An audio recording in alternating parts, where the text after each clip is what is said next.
At the very end of a summer that was all too short, the old man I was living with passed away. Even after all the years we spent together, I never knew his name.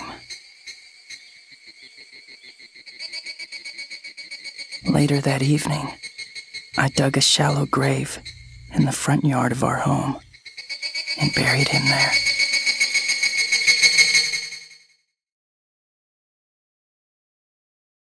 At that moment, I was truly alone in the world.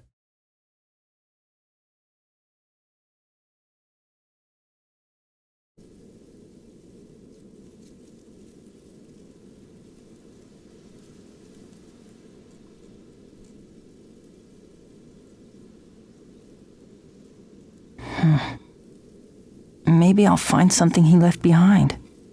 It's so dark I can hardly see. If I crank open the dome, then I can let in some moonlight.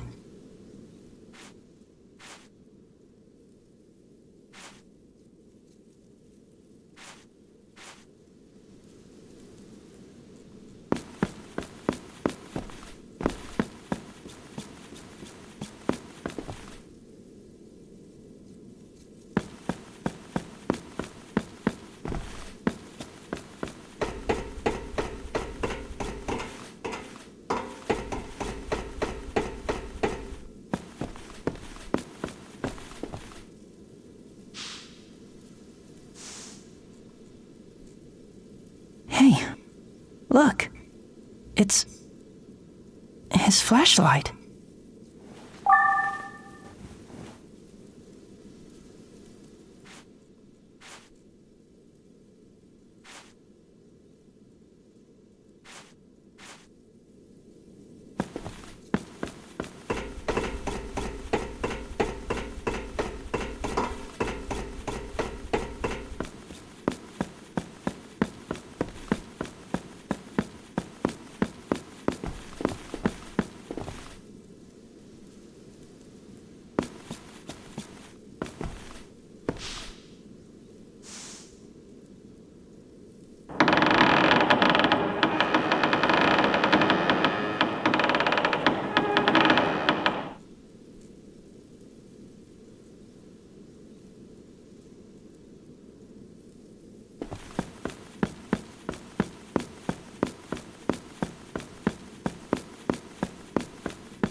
Stubborn little things.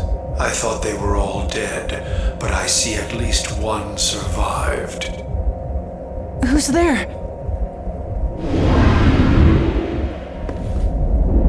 Who are you? How'd you get in here? Why should I answer?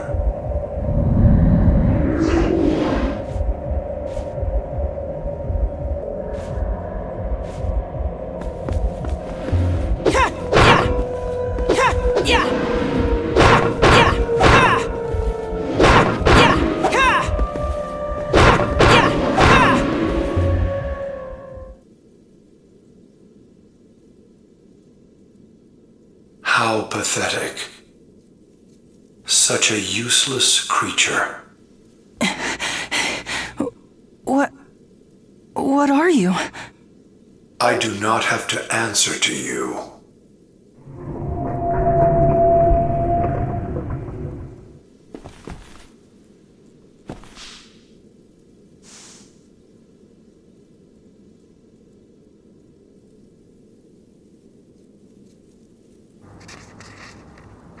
By the time you read this, I'll already be gone. Before, I didn't really care if I was dead or alive. I never considered myself worthy of living. And yet, I knew not even death could atone for my sins. You have no idea how hard it was for me to even write you this letter. It's strange, really, for having wasted so much of my life now that the end is finally in sight. I never dreamed I'd feel like this. Only the time I spent with you gave meaning to my worthless life. Only now do I regret that I didn't open my heart to you more. Why is it, as I say goodbye, that I'm brimming with so many things I wish I could have said to you? Please forgive this foolish old man.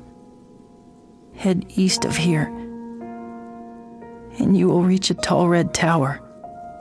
I can't promise, but there you might find other survivors besides yourself. When I am gone, you must go east. Now go.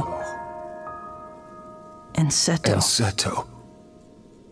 Thank you for everything.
Tonight, how truly precious you can be. I look into your eyes and softly touch your hand. Farewell, love, and tomorrow we will meet again. Oh, twinkling star above, how beautiful yet lonesome. As sad and lonesome as I am, I reach out for your hand. We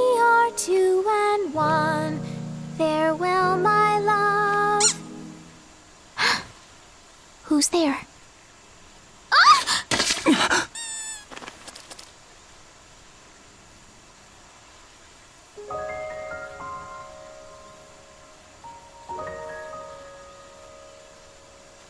Are you okay?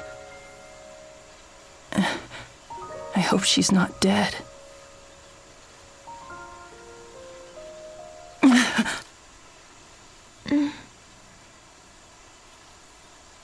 You touched me. Yeah, but...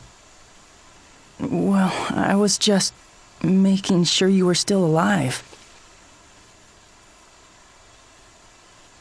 I don't know you. Well, no, but I'm...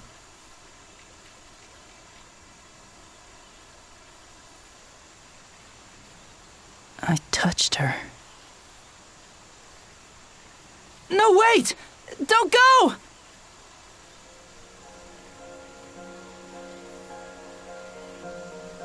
On my journey through the world, all of the people I thought I saw slipped away like they were just a mirage.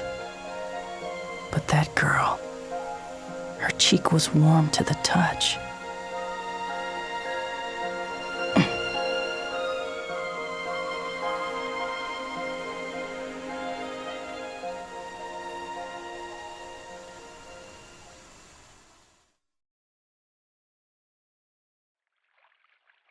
I was 15 years old at the end of that summer. When we met, the tower in the distance was bathed in crimson light. That one encounter changed my lonely world in ways I never could have imagined. The brief moment we shared transformed me to my very core. Even now, I remember it like it was just yesterday. The stuffy, humid air, the last vestige of summer. Her silver hair fluttering in the breeze. The big, silver moon.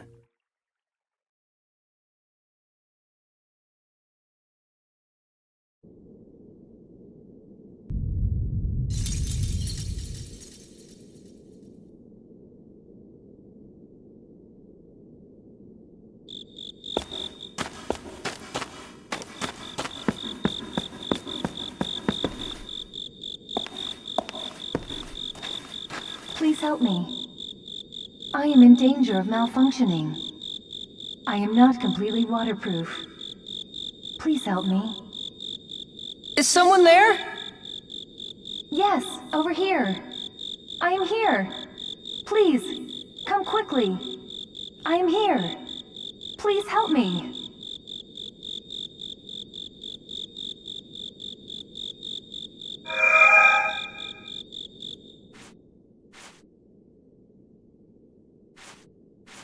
I am not completely...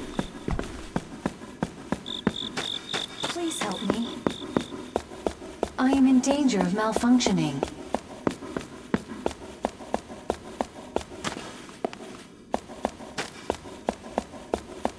Please help me. Please help me. I am in danger of malfunctioning. Anyone? It's coming from the other side. If I crouch down, I should be able to squeeze through.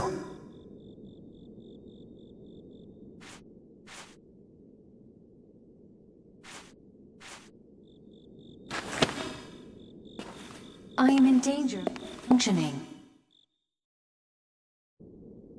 I am in danger of malfunctioning. It's not coming from over here. I am not complete.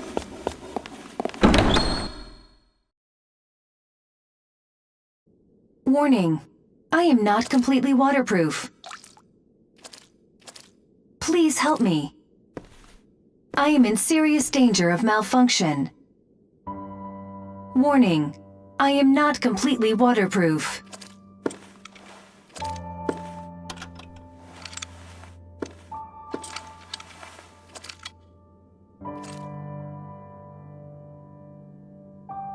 Hello.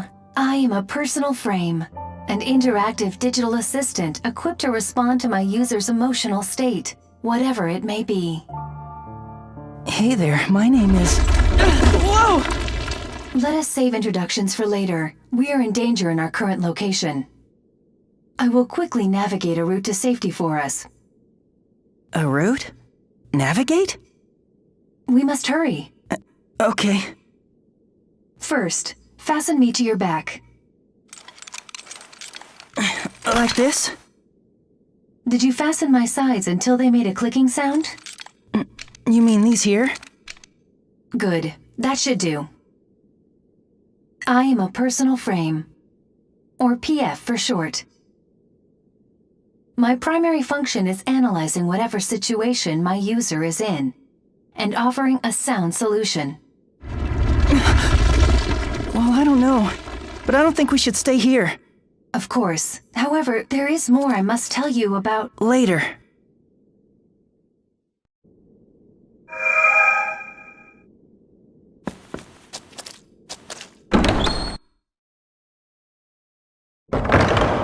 You should be able to build a fire there.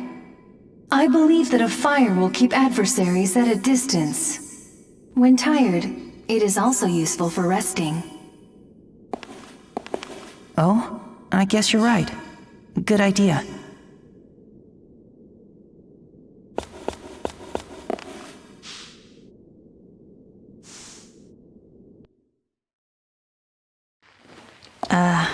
Am I starting to talk to myself? So, do you feel warm? Yeah. It feels good. I know we must evacuate, but I am picking up signs of dangerous enemies nearby.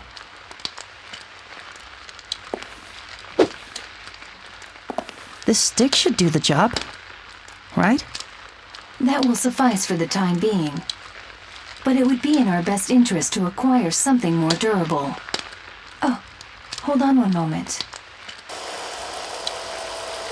There should be something serviceable as a weapon ahead. Investigate, but exercise caution. Right.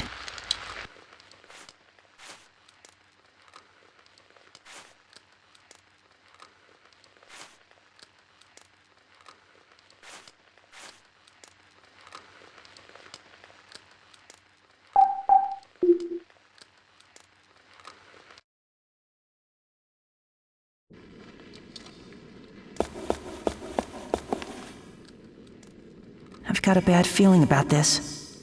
Please stay alert. I am sensing something that means to do us harm just ahead.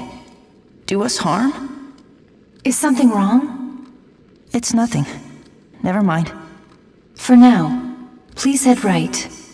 No matter how urgent our escape, your safety calls for a stronger weapon. Good point. Right it is then. Do you understand?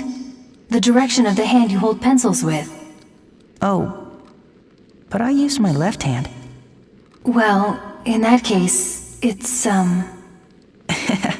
It's okay. I'm going right.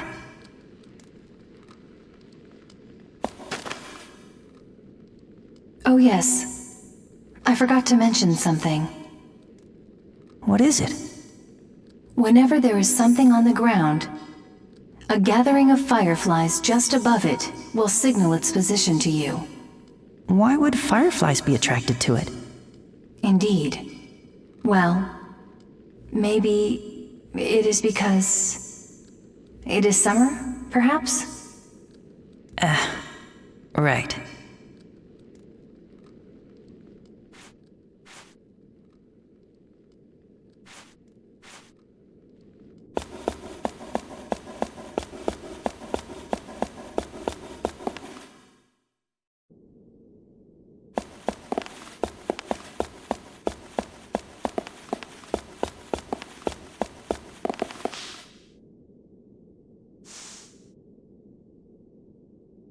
Oh, there looks to be some kind of weapon here.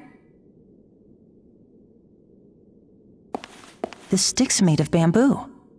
Yes, it is a bamboo sword. I believe it will be far more effective than your other stick.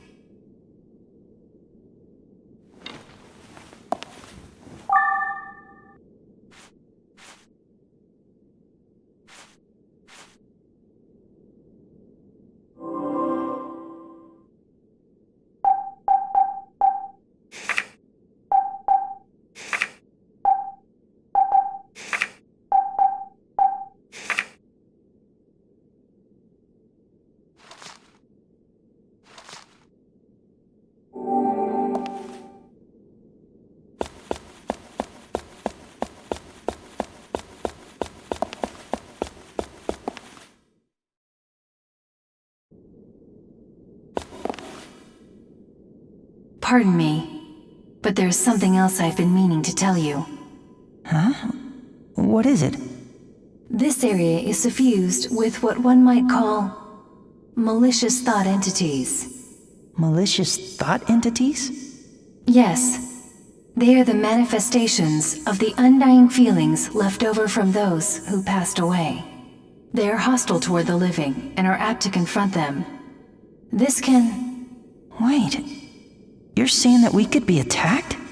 Simply put, that is exactly the case. So what do these thought entities look like? Depending on the sentiment, they can take many forms. What is most troubling is that they are invisible to the naked eye. What? Then what am I supposed to do? These thought entities are crippled by light. Therefore, the beam of your flashlight should work.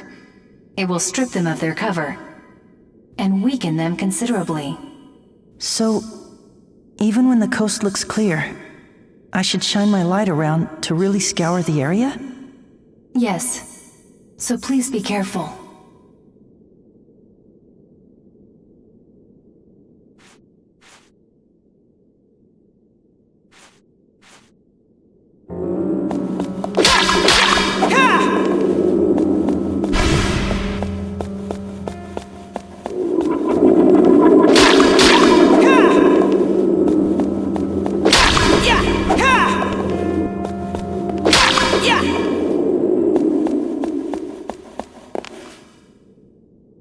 There's something on the ground.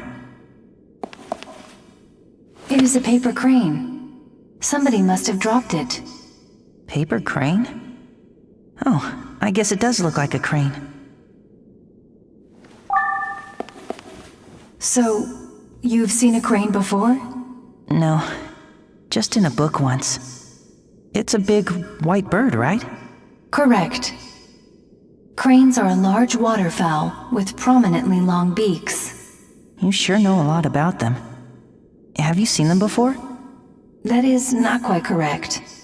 I was only referring to the entry I have in my memory banks. You've never seen them? But the way you describe it... Oh, yes. Well, it is only a matter of possessing the right data. Oh, okay. Well, I hope we get to see one together.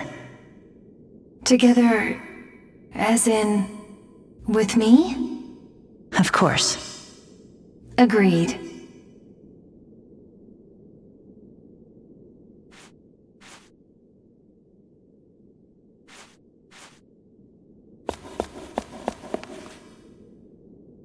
Beyond this turnstile, we can follow the train tracks out to the surface. Okay.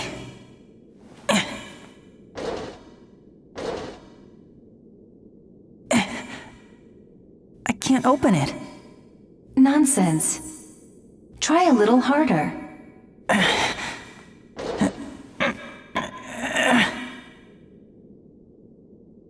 mean it. It won't budge. Please stand by. I will run another scan over the area. Oh, well, actually, it might just be locked.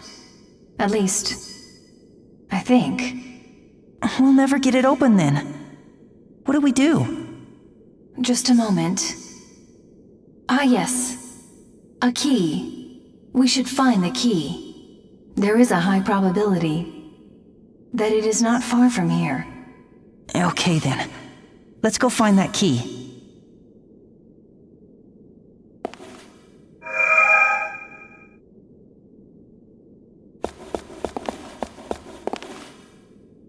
There is a fire pit where you can build a fire just ahead. Perhaps a short respite is in order.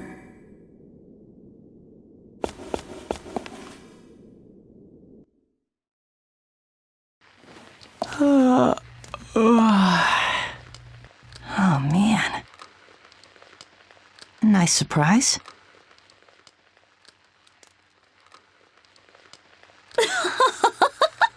So, dear, what do you want to play next?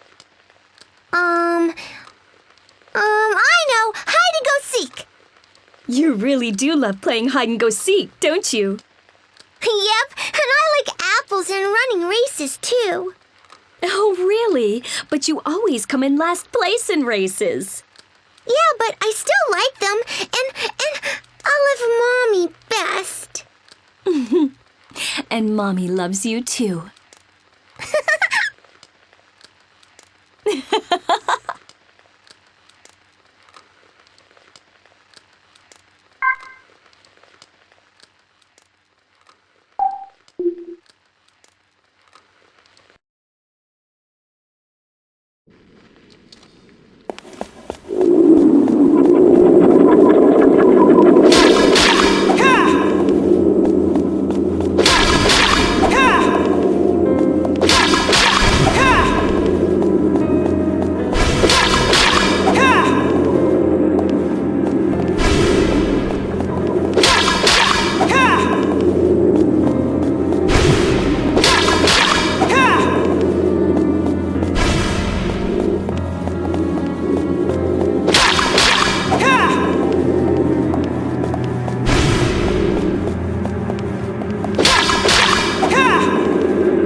This is so soothing.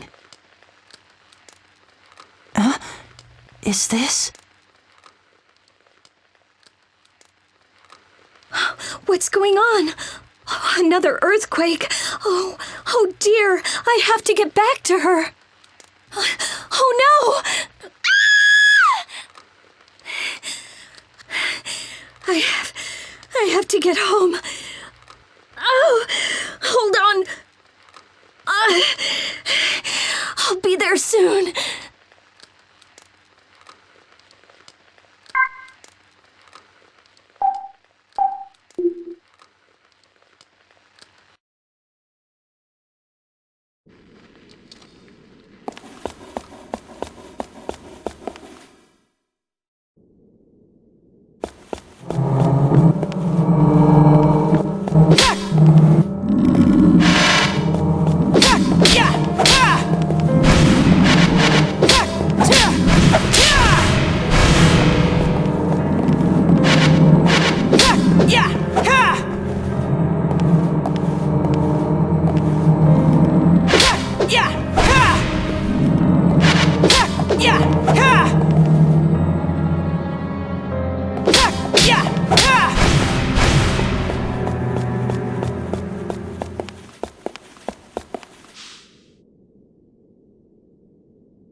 Whoa.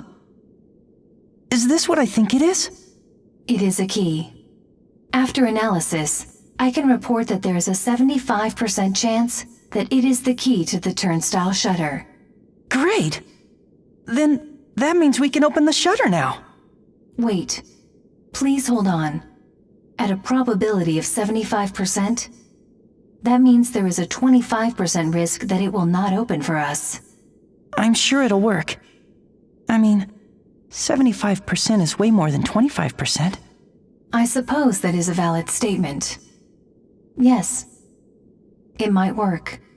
Indeed, a 75% probability. Yeah, we'll be fine. Yes, we will be fine.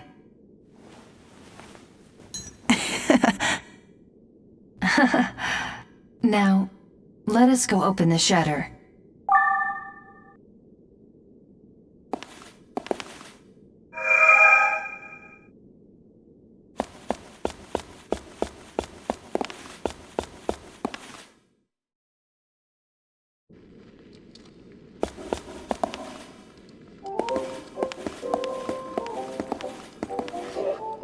Well now, this is a rare treat. It's not every day I chance upon someone. Huh? Whoa. Who are you?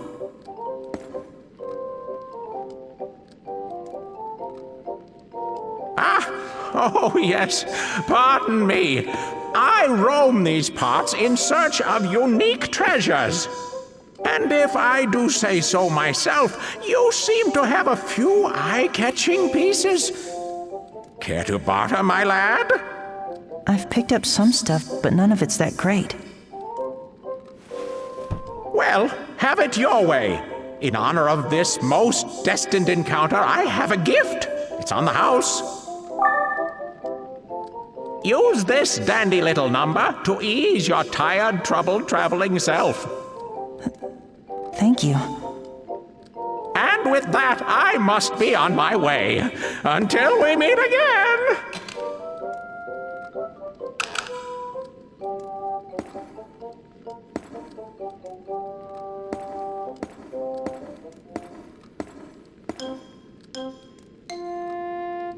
He's gone. Who the heck was that guy? That is a much warranted question. Well, regardless of his nature, we too should hurry on our way.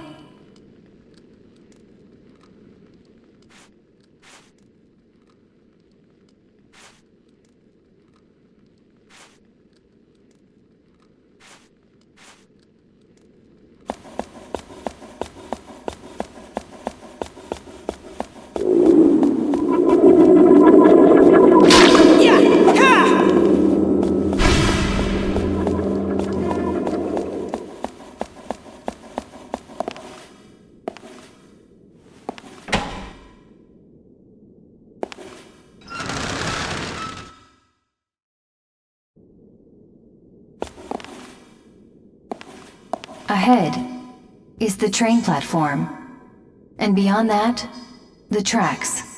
If we follow them, they will lead us outside.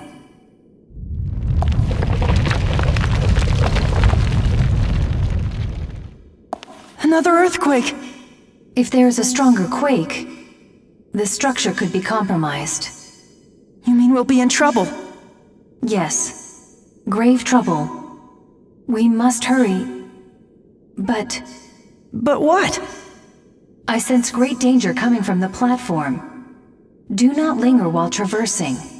And do not strain yourself. Turning back is sometimes the most appropriate action. The likelihood that you will have a safe passage is... you'll be fine, I'm sure.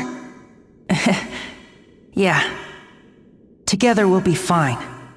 Yes.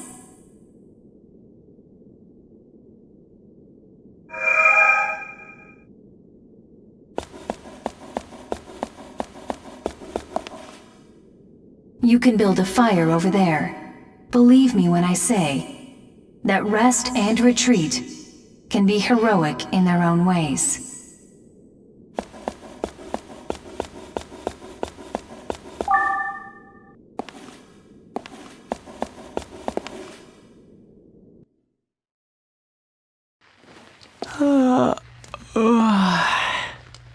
Oh, man. Is this? Don't let in any strangers while I'm gone. Okay. Don't worry. Mommy will be back very soon. I promise. Has Mommy ever broken a promise to you? Promise. That's right. I promise. Mommy? Yes, sweetie? Come back home quick, okay?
Oh, I better warm up.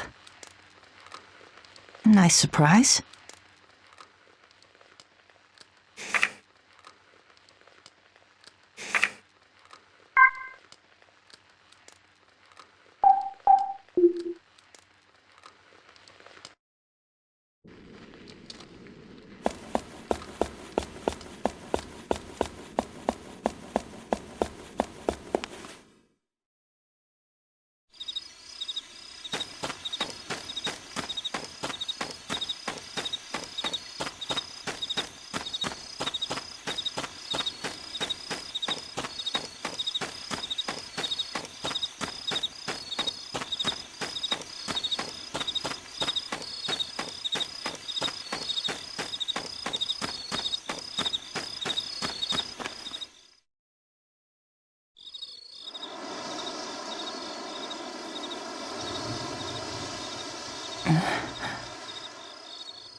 The sky's red. It must be dawn. Yes.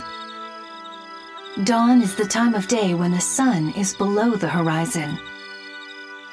Sunlight bounces off particles in the upper atmosphere and scatters, causing the phenomenon of a colorful sky. With today's strong winds, more particles must have been kicked up to result in the exceptionally deep red we perceive now. Excuse me, are you listening? Yeah. It's so red and pretty. Yes, it is stunning. Just beautiful. By the way, I've been meaning to ask you something. Yes? Being of assistance to my user is my primary protocol. Ask anything you so desire. Well, before, I saw a silver-haired girl. Have you seen her around here? A silver-haired girl, you say? Just a moment. Please stand by while I conduct a search of my databanks.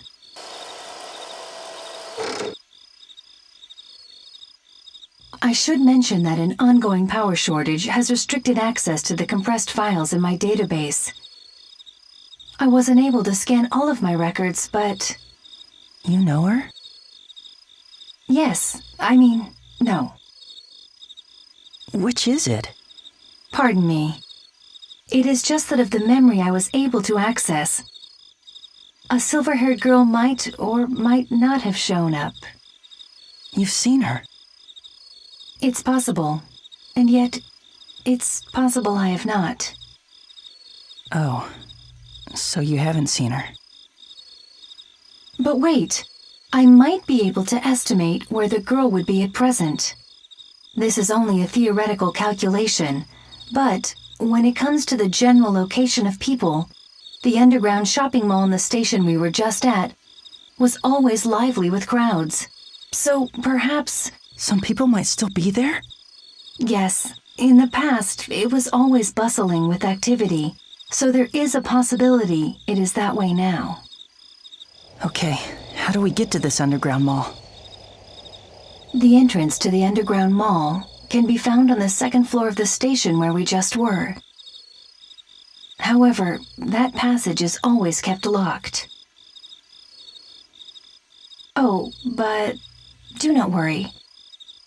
There is a chance that the key to the passage is being kept in that storehouse up ahead. I'd say it is at least an 80% chance. All right then, let's head to that storehouse, right? Affirmative. Inside, you will need to locate a thin, gold-plated key. And one more thing. Please be careful.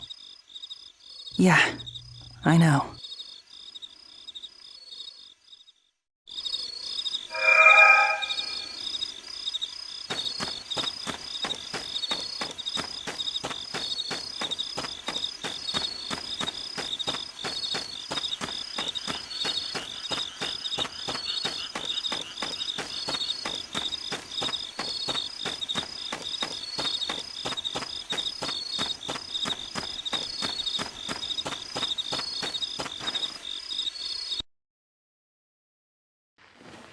Achoo!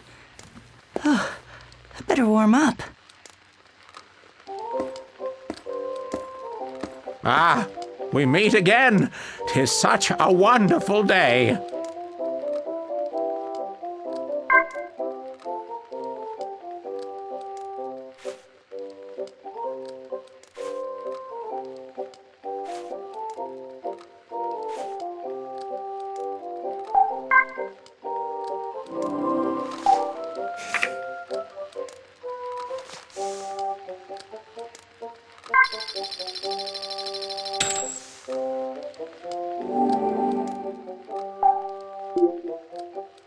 Well then, this is goodbye.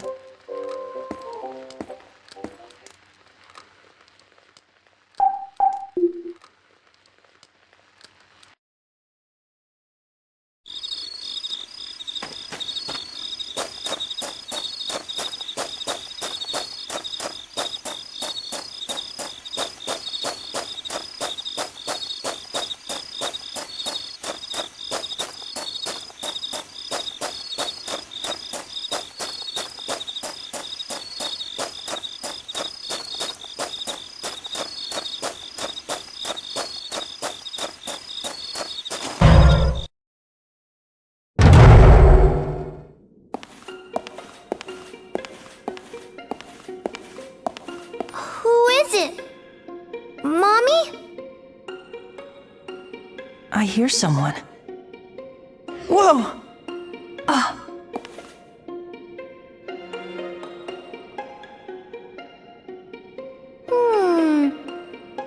You're not my mommy. Hi. Look, I'm trying to find a key, but I guess you wouldn't know about it. Hey! Play with me! Play a game with me! Now, be a good girl and listen. We're looking for a gold... I am too listening. You're looking for this key. It's golden thin, so There is a 97% chance that it is the key we need. listen. Could you let us borrow that key? No. We are on a very important mission. Please. No. It's sparkly and pretty. It's mine. Stop being so bratty and hand it over immediately.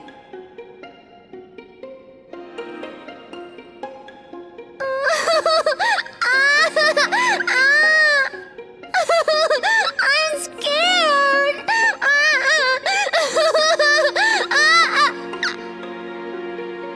Oh, come on.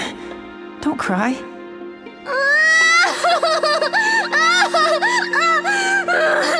I'm scared.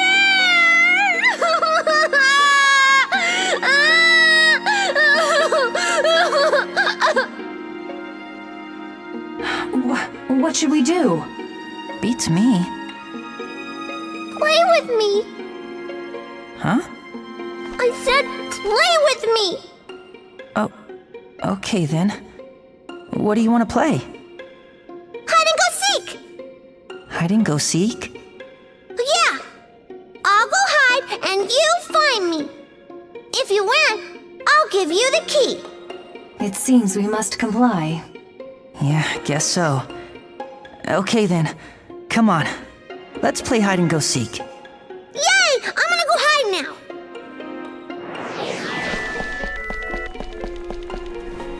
I'm ready!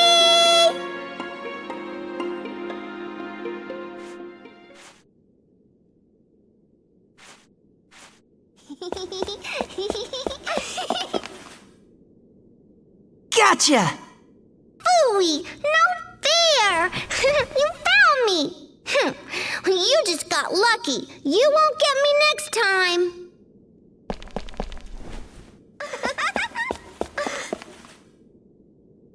Gotcha! Oh. Not again! I won't stay put this time! You'll never ever find me! So there! Ha! This time time, if I hear your footsteps, I'll just run away and you'll never catch me.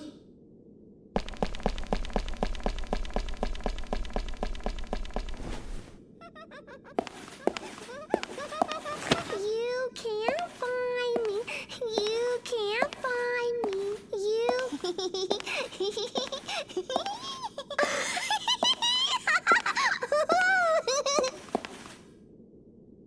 Gotcha!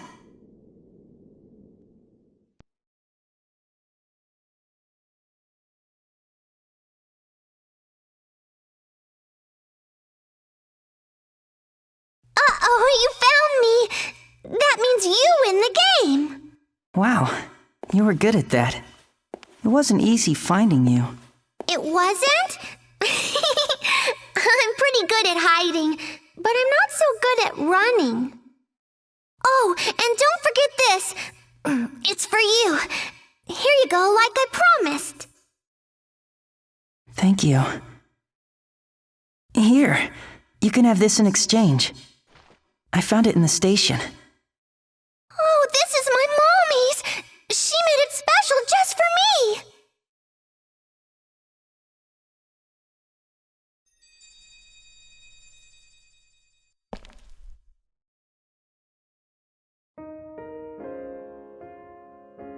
Mommy! Mommy!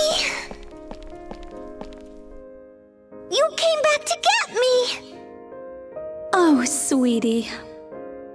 I'm sorry it took me so long.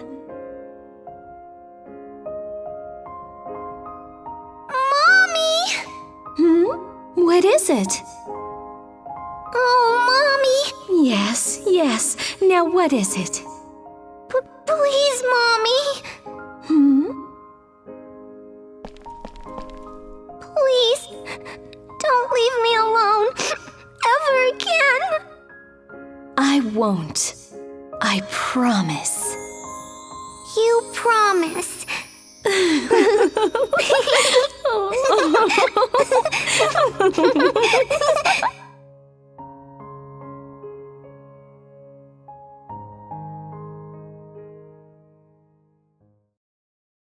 She's gone. I guess I'm all by myself again. Well, technically speaking, you were not by yourself. What? Oh yeah. I guess you're right. I've still got you. Yes.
Man, I'm getting sleepy.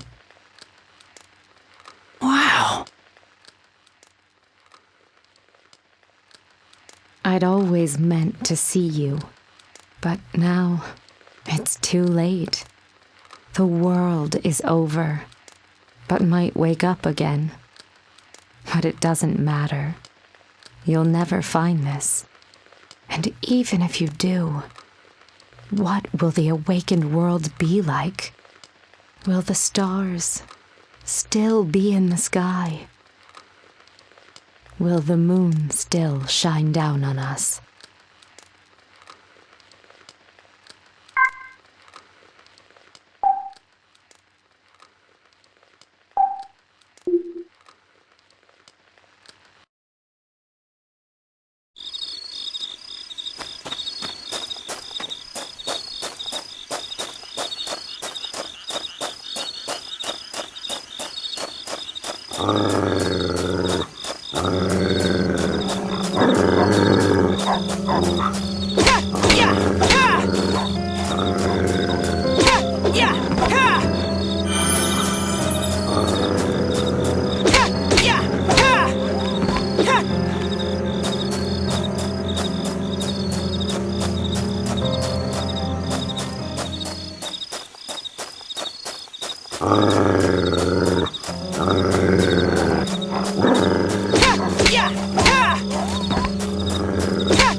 Beyond this doorway is the station mall. Please be ready for whatever lies ahead. Right. I am. But I'm sure it'll be fine. After all, I've got you. Yes, of course. Because you have me.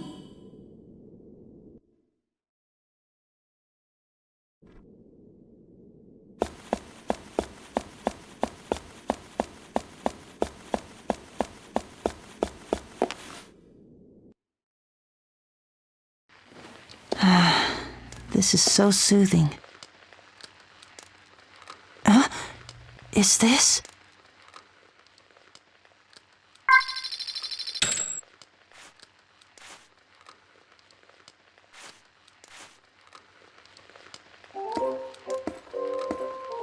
It appears we have a special bond, you and I.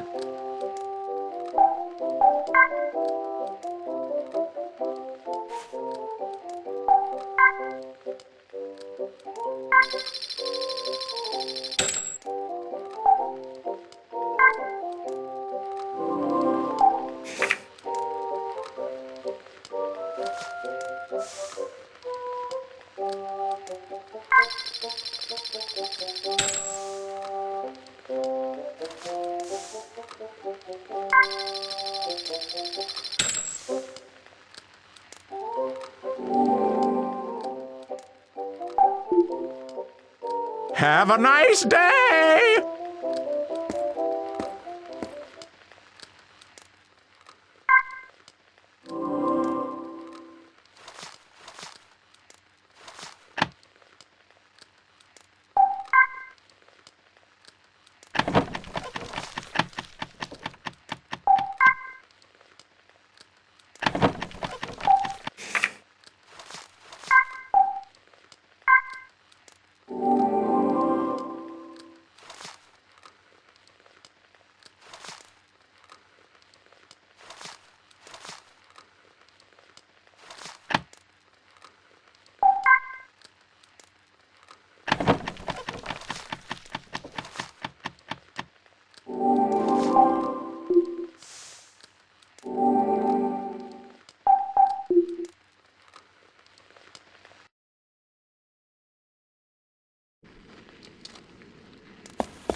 This place used to be alive with bustling shoppers.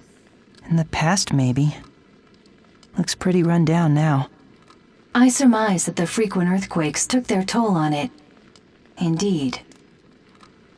Seems that way. Well, let's look around.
Some crates are surprisingly fragile and may come apart when struck.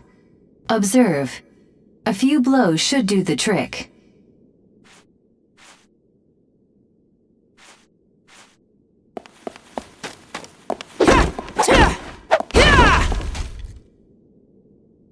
Hey, there was something inside.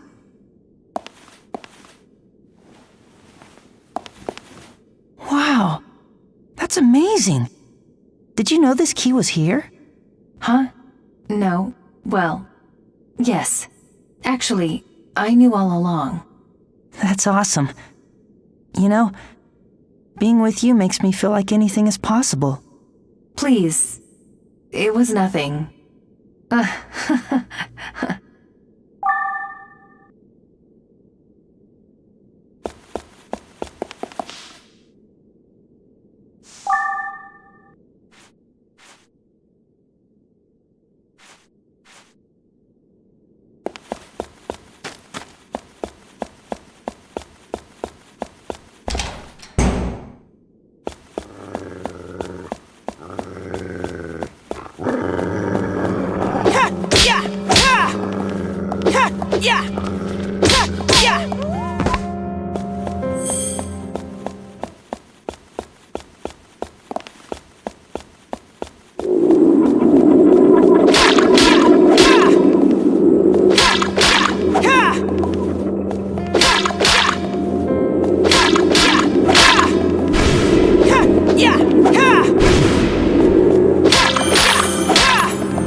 look at these huge doodles on the floor. I wonder if that girl's behind them. That girl? Do you mean the silver-haired girl? Yeah. She had the most beautiful voice. I cannot evaluate her singing, but her drawing skills are substandard. Hey, that's not a nice thing to say. But it could be more enjoyable speaking with me than with that girl. Huh? What'd you say? Nothing at all.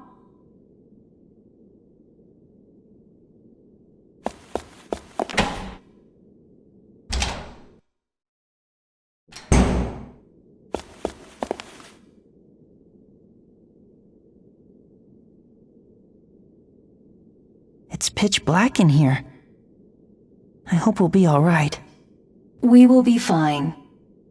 After all, I am with you. Yeah, you're right. I mean, you found that key under the crate, too. Precisely. We will be fine together. Yeah. We're together. Yes.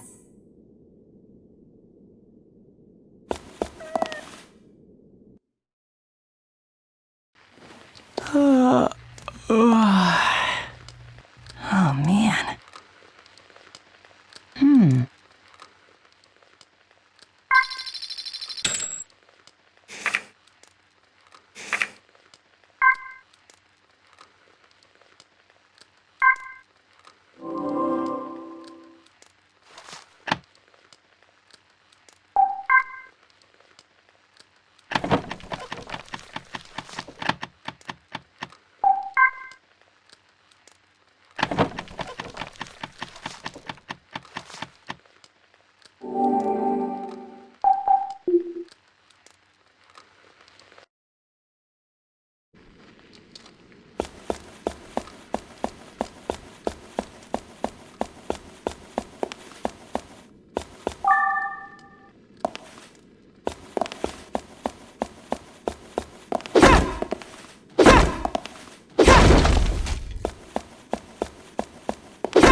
Look, there are more drawings here.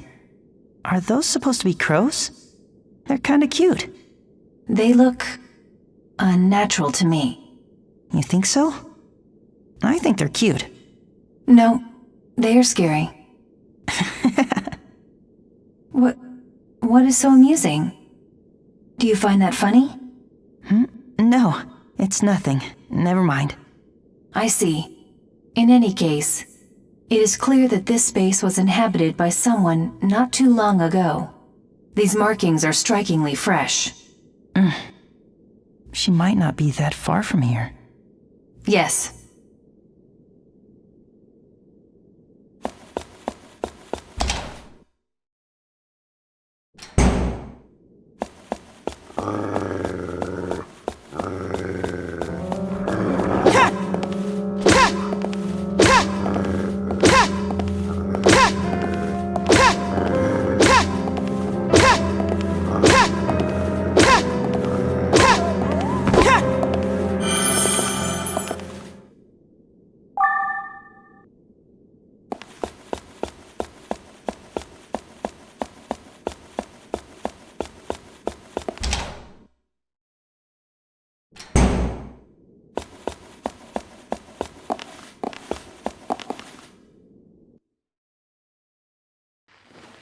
Maybe I'll sit down. Hey, could this be... I flip hundreds of pages to no avail. Oh, how do I possibly express this feeling of remorse? Nothing fitting comes to mind. It seems no word in this book could possibly do it justice. No, it's something more than that. These familiar pages only offer empty promises. Words themselves hold no true meaning anymore, much like my unfulfilled dreams. I no longer have any need for impressive words. This simple one will do.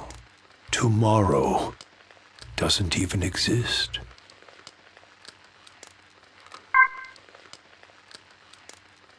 I named my character Ah. At the time, I didn't really care. But halfway through the game, when I thought about changing it, I realized that I was actually pretty attached to it. Despite your bizarre moniker, you still saved the princess and had the king hailing you in your stupid name. Come on, Ah. Are you really gonna vanish like this? Are you okay with ending it all without even saving the world? Stuck with that name? I'm sorry, Ah. I should have thought up a better name for you.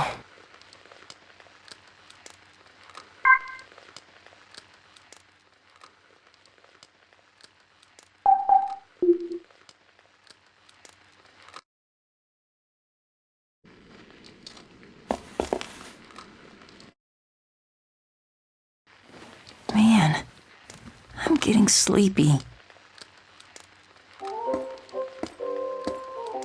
It's an honor to see you. Will you be buying or selling today?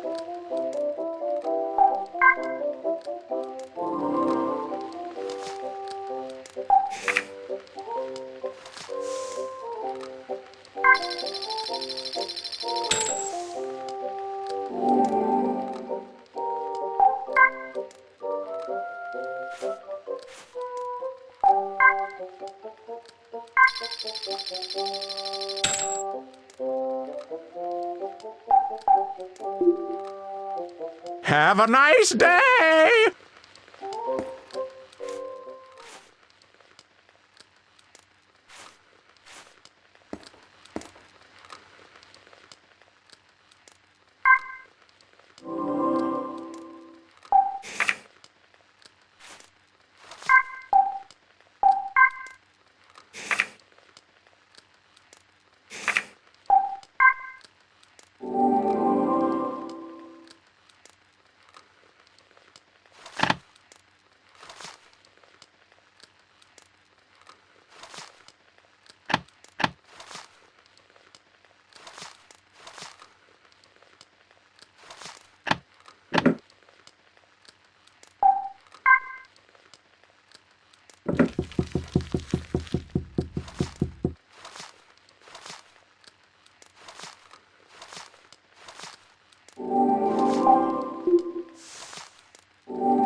This place appears to be much older than the mall we were just in.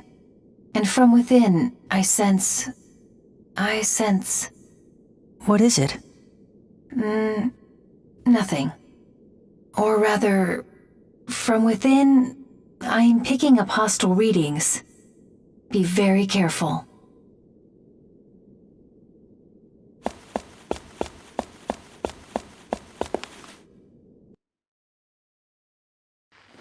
Phew, I'm tired.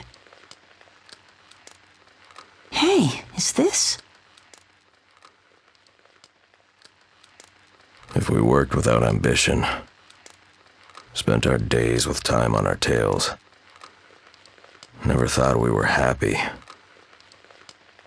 and will now disappear without leaving any memory, then what, just what, was the point of us?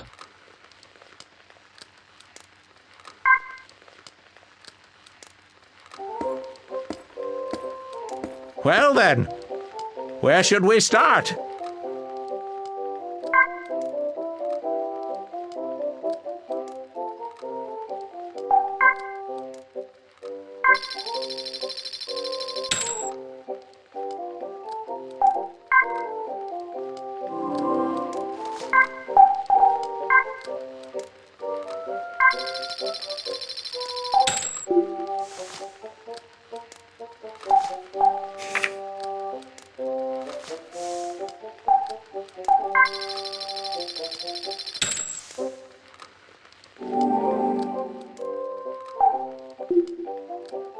Have a nice day!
Please hurry.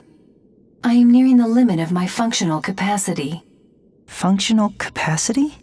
For now I am all right. Now hurry. Okay.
Wow,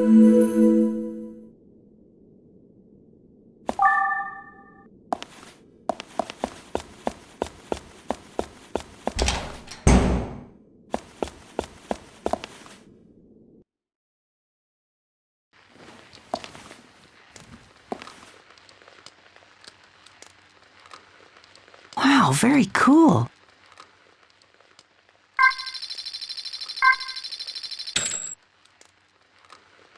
Oops, it's already recording. Okay, I'm on my way out to say goodbye to this world. I might not make it very far, but even if I only make it one step, so long as time permits me, I want to see this world with my own two eyes. I want to leave proof here that I existed in the world. So, if there's anybody listening to this, please remember me. Remember that I was alive. Dang, that was pretty gloomy. I should have left it on a more positive note. Ugh, I'm almost out of time.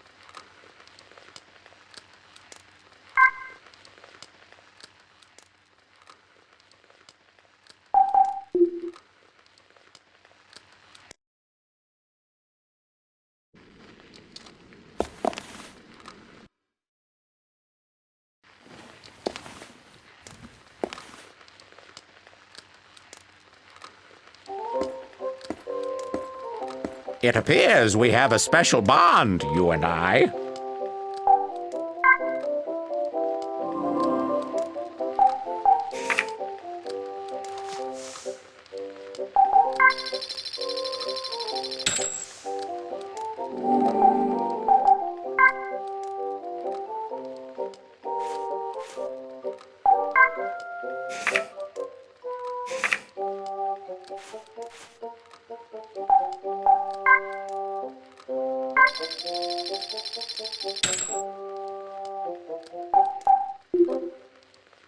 I look forward to our next meeting.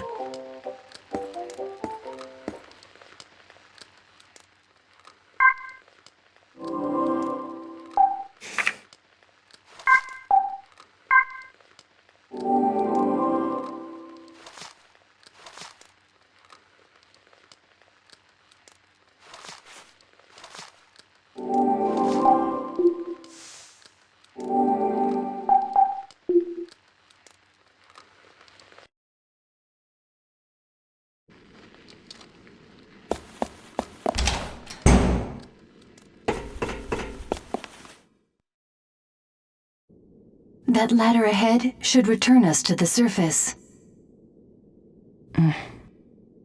But it's too bad we never found that girl down here. I suppose I was not of much assistance to you then. What? Come on, don't say that. Really, you were a huge help. A lifesaver.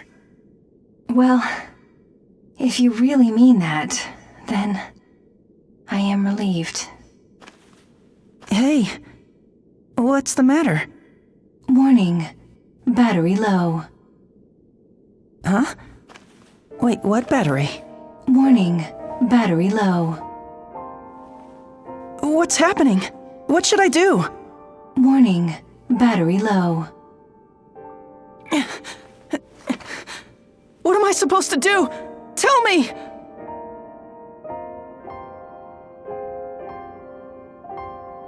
Battery has been depleted. It seems that our journey together must come to an end here. I am terribly sorry. Please, forgive me. But why? This time, please don't speak. Let me talk. You know, I always loved talking more than anything. Unfortunately, the battery I run on has become completely depleted. This will be our last conversation. If you had not come along when you did, I would have malfunctioned in that decrepit station, all alone. Our time together may have been short, but I'm glad I got to spend it with you. Oh no, I have only 37 seconds left until complete termination of operation. There is still so much I wish to talk to you about. But you must let me tell you one last thing. When all is said and done, I'm glad to have met you. Seeing the dawn together, and those unusual drawings. Oh, and your name. I never asked you what your name is.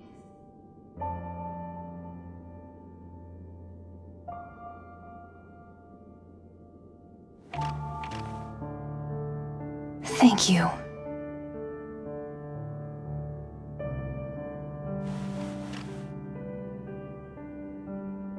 Seto. My name is Seto.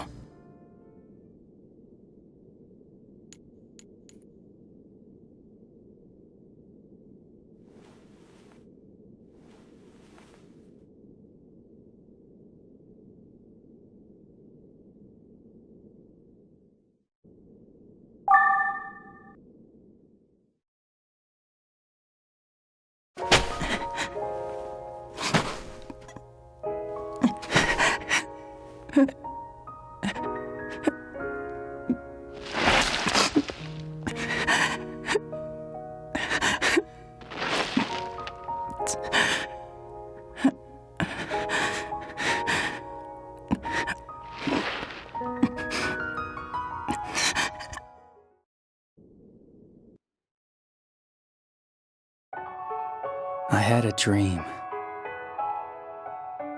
that a familiar voice was calling me. As I walked along, it spoke to me, sometimes worried,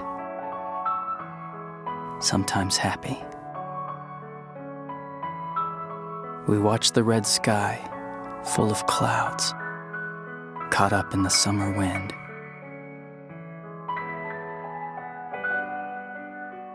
The little time we spent together shone brilliantly, like a light in those darkened days of the past.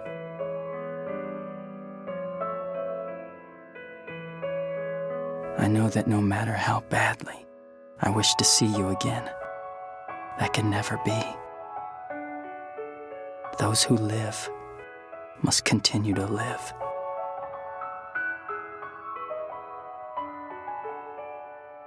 Those who are dead will only continue to stay dead in the cold, hard earth.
Well, well, what do we have here? What do you think you're doing in a place like this? Huh? Who are you? Come on, didn't your mom teach you any manners? You first. My name? It's Seto. Seto, huh? And what kind of a name is that? Anyway, you can call me Crow. C-R-O-W. Sure, Crow. Don't act like we're friends. What? But I said, don't act like you know me. Listen up. I'm the one who's gonna be asking the questions around here. You just answer. Is that clear? yes, Where are you from? pretty far to the west of... What are you doing here, huh? Well, it's just that I thought I might be able to find more people if I came. You mean more humans? As in, you're human? Yeah, You traveling alone? I used to live with this old man. But now... he's dead, so... So now you're on your own. And you came here to find survivors. Is that it? Heh, typical human.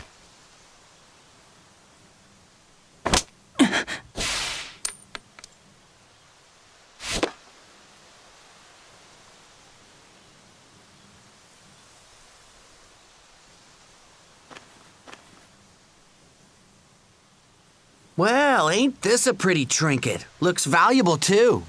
Hey, that belonged to Grandpa! Give it back to me! Oh, give me a break. You mean some old dead guy? It'd be better off with me anyway. It's special to me! Give it back! Oh. If you want this thing so bad, you'll have to catch me to get it.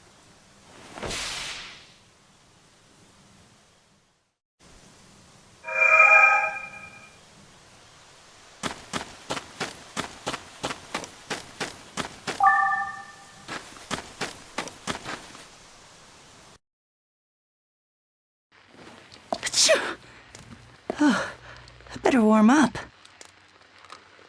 Wow.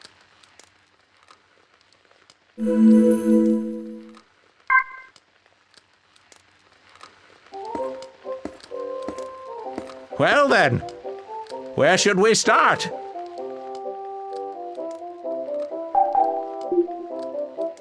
Have a nice day!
key. It's labeled roller coaster.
Come on, you're putting me to sleep.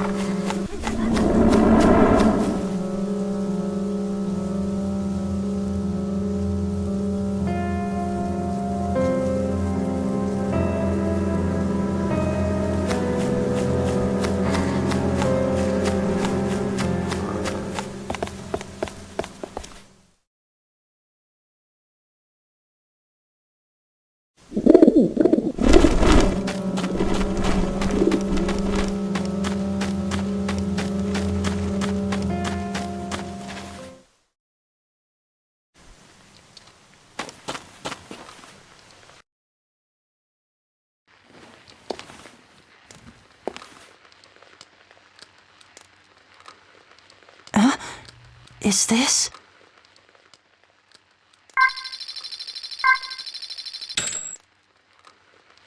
Whenever I drank one, I always wondered how they got that little marble inside the bottle.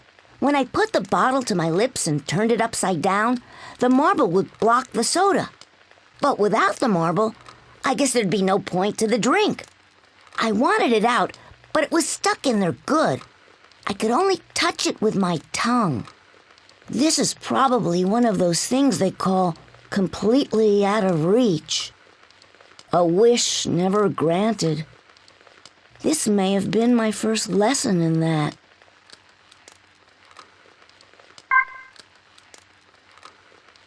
It was a gloomy, overcast day. Even though it was threatening to rain, you took me on a longer walk than usual. When I looked up at you, you seemed so sad. When we got home, you dropped to your knees and hugged me tight. I wagged my tail, hoping to cheer you up. But the sorrow never left your face. And then, suddenly, tears started falling from your eyes. I licked them for you. They were salty. You stood up and waved your hand. I barked in reply. And as you slowly turned and walked away, tears began streaming from my eyes as well. I licked them too. They were salty.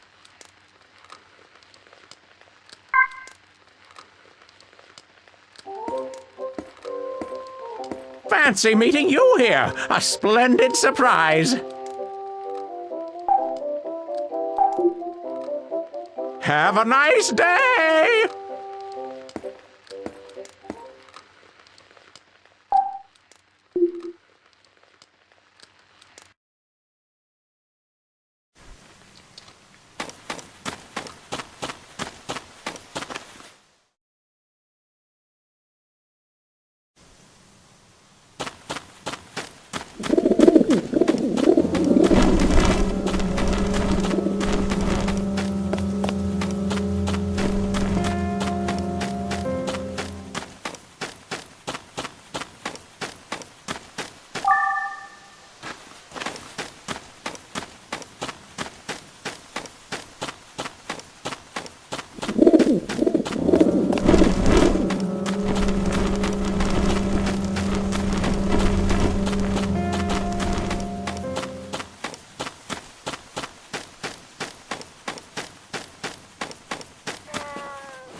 Attaboy!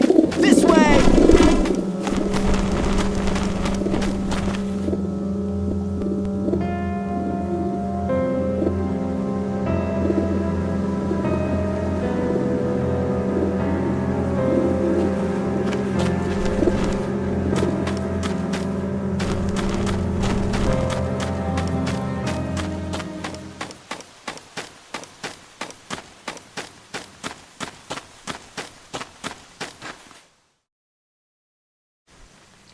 Come on, you're putting me to sleep.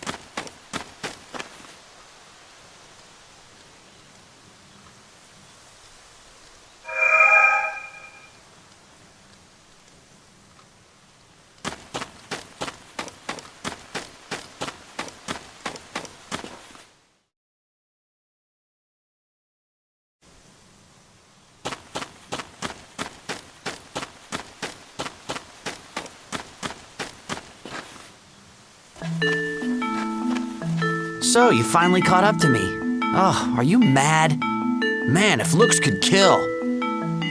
That's mine! Give it back! It's important to me! Whine, whine, whine. You sound so pathetic. If you want it back, come and get it.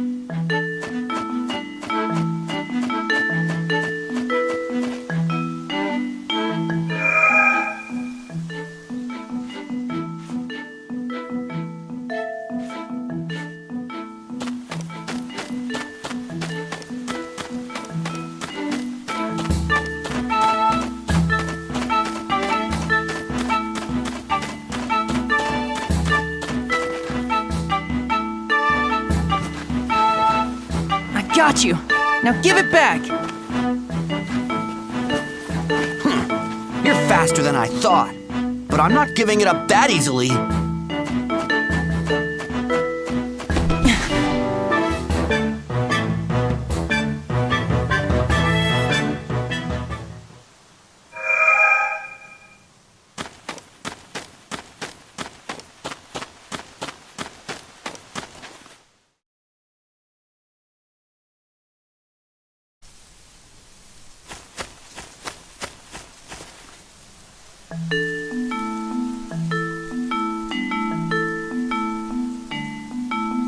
You again? You caught up to me already?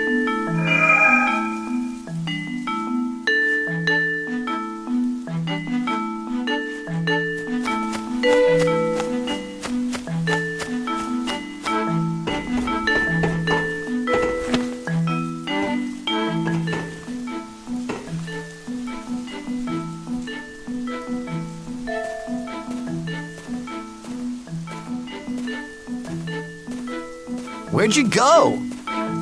You sure give up easily.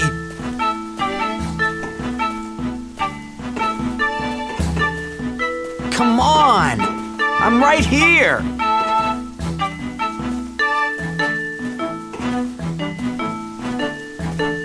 What a wimp! Throwing in the towel so soon.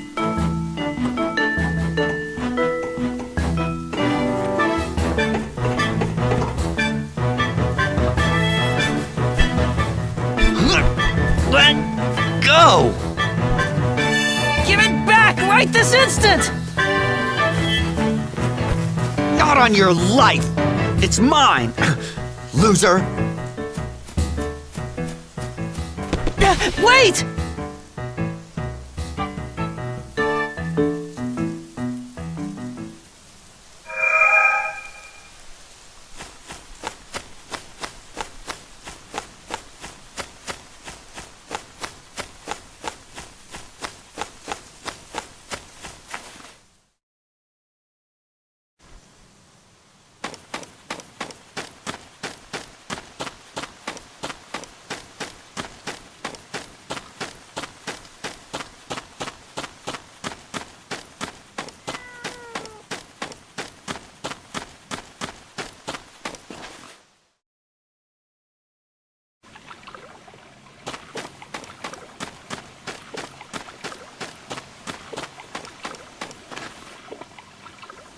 I found you!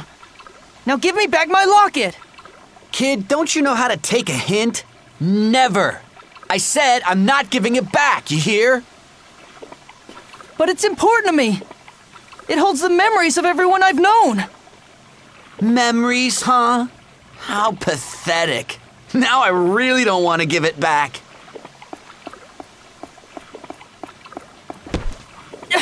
Wait, Crow!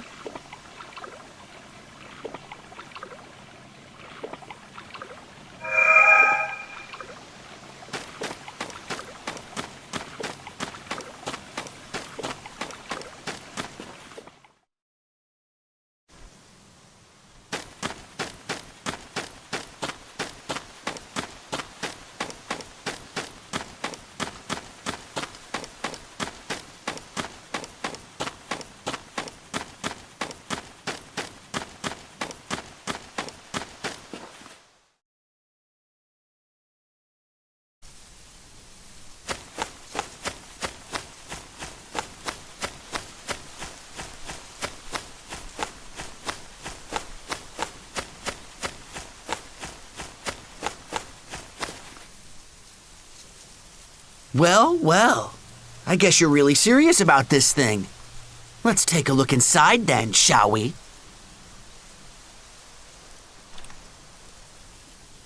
What is all this? It's all a bunch of junk. A random screw, a letter, some photos.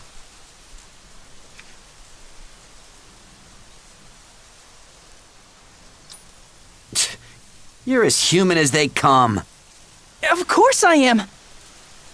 Now give me back my locket! Give it back? In your dreams? If you don't like it, come and get me. Tally-ho!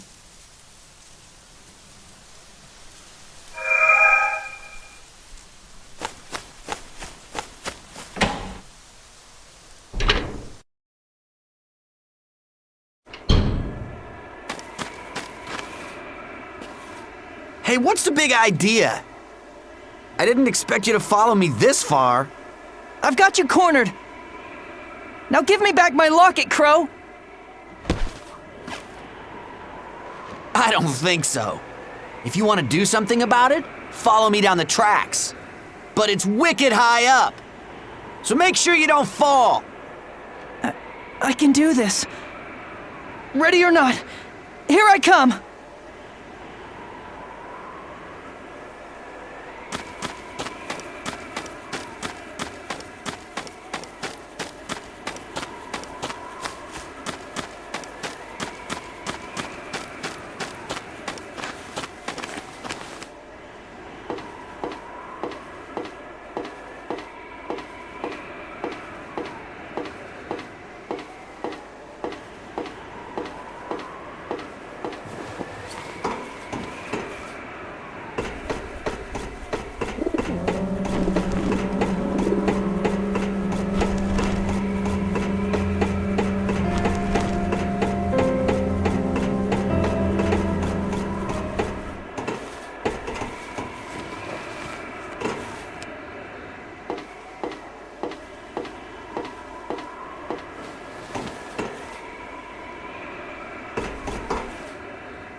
Maybe I'll sit down. Hey, is this?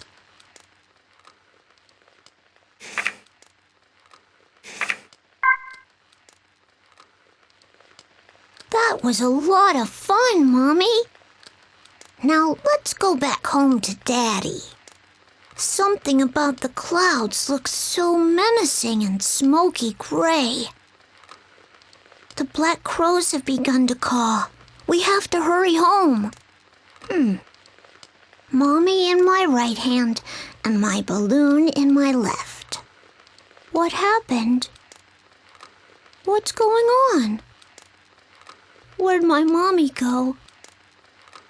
Does anybody know? Anybody? My balloon and me. Alone and afraid. The butterflies flew, and I lost myself as I chased them. Alone and afraid. I stuffed them in my pocket. I stop where I am. I stare at my trembling hands, with eyes red from crying. I really am all alone now. So let's go home. We'll tell Daddy all about today. Even the cawing crows have left.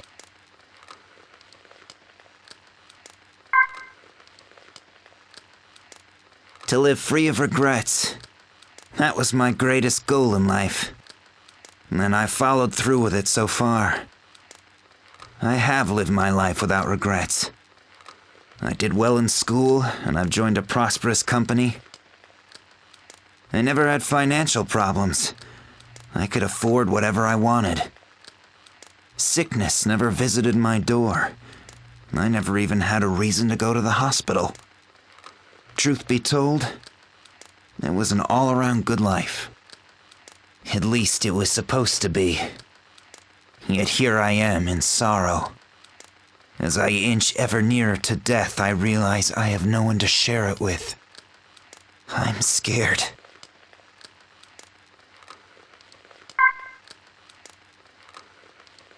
I was planning to kiss this world goodbye, but I guess I'll be going first. I don't even have to flip this switch for the world to say adios. If you're holding this detonator now, why not try pushing the button? I bet this ruined world will only rot further into decay. If you're tired of looking for survivors, go ahead and push the button. Think I'm bluffing? Just try me.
You fell right into it. How lame is that? If you've learned your lesson, you'll think twice now before going after me. So long, sucker. Tally-ho!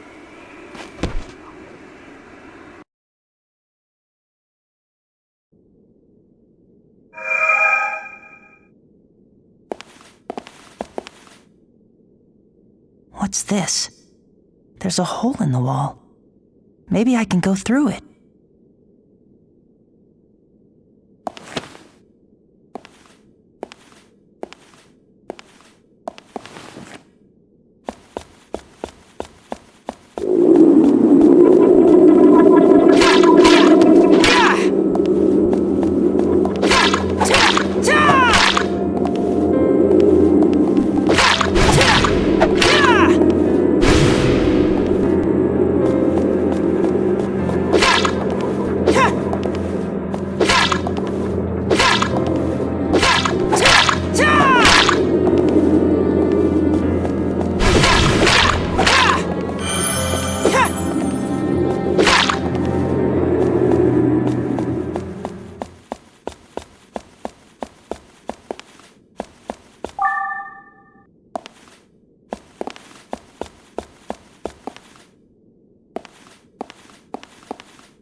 What's this book? Pirate Isle? Then the young pirate looked down at me and shouted out, "Come on. Didn't your mom teach you any manners? Give me your name first." I tried to answer when the boy cut me off. "Don't act like you know me. Listen up. I'm the one asking the questions around here. You just answer." "Is that clear?" the boy said in a bullying manner. "That's weird. This sounds an awful lot like Crow." The whistle blew, signaling that it was time to say goodbye. I asked the boy pirate if we'd ever see each other again. At that he answered, "Yeah, of course we will. Friends always see each other again. And we're friends now," and gave a smile.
It's soothing watching the flames.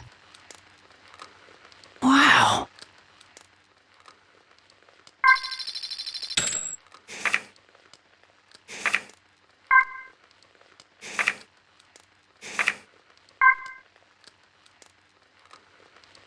I scaled that hill in these dirty shoes. But if this is what reality holds, I'd rather have never known. I'd be happy climbing this hill, never knowing anything. No real summit. An endless mound of earth. Nothing. Nothing at all. No hill. Nothing ever there. Not even my birth. No value. No reason to live. No reason to even die. This prayer without answer from a God who never even existed.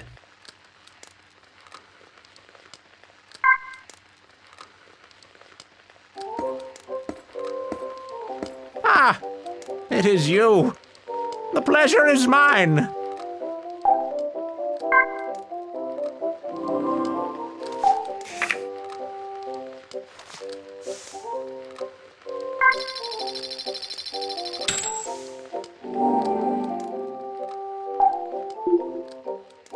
I look forward to our next meeting.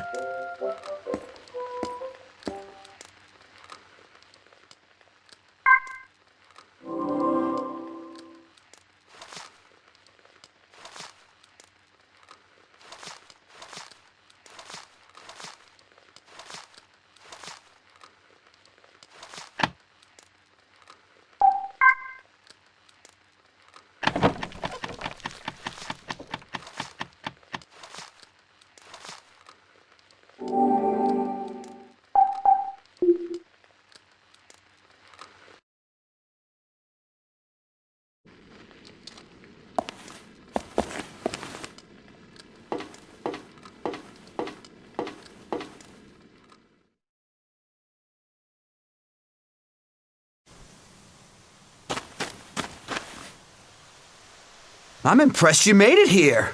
Bravo! Crow! Where are you? Give me back my locket! Huh? You're still going on about that?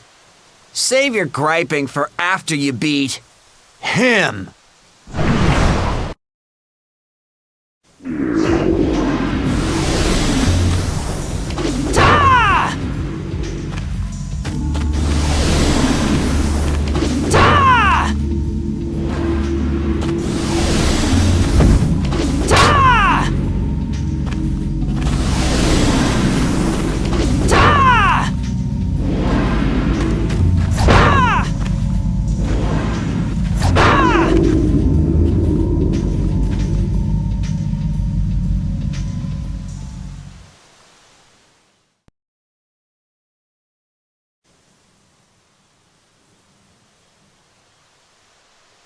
Ha ha ha! Catch me if you can! Up here, come and get me!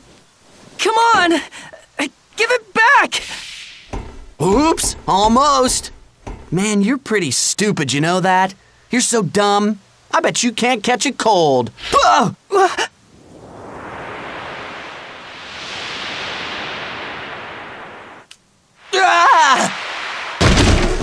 Crow!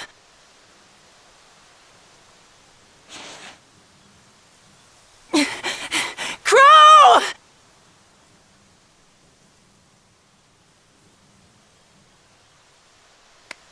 Crow!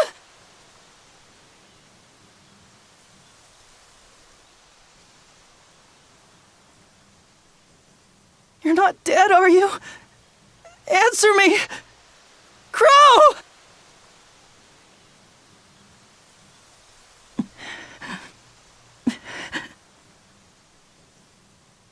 Jeez, what a racket you're making. Quit blubbering already, will ya? And for your information, I've never cried a day in my entire life. You're alive. You're alive. Thank goodness. Yep. You win. I give up, okay? Sorry.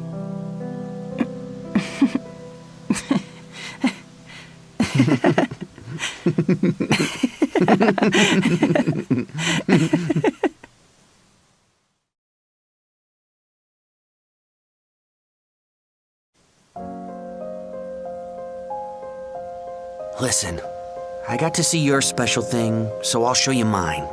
Take a look.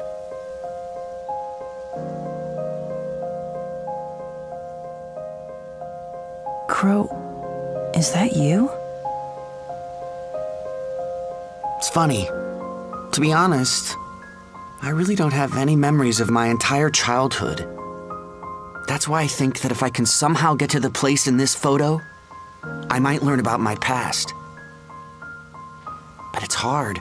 I've been trying to find it for the longest time. It's near where we are now. I can feel it. Actually, I'm on a search too, for a silver-haired girl. Silver-haired? Yeah.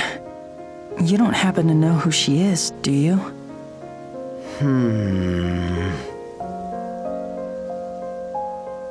Nope. I see. Wait, hold on a second. There is someone. I don't know if she had silver hair or not, but sometimes there's this real bratty girl I keep running into at the hotel. I don't know. I can't be certain. I've never spoken to her. But maybe, just maybe she might be able to help you out. Great. Okay, then I'll go see if I can find her. Go for it. I'm gonna keep searching for the place in the photo. I guess we both have to make up for a lot of wasted time, huh? And whose fault was that? Hey, I already told you I was sorry. So, do you think I'll ever see you again? Yeah, of course we will. Friends always see each other again. And we're friends now. Oh yeah. Another thing friends always do is give each other presents. And besides, I should probably make up for being mean to you and stealing something of yours. Here, take this. A ring with a silver skull? You better keep it safe in your locket, okay? Well, thank you.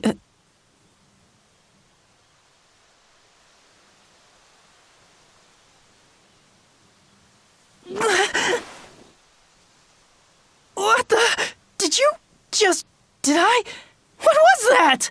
What's wrong? We're friends now, and friends give each other kisses, right? I read that. But that was my first kiss ever. Oh. Huh. Well, then I guess that makes me your #1 buddy. Best friends, right? My best friend?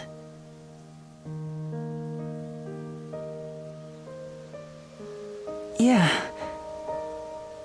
We're friends now. You bet.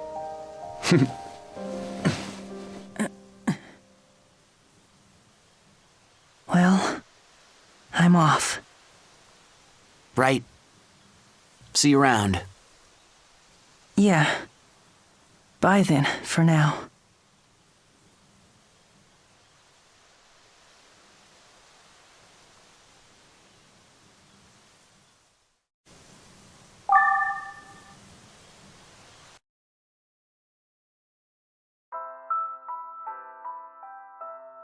Anytime I'm feeling alone, I think about how there's someone out there feeling the same way as me.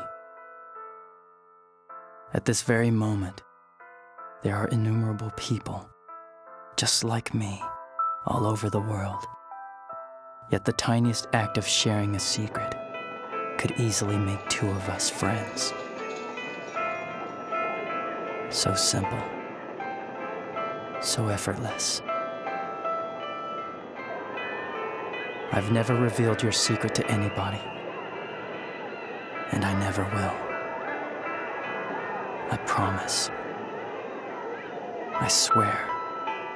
Tonight, under the blue moon, from beneath this dilapidated Ferris wheel.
What was that? Sounded like a voice. It was a voice.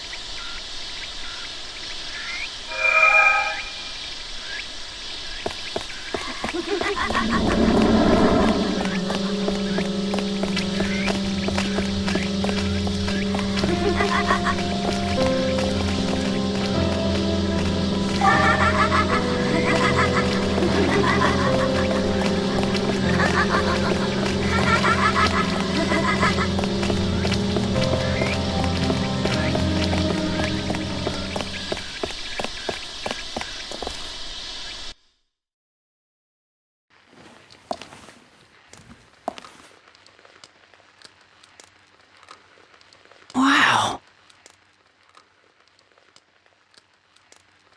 We got the green light, Dad.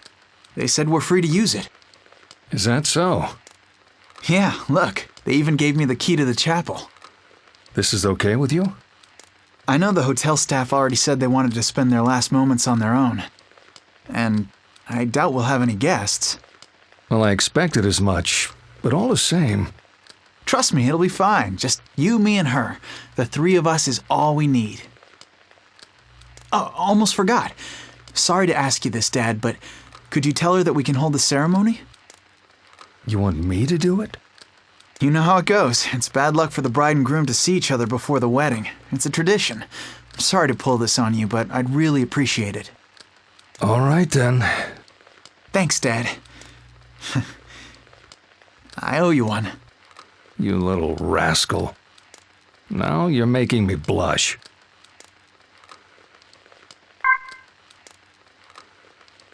Father? Everything worked out at the hotel. They said we can hold the wedding there. Really? That's wonderful. I'm so happy. What's that? A ring pillow. Your son brought it over and told me to use it in the ceremony. I'm sorry, but it just looks so familiar to me. Oh, you. Don't tell me you've forgotten. Wait a second. Is that the same one we used? None other. It's the same one you used on your wedding day. See, here's your initials embroidered on it. Well, I'll be. It's funny. Who'd have ever guessed I'd have your wife's initials? I'm so sorry it had to end up like this. Please, don't say things like that. There's nothing to apologize for. I really am happy. When it comes down to it, I'm getting a whole new family. A new family? Huh. Father, I just want to thank you so much. What for? For raising such a fine son. And for accepting me. I just know we'll be happy.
You dummy! You're wasting your time searching here.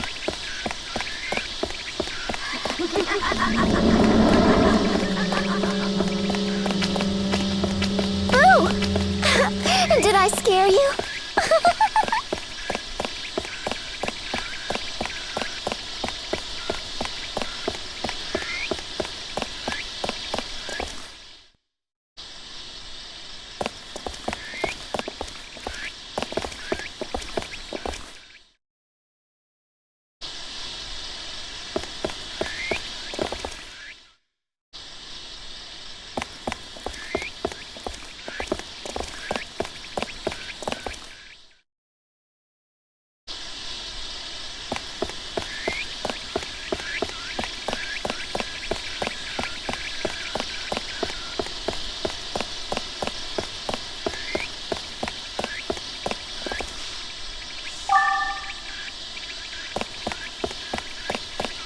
Don't come this way.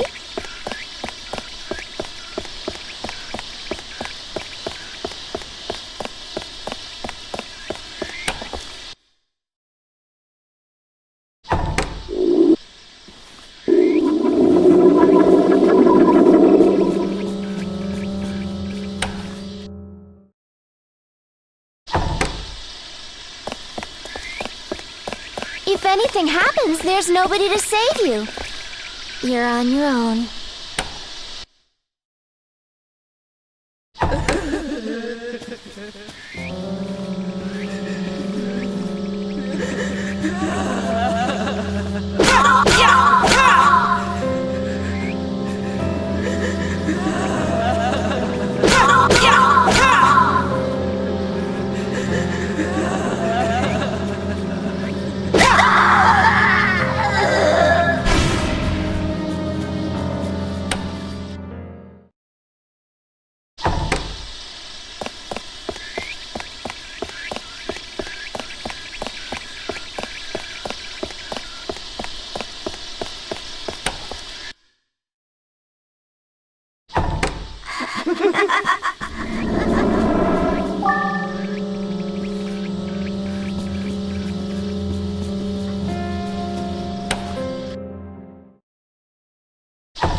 Better be careful.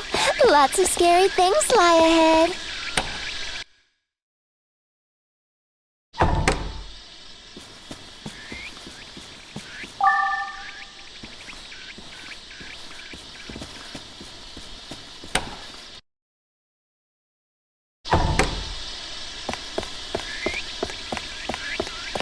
You might never leave again. Are you sure you want to go on?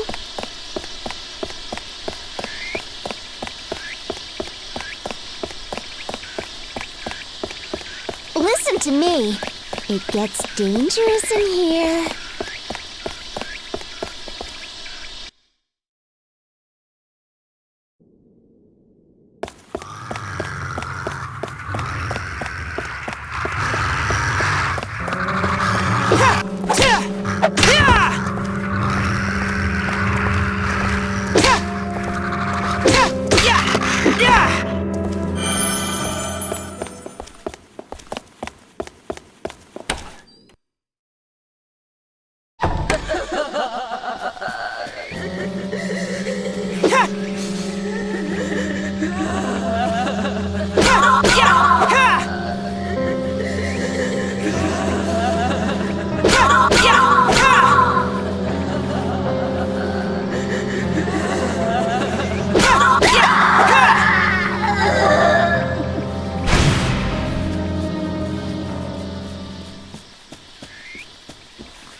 Better leave now. It just gets worse from here. Turn around and go home.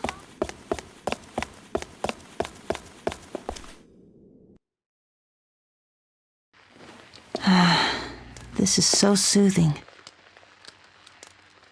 Wow, very cool.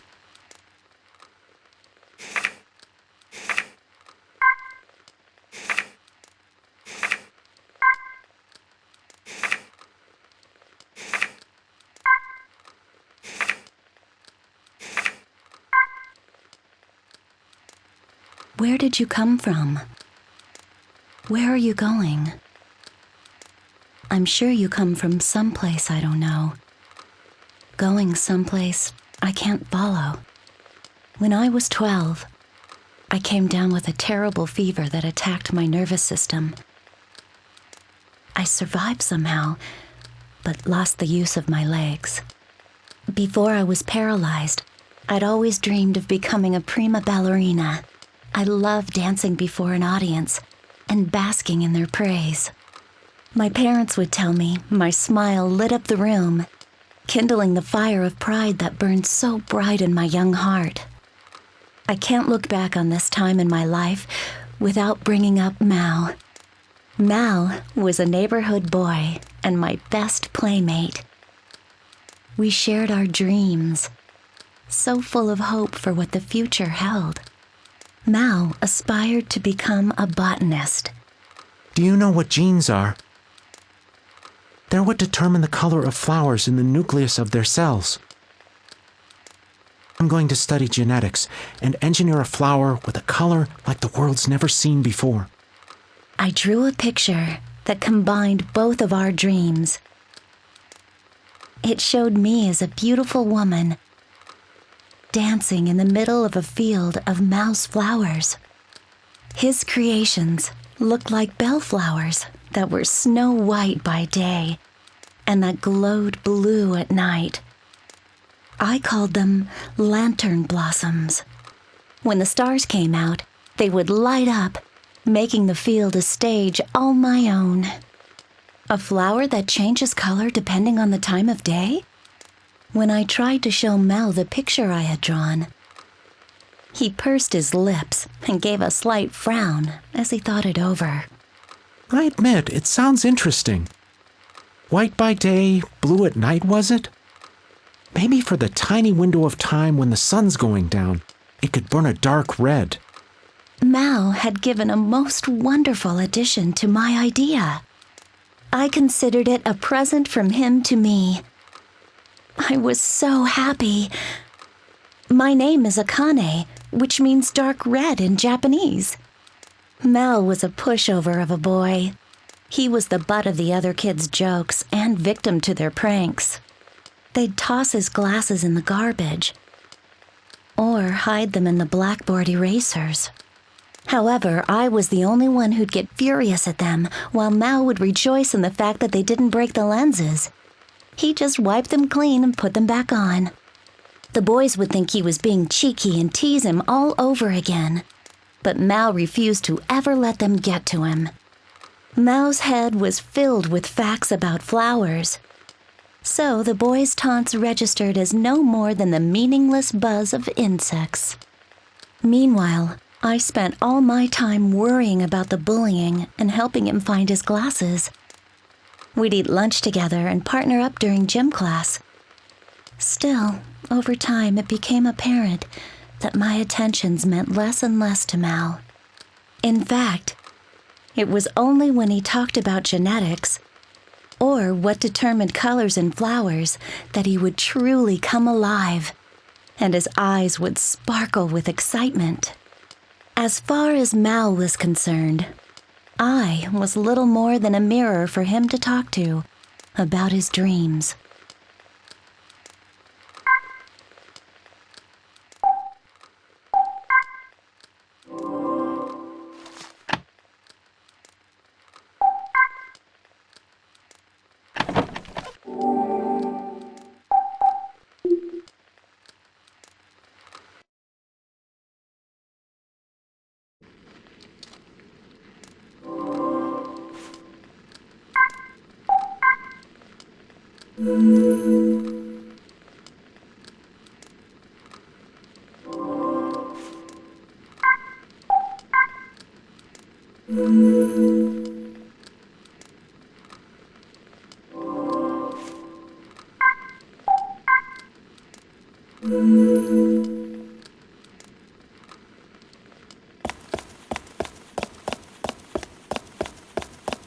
No place for a kid like you.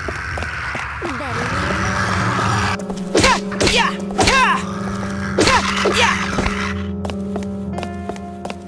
It just gets worse here.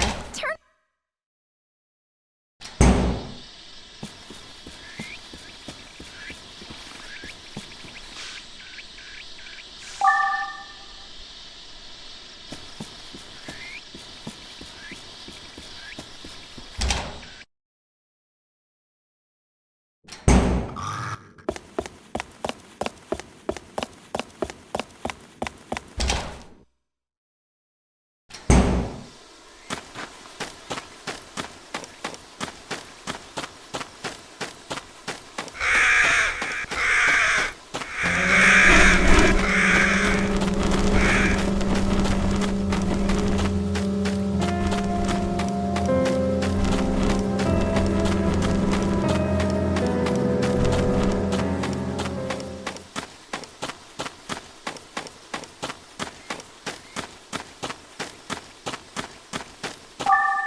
gets worse from here. Turn around and go home.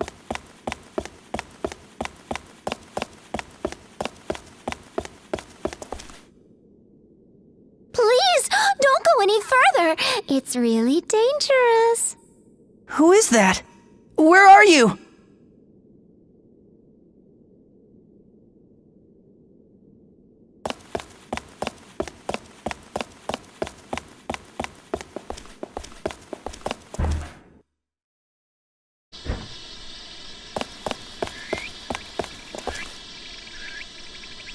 Don't say I didn't warn you.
Oh, there's a key here.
Phew, I'm tired. I see. Listen, sweetheart. Tonight, I feel there's so much I need to talk to you about. It's strange, isn't it? For all we know, I could be joining you as soon as tomorrow. Today, our son's getting married. His fiancée is too good for the fool. She's got a big heart and a good head on her shoulders. Like father, like son, they say. Actually, she reminds me a little of you. They both seem happy. Just like we were at their age. But even so, I really am an awful parent. I just can't accept it. I bet you want to say I'm being silly. They're starting a whole new life, so much to look forward to, And yet, to have it be stolen away like this, there's no way I can accept it. But I know, no matter what I think about it, I have to give them my blessing. After all, I'll be the only one at the ceremony to congratulate them. I know it's wrong to think this way, but I just can't help. Are you listening up there? If you were alive, do you think you'd be able to smile and wish them well with a clear conscience?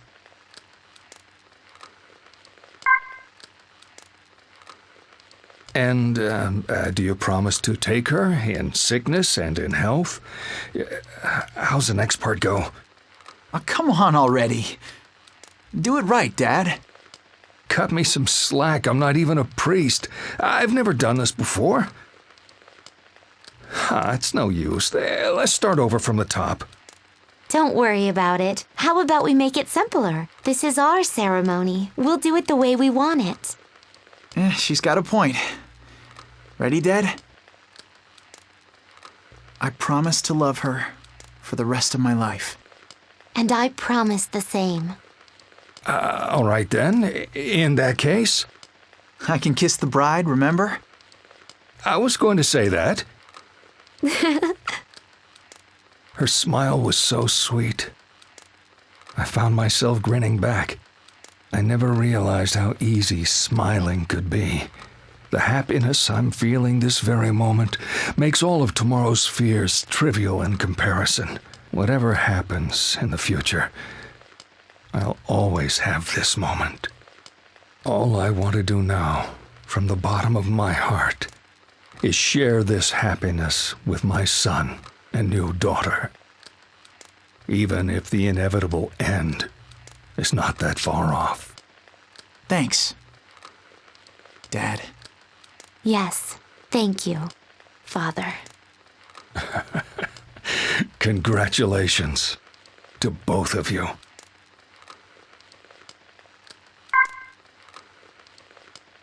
The day of the recital at the ballet school I attended, despite my insistence that he come, Mao didn't show up. While on stage, my eyes were fixated on the audience, and being so distracted, my feet tripped up my classmates and made a mess of the performance. I went home completely dejected, only to find Mao waiting in front of my house. "Mao, why didn't you come today?"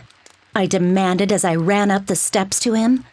Mao replied with, "Well, you know." What was that supposed to mean? More importantly, look at this. Mao showed me the inside of the white plastic bag he was holding. What was supposed to be more important? They're called moonlight mushrooms. They light up at night. And if I can figure out what causes that and blend it with the genes of the bellflower... Mao's dirt-smeared cheeks were flushed with excitement. It angered me like nothing ever before. Mao had ditched my recital to go hunting for mushrooms in the ravine instead. I swung my hand up and knocked the bag from Mao's grasp. Dirt flew from the bag, and a rain of mushrooms fell to the ground. Mao looked at them with the saddest expression on his face. Imagine that.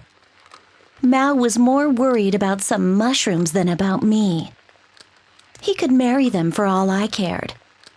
"You look like an idiot obsessing over some pathetic mushrooms. I'm just a waste of your precious time, aren't I? Unlike me, your plants don't tell you to come to recitals. They won't make fun of you or tell you to do your homework. You only need to look after them when you want to. You only turn to your plants because you're no good with people. You may have a dream for your future, but don't step all over mine." I know. I was taking out my frustrations from my poor performance on Mao. My own dreams weren't going as well, so I was looking down on Mao's. It was a lowly thing to do. But I didn't want to apologize. I left Mao standing there as I ran inside and locked myself in my room. I had hung up my drawing where everybody could see it on my wall. The one of me as an adult, dancing in the field of lantern blossoms. That drawing of Mao's and my dreams coming to reality was a treasure to me. When I tried to peel it off the wall, the picture tore. For a moment, I felt extreme remorse, but I refused to give in. Took the torn drawing and ripped it to shreds before dumping it in the garbage. I was hit with the fever the night that Mao and I had our fight. I remember bits and pieces of the dream that flooded my mind, but in the corner of every dream was the same image. It was the drawing that I had ripped to shreds. My legs in the drawing were cut off right at the ankle. In a sense, I was dancing legless. Soon the dream became reality. Though the fever subsided, my legs remained paralyzed. I couldn't walk, let alone dance, ever again. I spent weeks mourning in my room. Mao came again and again to check on me, but I refused to see him. Eventually, he stopped coming at all. After a short time, I went back to school bound to a wheelchair.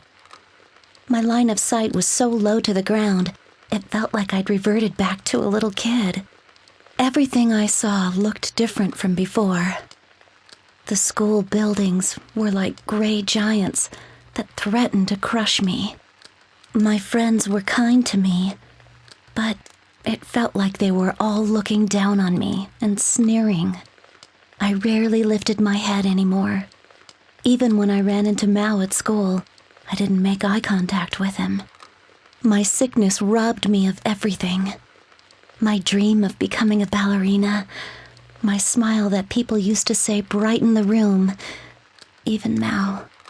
Even though I was stuck in that wheelchair, I attended school like everyone else.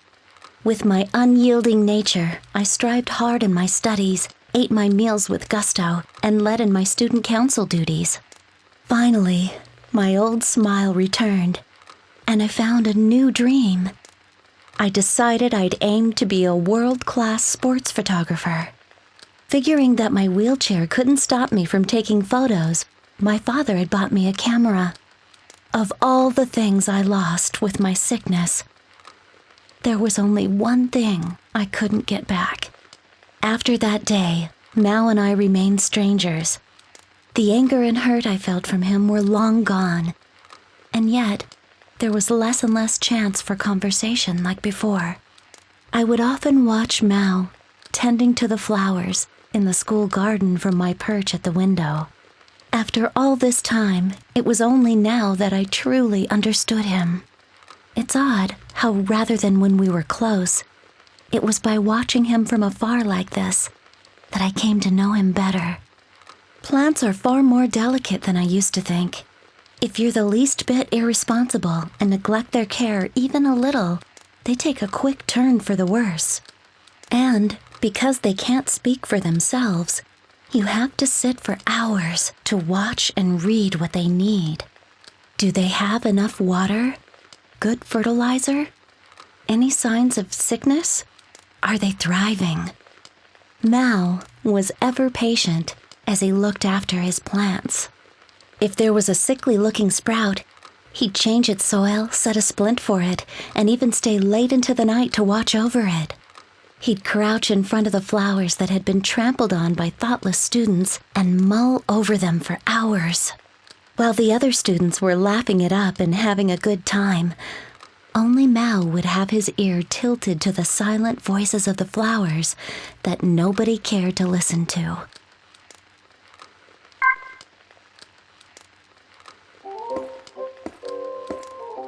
Ah, we meet again. 'Tis such a wonderful day.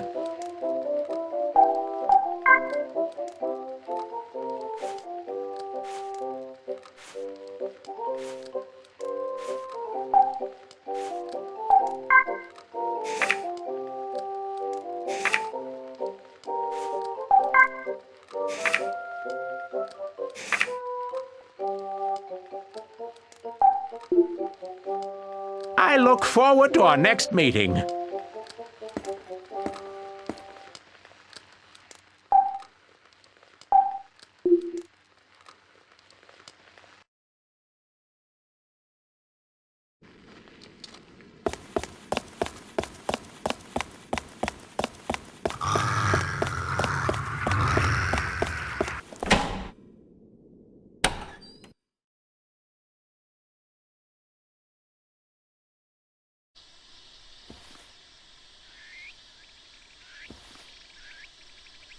I thought I told you not to come in.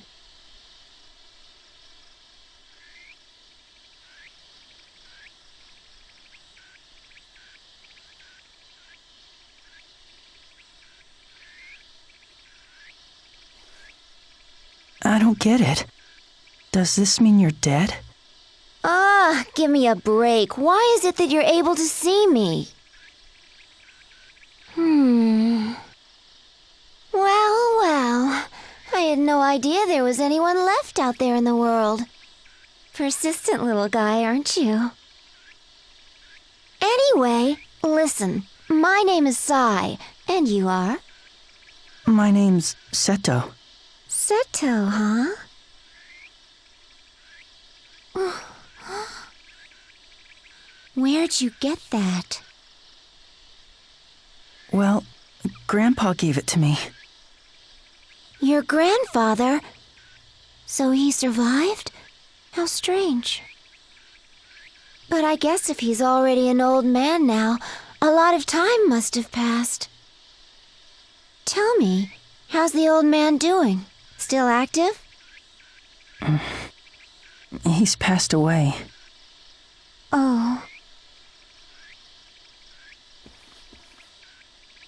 Hey!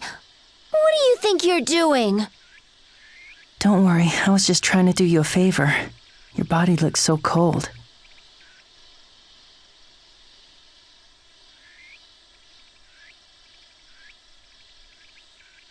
Can I ask you something? Sure, shoot.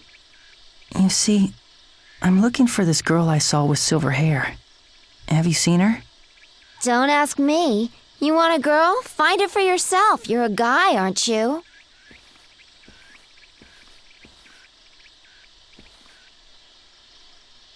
Why are you following me? Can you blame me? I'm bored out of my skull around here. I'd do anything for a good distraction. And besides, I know a lot of stuff. Maybe I could help you. Not to mention, I'm a sucker for cuties. Huh?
Stop. I won't let you past here. I'm looking for somebody. So can't you let me through? No, I don't know you. You're a stranger. I don't trust you. What a brat. She won't listen to anything we say. You don't trust me? What can I do to win you over? I know. Will you bring me the star? Huh? A star? I think she's talking about the one on the Christmas tree down at the station mall. So you want me to bring you that star? Yes. Okay then. Wait right here. Guess what? There's a shortcut to the station mall by taking the roof stairwell. Pretty convenient, huh?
star.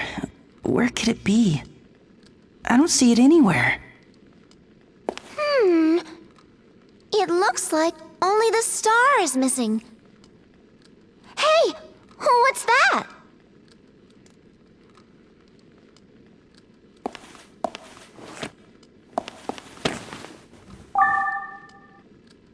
Huh? Oh! It looks like a flashlight. That's weird. It makes everything green. Hey now, I think you just hit the jackpot. That flashlight reveals things you can't typically see. Huh? How's it do that? Well, it's because... Actually, it's a hassle to explain. Oh, don't give me that look. Just be happy you can see stuff, okay? If you think I'm gonna explain every little thing, think again. I'm no teacher. Huh? But... Okay.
I found it! This must be the star she wanted.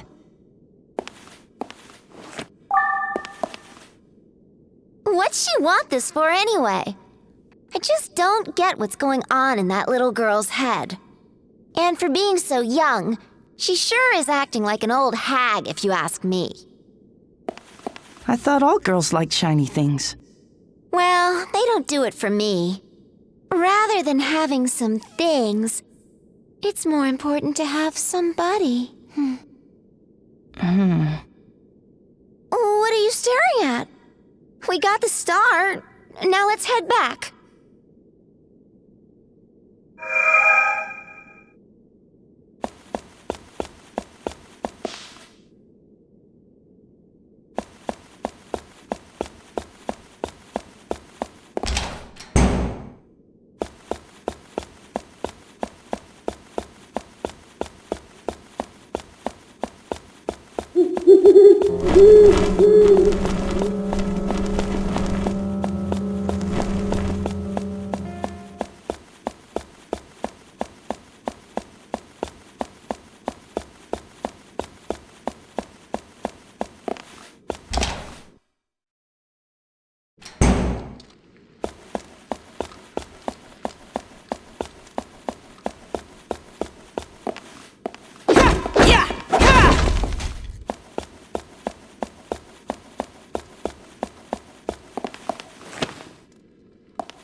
I better warm up. Wow.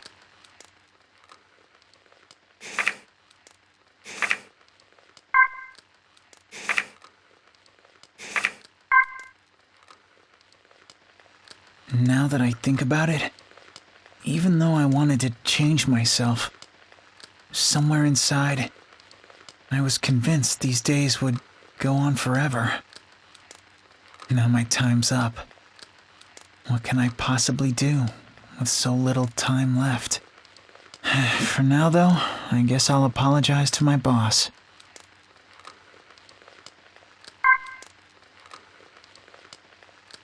When I finally spoke to Mao again, it was the day of our high school graduation.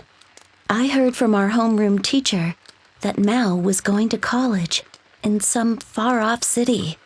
It was a college where he could really pursue his study of botany. I didn't want to leave things as they were. After the ceremony, I searched the school and found Mao by the school garden. It had been so long since I saw him up close, and he was a lot taller than I remembered. His long, slender fingers were black with earth, and his hands looked weathered. The strap of his canvas shoulder bag had been loosened to its maximum to let his bag fall to his hips. Somehow, that was enough to make my heart race. All I had to do was talk like we used to, but my mind suddenly went blank. What did I sound like when we used to talk? Was my voice high? Low? How did I choose my words? Was I curt with him? Cute? What was my timing when I smiled or got angry? I had no idea what to say. The graduates and students were laughing and crying together. They called out to each other. Their incessant flow of words echoed through the school halls and reverberated around us. We'll always be friends. Take care. Good luck. Goodbye. Come back to visit. I listened closely to borrow some of their words, but none of them were what I wanted to say. Mal, come down here. That was all I could finally manage to say. After a quick look of confusion, Mal kneeled before me, eyes on mine. There was that familiar scent, the smell of damp earth. Mal always smelled of earth. Long ago, I used to love napping beside him as he read. It felt like I was lying in the middle of a grassy field. I finally felt like I was with my old Mal and was able to speak naturally. How's your research for the lantern blossoms going? Actually, my college has fully equipped labs, so I think I'll finally be able to make some sort of progress. Genetic engineering is still a tricky field, so I probably won't be successful right away. I have 1,000,001 things I want to test out, so I highly doubt that 4 years will be enough time. Once given the chance, Mao's eyes glistened and he rattled on like the old days. His voice was lower than I remembered. He was intense and full of confidence, but there was still a bit of that old, delicate Mao in him, too. My heart was filled with so many feelings. I thought I'd burst into tears. I hadn't even cried during the ceremony. How had I survived being apart from Mao all these years? How could I stand not hearing him? How could I breathe without taking in his scent? Why hadn't I tried to patch things up sooner? And now, Mao was going far away. I would never be able to follow him with my legs. Mao was like a towering tree beside me. He offered me cozy shade, quenched my thirst with dew, gave me fresh oxygen to breathe. He was a gentle, peaceful tree.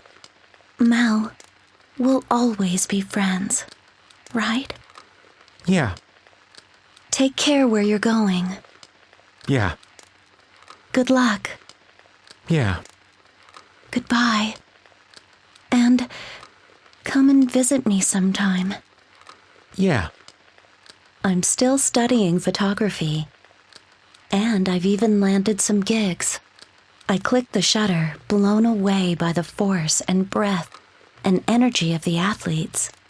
As a hobby, I've begun shooting trees and flowers too. Whenever I capture the workings of life that flowers give off so powerfully, and yet can be so easy to miss if you're not careful, I swear I can smell Mal beside me. Though the year of his graduation came, Mao did not. Rumor had it he was staying late at the lab.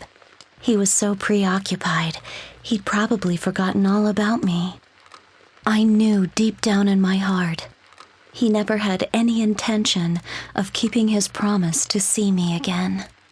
By that point, he and I had already started to make our way down our own separate paths.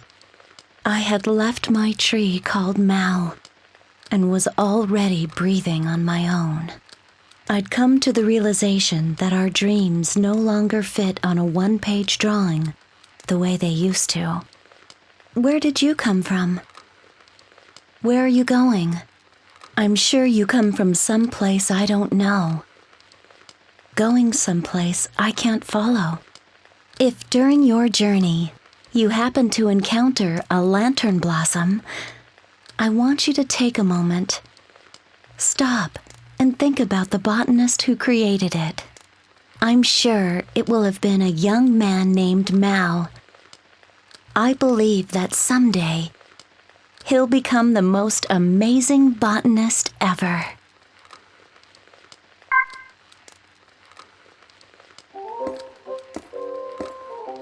Ah, it is you. The pleasure is mine.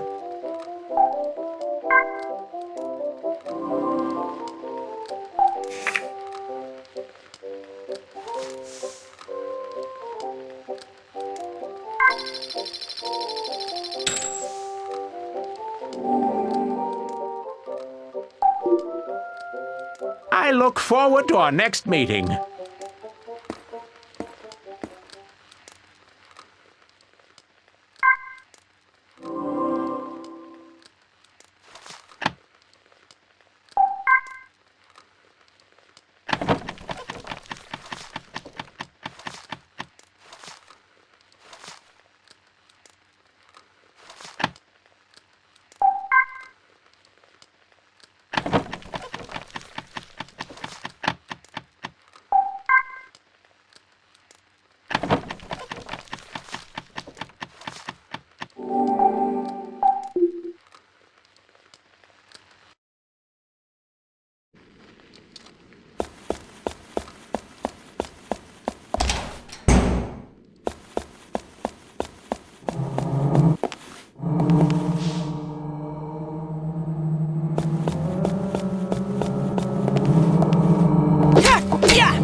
I brought you the star. See?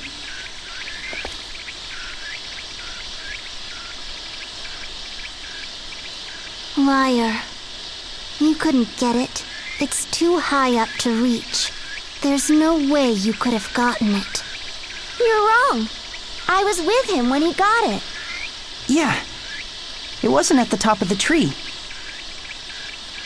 You stubborn little brat. Believe what people say for once. You're so rude. What else can I do to win your trust? The moon. Can you bring me the moon? What? Now you want the moon? Fine. One moon coming right up. Good. I've seen it in the park lots of times.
I think this is the moon she wanted. Yeah, but look at it. It's cemented to this sign. There's no way we can get it off. But we finally found it. There's no point trying to pull it off. I did it. It came right off.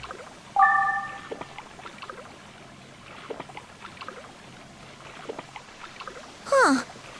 The sign must have been rotten. Well, good for you.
So, this is the moon, right?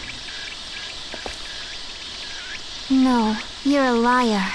There's no way you could have gotten it off. It was cemented to a wall. Yeah, well, the wall gave away easily. I didn't think it would work at first either. I barely had to touch it for it to come right off. I don't believe you. Oh, come on. What do I have to do for you to believe me? Oh, please. Don't even waste your breath. She won't believe you no matter what you do.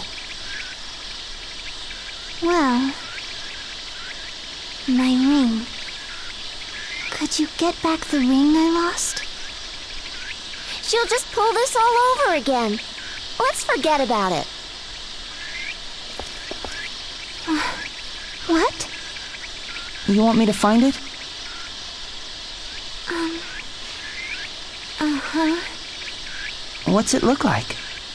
Well, it's silver and heart-shaped. Do you remember where you last saw it? I'm not sure. I think it was in the hotel restaurant. Okay, I'll be back. Oh, okay. A silver ring, huh? I've got a feeling this is going to be the toughest hunt yet.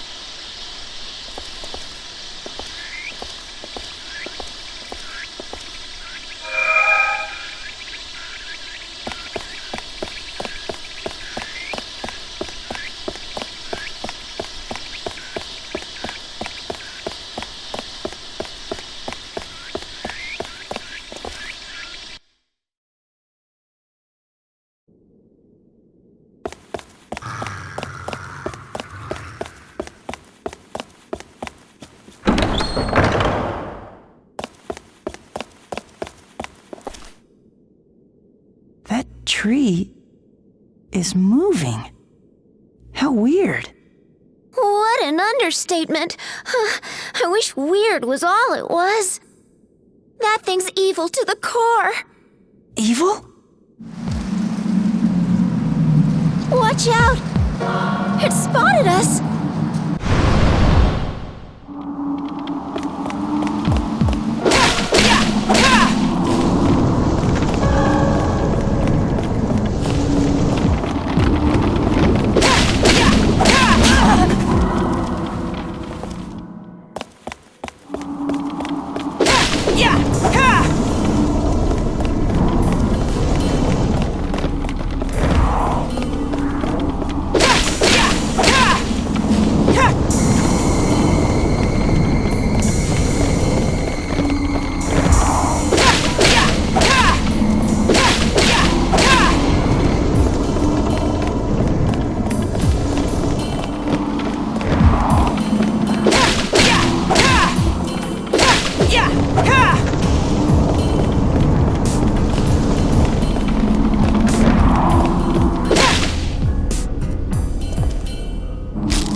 Phew. I guess that took care of it. I gotta say, for being such a pretty boy, you're kinda tough. I guess being on my own has made me that way. Hey, what's that? It's glowing. What is it?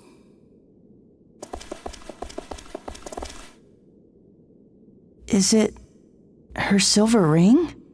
Let's go back and see what she says. Then again, she'll probably just call you a liar.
Here. We found your ring. Why did you believe what I told you? Why not? I didn't think you'd lie to me. But why? Because I wanted to trust you. Does that sound weird? It is a little strange, but it's not a bad thing. You wanted to believe me? That sounds like something he'd say. My name is Chio. Please, come in. Thanks.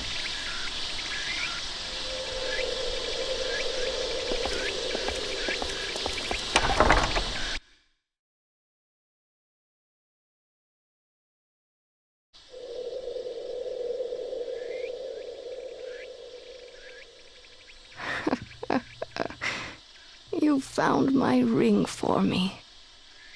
That was so sweet of you. Who's that? That there's the girl. Actually, that's not quite right. We're seeing her true physical form. Thank you. Oh. Thank you so much. The day will come when your journey will end as well. Your greatest adventure will be over, and you will make your way home. However, your journey will not be complete. The days will still go on for you. One after another they will pass, until you've had enough of the monotony. No new discoveries will await you. You'll watch the sun rise and set. That's all your days will have to offer. That's the moment when you'll realize the truth. The sunbeams, the wind rolling over tall grass, the idle chit-chat with friends. These were the gems of your life.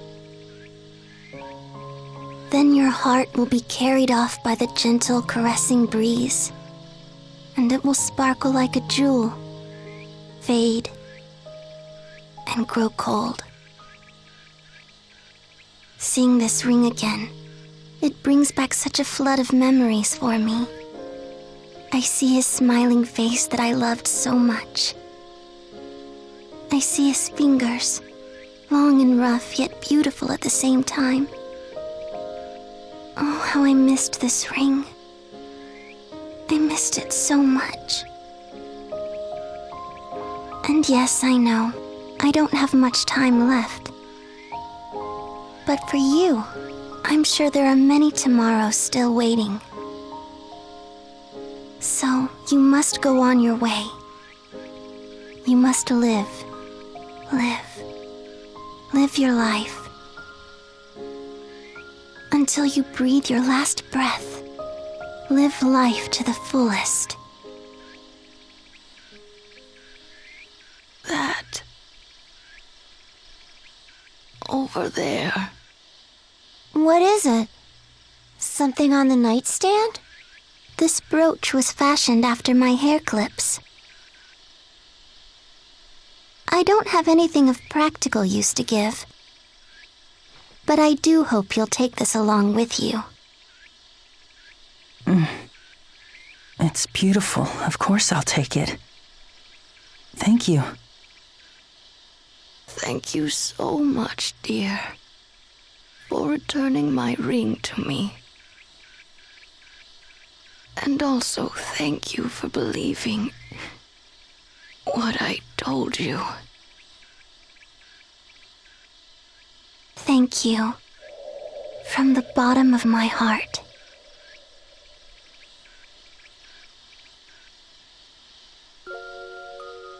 Let's go. There's nothing we can do. We can't leave her like this. There's no saving her anymore. Besides, you have to go out and meet your own tomorrows Don't you remember?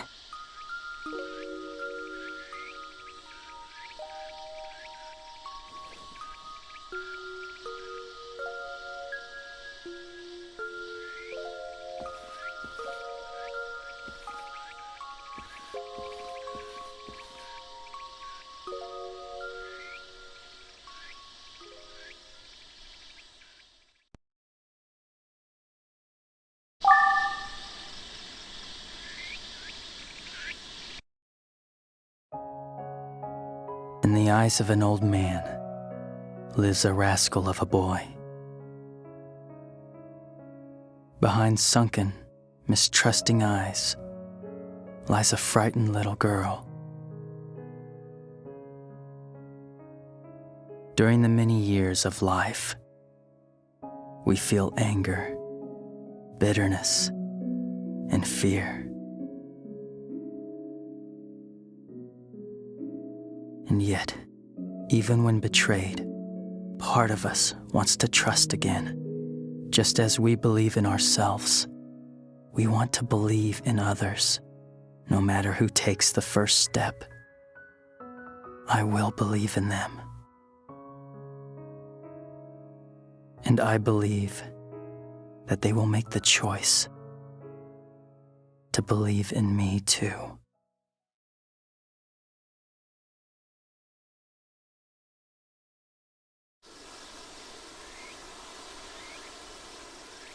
Hey, I've been meaning to ask you something. Huh? What is it? After you find that girl you're looking for, what's your plan? I don't know. I haven't decided. I mean, I guess it's like this. See how big and white the moon is? It's so beautiful. But no matter how beautiful I might think it is, if there's nobody I can tell that to, that feeling will end up vanishing inside me, like a bubble bursting. And I won't even know for certain if I actually thought it in the first place. That's the reason why I need someone to talk to, someone who'll be there to listen, to hear what I have to say. They don't even have to respond, really. Just a simple yeah now and then would be fine by me. I just want someone to be with. How interesting. You really can say the most ridiculous things. But that's part of what makes you so cute.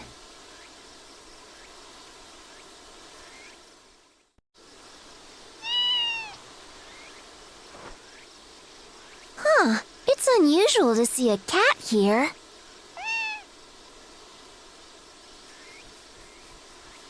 I wonder where he's headed.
What's it saying?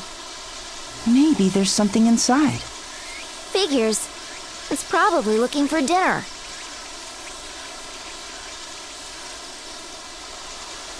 That girl. She was here. Look. You can make out these scribbles? Talk about obsessed. She might be down there. We have to go in. Whoa! Not so fast! You don't even know what's down there. Oh, what's the point? I can't stop you. Just be careful, okay? I will. What's so funny? Nothing. I'm just happy. That's all. Don't go getting ideas in your head. I'm only coming along out of curiosity.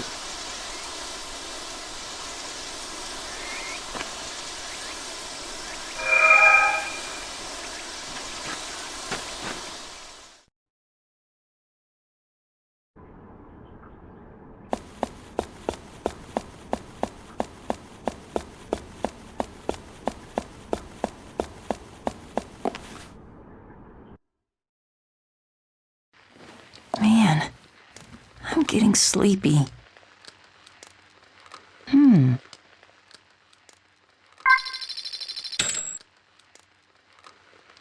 Iced tea on a hot day. Warm cocoa for a chilly night. You always knew just what to get me.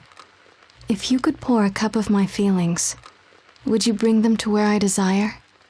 If you could, then a drop would be enough. Bring me all my feelings for you. Fill it right up, right to the brim. Just be careful not to spill any on the way.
ID cannot be confirmed, you will be removed. If the ID cannot be confirmed, you will be removed.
Is this?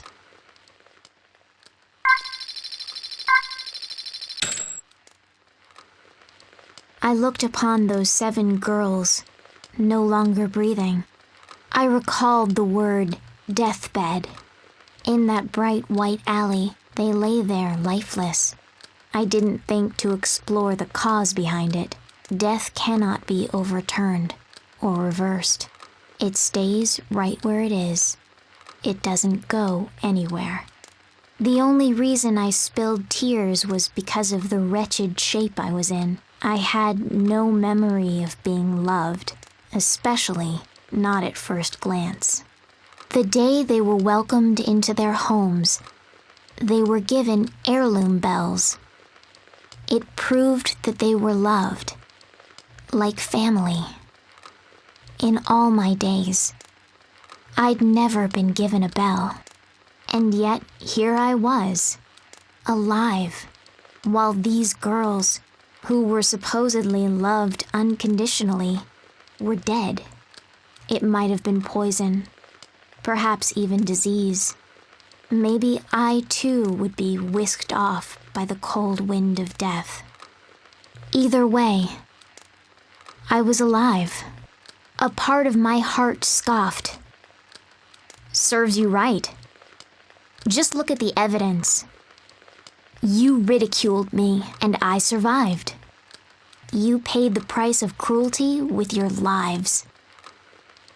Behold, I'm alive. But no matter how much I yelled, none of them opened their eyes, and my tears didn't stop.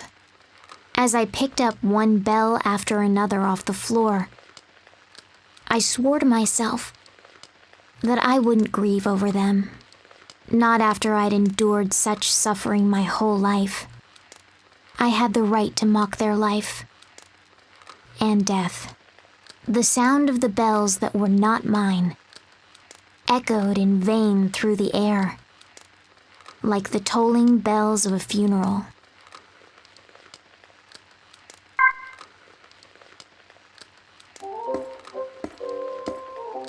You are my valued customer indeed.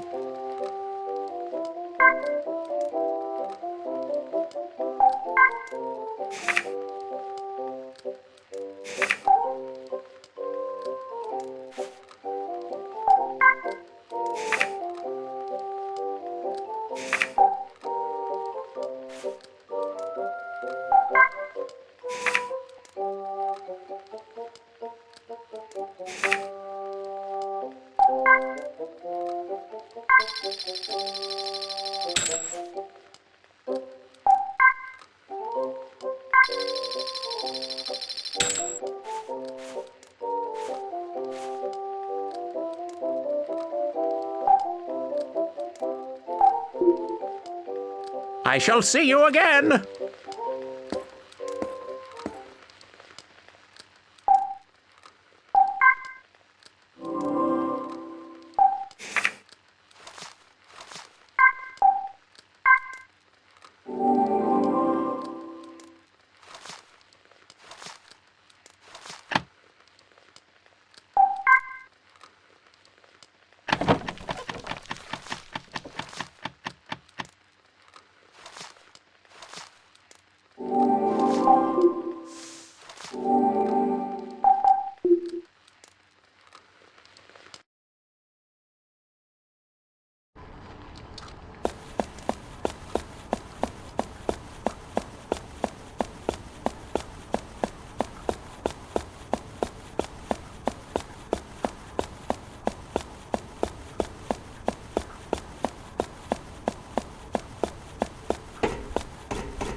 Am I starting to talk to myself?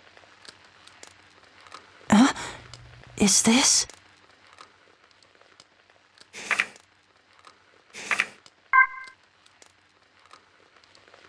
I'm sorry. I hope you get this, Mom. I wanted to apologize to you for so long. This might not ever reach you, but I'm sorry for what I did. It's all my fault. It was a lie, so please smile and say it's okay. If we survive this, I'll apologize in person. So please, forgive me. I'm going home now, but this is a memo for when the end comes. If someone else sees this, please tell my mom for me if you can. I'm sorry for being selfish about this, but please, I don't want to die. I don't want to die yet.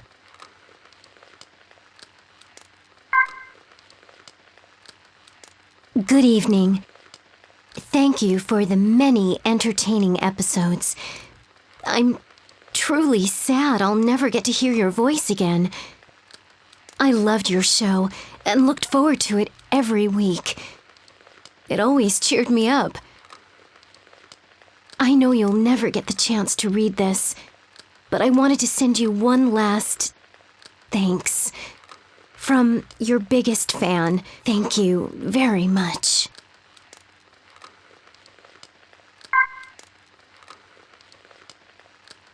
Cough.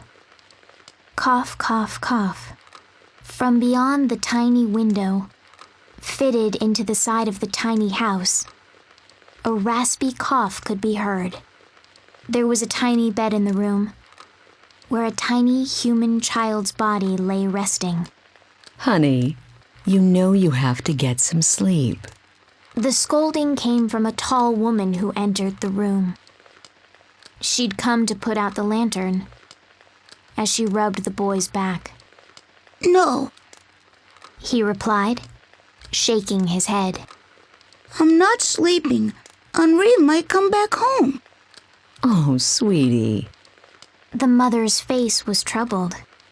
It was easy to see she knew something. She knew that the Henri the young boy was waiting for was not coming back. Henri's coming back. I know she is. She always comes home. I gave her a red bell. She's my little sister. Ah, so evidently Henri was this little boy's sister. I continued to watch them in silence. Thinking about the boy, I was reminded of Henri, who was even tinier than her poor, sickly brother. Once, she came to visit her big brother. He was so pleased and overcome with love for her that he gave her a red bell. Although I was not there, I could picture the scene already. Well, if Henri does come, I'll be sure to wake you. I know the sound of Henri's bell better than anyone. Henri's bell was small and red, but she was no longer with us. Her red bell was only here because it had been stripped from her dead body. As I looked up at the moon, I recalled the words, desecrating the dead. What I was about to do was the epitome of spitting in the eyes of the dead. That was exactly what I was doing. I had already abandoned her corpse, and now I was adding another sin to my list. But this was my revenge. It was the perfect thing to do. This was my revenge on her for calling me mangy. I called to the boy in a delicate voice. I rang the bell, the sign of his little sister that the boy claimed to know so well. The window opened. Henri? The boy called to me. Yes. It's me. It's me, Henri. He stretched out his arms to embrace me. What happened to you? You're all scruffy, he asked. I looked nothing like the beautiful little girl he knew and sounded nothing like her either. Only the red bell remained the same. My revenge was secure. I'm Henri. Henri, with her red bell. The youngest little sister embraced by her brother's small arms.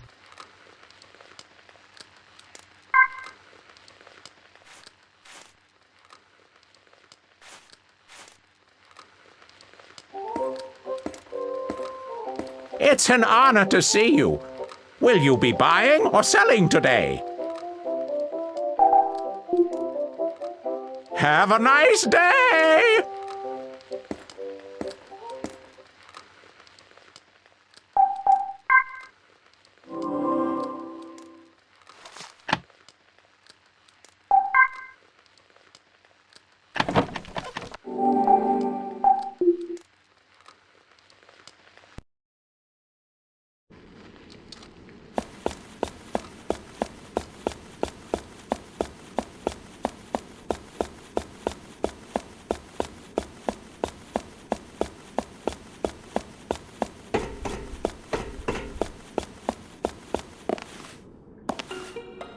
It's that cat from before. What's it doing here? He's looking at us. Cute little guy. Let's see if I can get him to come here.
Where did you run off to? You had me worried. You know it's dangerous to wander off too far.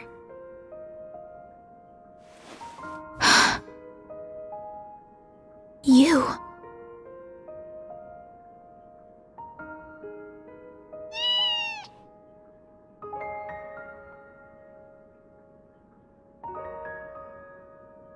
I know you.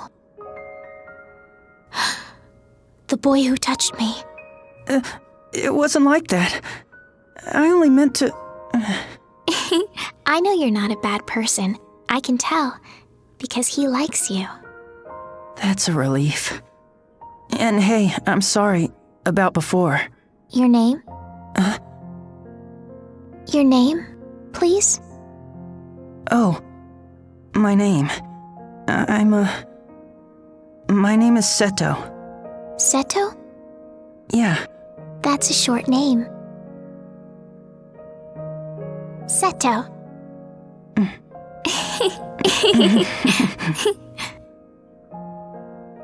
And, what about you? What's your... Glass cage will commence shortly. What's he... Shin? Return at once.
So comfy.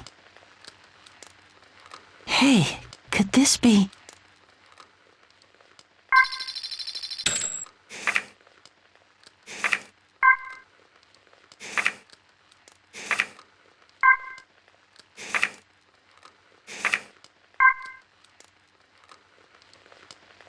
I just don't get the boss these days. Behind the mill, I heard two men talking. They wore matching white uniforms, smeared with soot, while smoke seeped from the mouths on their young faces. I snuck up to where their shadows touched the earth and eavesdropped from behind a pole. He missed the deadline again. And he smacked me just yesterday. Said I left the ashtray full. If he didn't dog us like that, he wouldn't have anything else to do. He said all we do anyways is smoke cigarettes. I just don't get him. Oh, you said it. There was the banging sound of a mallet. Word had it this mill was built by the skilled but eccentric foreman. He'd since taken on 2 assistants to make furniture around the clock. But the 2 men just idled their days away, breathing out an endless stream of white smoke. It must be you-know-what. Wouldn't be surprised. Ask him. You idiot, he'll do more than just box your ears if you do. I wouldn't complain even if he ran me through the sander alive. Just can't win with him. Boy, I'll say. And with that, they let out white sighs. It's seriously been a month since Fleur went missing? I guess she's not coming back. She probably finally had it with that barbarian. But I'm gonna miss how one look at her kiss her, and the boss's mood would do a 180. That was as far as I overheard. Stealthily, I did an about-face and skirted the wall of the mill. From my neck now dangled a blue bell, the symbol of this mill. Today, I had come to be the boss's Fleur. Approaching the window, a loud voice boomed from inside. I told you it's just not possible! You're not making any sense, you dimwit! The sound of the receiver slamming down was coupled with wood being shaved. My ears stood on end, and trembles racked my body. The words, "Run through the sander alive," danced in my head. No doubt it had hurt like mad. I imagined it, looking down at the blue bell. Does it hurt more than death? Not having experienced either, I didn't know. But dying probably hurt more. At that thought, the trembling stopped. It must have hurt Fleur a lot. I can't do this anymore! This time, a piece of furniture flew out the window. Things were taking a turn for the worse. I couldn't control my shivers, and the blue bell let out a ring. The boss turned his wrinkled brown face in my direction and scowled. I thought he'd look right through me with his muddy gray eyes. I didn't have the beautiful body of Fleur at all. I was terrified he'd say I wasn't his lovely Fleur, and would run me through the sander right then and there. He suddenly swung his hand high. The palm of his weathered old hand was blistered, the skin like bark. I was sure he'd strike me. But instead, his hand came up to cup my face. His rough and powerful hand stroked my head so softly. You scrawny little thing. His gruff voice was more like a groan. The way it trembled struck my heart. Didn't he doubt me? Didn't he see right through me? Should I really let him continue stroking my head like this? I was speechless as he took me in his arms effortlessly. "Boys, get in here," he yelled behind the mill. Quit your grumbling and get back to work. If you don't want me to wax your heads, then polish me some new wood. And step on it. Despite being yelled at, the two men had twinkles in their eyes. Boss's Fleur. He's back! They hollered, hands in the air. Unable to speak, the blue bell spoke for me with a tinkle. At that moment, I had won over her name. I am Fleur. Fleur with her blue bell, petted by a hard-headed boss. I am a furniture maker's beloved daughter.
Wow, very cool.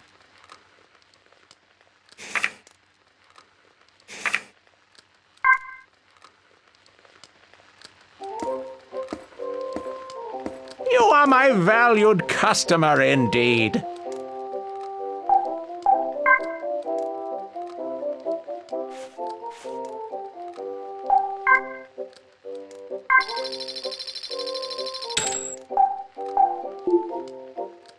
Have a nice day!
What's with this place?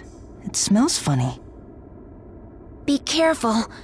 There's a whole different breed of enemy hiding around here. Different how? We've dealt with hazy, shadowy ghosts so far, but this guy's here in the flesh with a taste for meat. It'll strike from the walls and the ceiling. Keep your ears open so you can anticipate its attacks.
Phew. I think we're okay now. Well, well. When did you become Mr. Tough Guy? I guess all that practice is paying off. Don't get too full of yourself. Now let's go find that girl.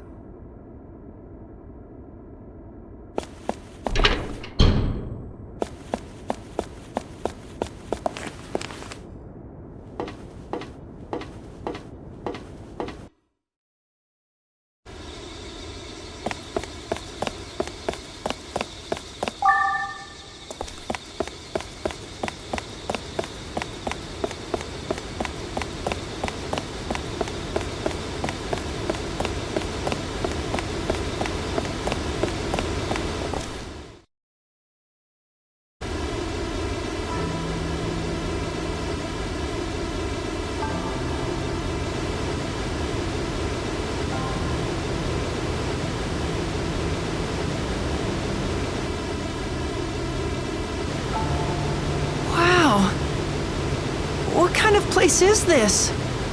Are you kidding me or what? You don't know? That thing's called a dam. A dam? It's so humongous. Oh, wow.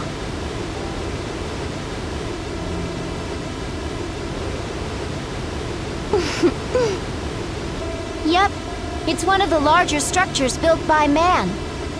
It harnesses the force of water to turn giant turbines, and that generates electricity. Turbines? Electricity? I don't really get it, but it's still pretty amazing. Well, I guess so.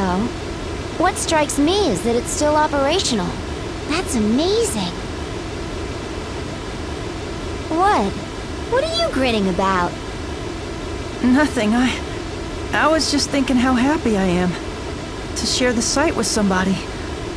Before, I'd always been alone in my discoveries.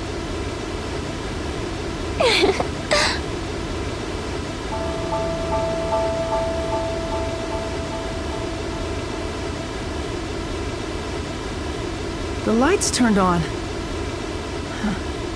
That might mean there's somebody up ahead. Maybe. Although in my opinion, I think we should go back where we came from.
It's you again. Please help me.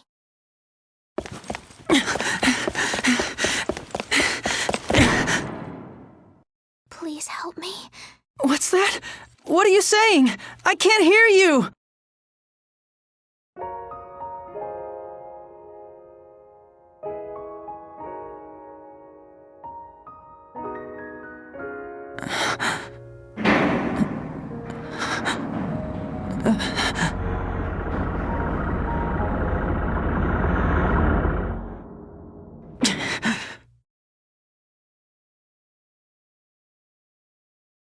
It won't open.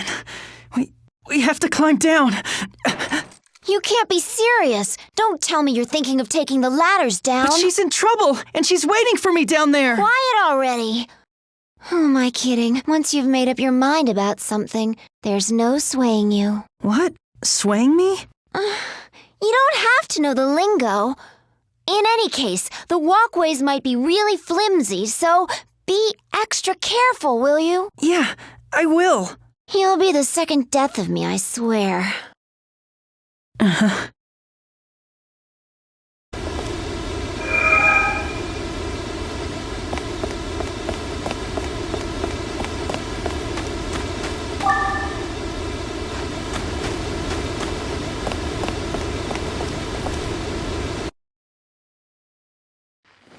Phew, I'm tired. Huh? Is this?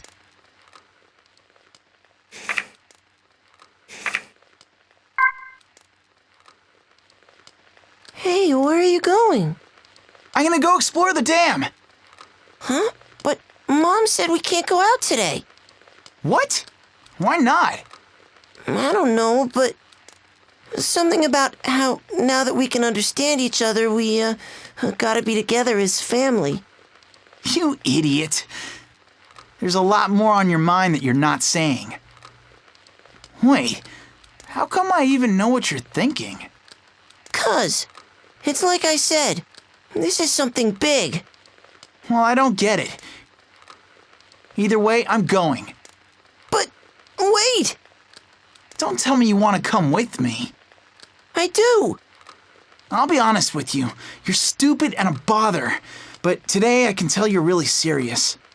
I am, and I will keep up.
Better warm up.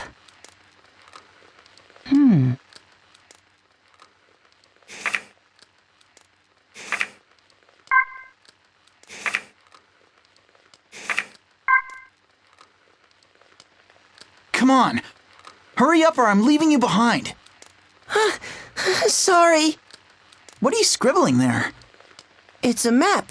I wouldn't want us getting lost. You numbskull. I know this place like the back of my hand. I'd never lose my way here. But I need it. What? You planning on coming here again on your own? I could. After all, I take after you. Huh. You're braver than I thought. Just give me a second to draw this. When I'm done, I'll let you borrow it. It'll be our secret map. I told you. I don't need that. But Papa's always saying better safe than sorry. Yeah. If you take after anybody, it's Mom and Dad. So? Just forget about it. Let's go and don't fall behind.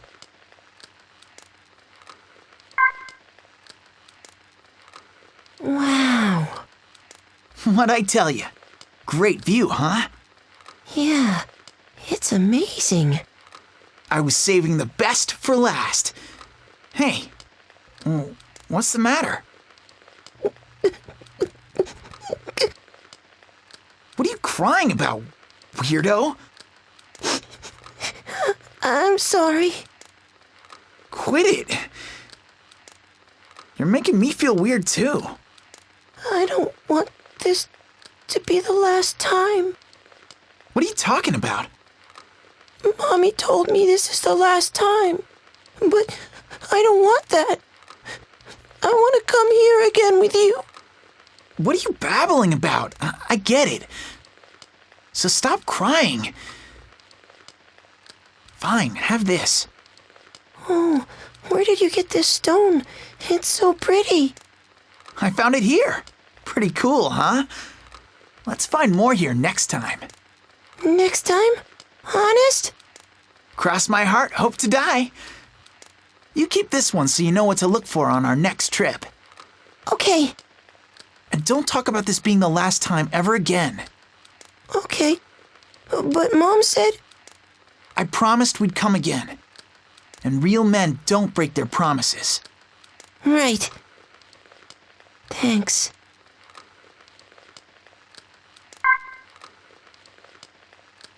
Hey, you hungry? I brought us something to eat. What gives? You're asleep? You gotta be kidding me. You're still such a baby. Next time I'll bring you somewhere even cooler. But it's real dangerous, so you might get cold feet and quit halfway. Come on. Are you seriously sleeping? Hey, don't think I'm gonna carry you home. The things I do for you. Wake up already. There's no way this will be our last time here. It can't be. Don't be like this. Come on. If we're going home, you gotta wake up and walk there yourself.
It's so noisy in there. I wonder what's inside. What's up ahead is like nothing we've encountered. If you want to turn back, now's the time. I can't. She's waiting for me in there. But this part is really dangerous. Listen to me for once. She's in there. I have to go. Fine. Man, you're so stubborn. Don't say I didn't warn you. Okay. Oh, now you're all cooperative.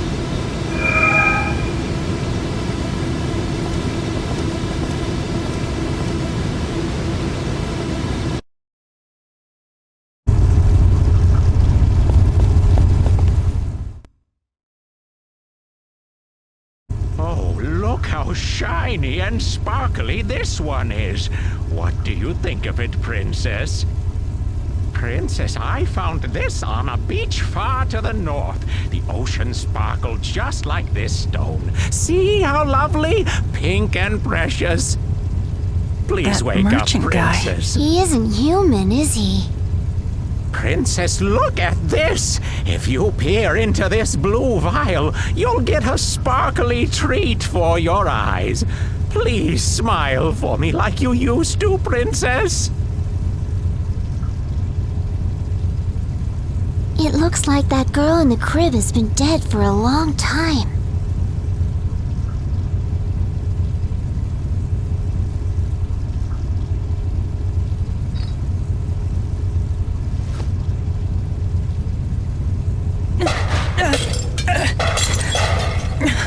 Who's there? Did you receive permission to enter the princess's room? I didn't. I'm so sorry. I was just... Get out this instant! You are in the princess's room! This place is not open to the likes of you! Get out! The guy's not listening to you. Let's get out of here while we can. Be gone, you vermin! Get out and never come back!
I must apologize for my previous behavior. It's okay. I just got a little scared. Such rude behavior is inexcusable. I was under the impression at the time that you intended to harm the princess. As a sign of my most earnest regret and sincere apologies, please accept this. Oh, how cute. It's a little chick plushie. It's got your face. Wonderful observation. The princess adored this little doll. And it was handcrafted by yours truly.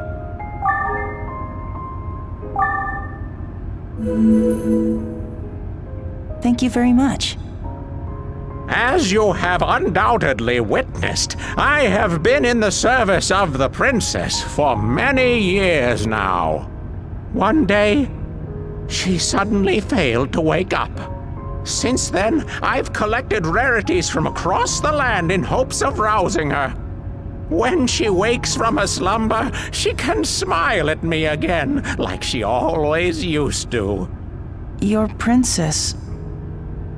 That little girl is... Ah, yes, the princess's smile, like a rose blossoming in spring. Such a lovely sight. Yeah, but she's... You don't have to say it. So, if you stumble across any rare or beautiful items, please consider a trade with me. Best regards until we meet again. And with that, take care.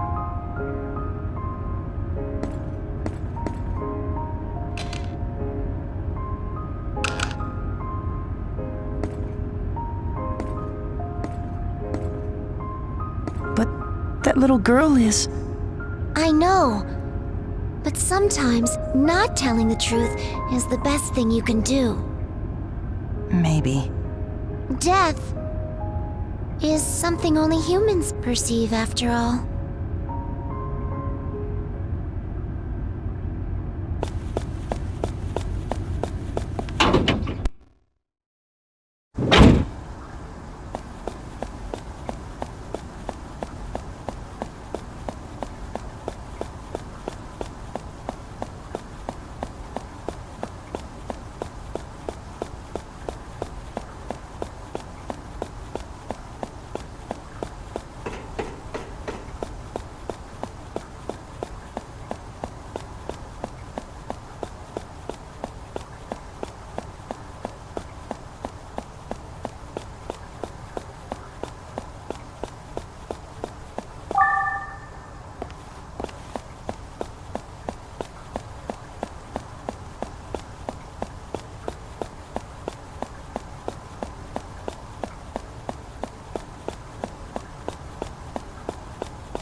Crow? Crow!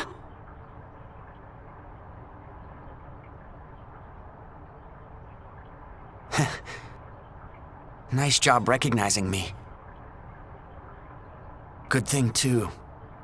My battery's about to run out any second now. I know, pretty lame, right? Seriously. I can't even really see anything anymore. You're a... You hit the nail on the head. That's right. you ain't looking at a human. I'm more like these discarded dolls around me. Nothing about me is human. Maybe, but you're still my best friend in the world. You listening? I'm not even alive. You're my friend. But I'm not human. You're my friend, damn it! Okay.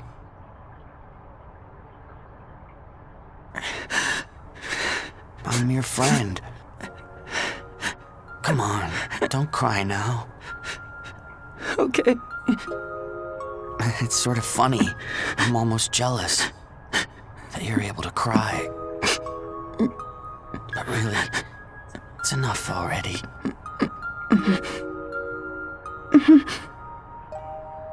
Oh yeah. That skull ring I gave you. You still carrying it around? Yeah. I keep it in my locket. That's good. That ring is proof of our friendship. Our friendship.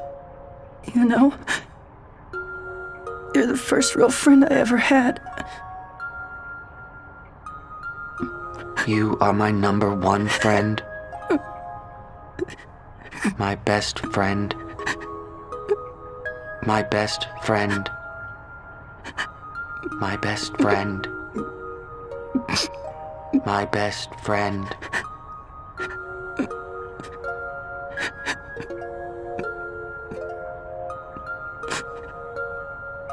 Thank you for everything, Seta.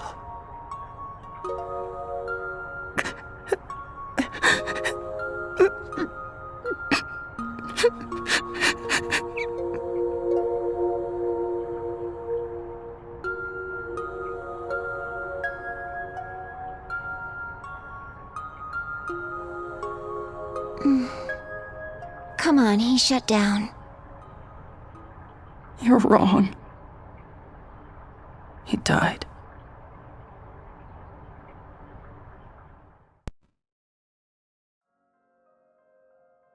I hurt, I tire, and I collapse. When I'm staring into the darkness, I find myself somehow entranced by it.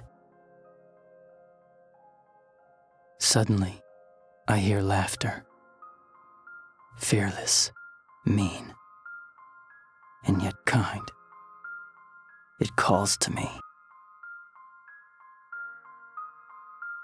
The days we spent together are long gone, drifting away like clouds in the breeze, even though memories are often fleeting. All I need to do is close my eyes, and your face appears. Clear and forever young.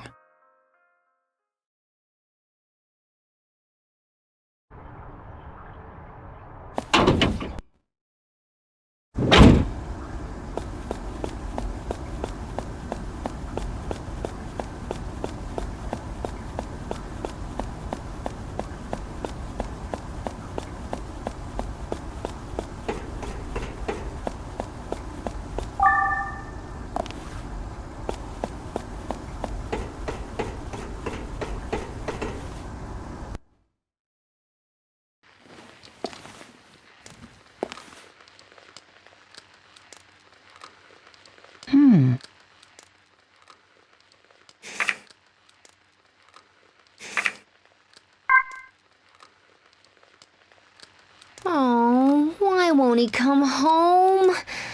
I'm tired of watching the door.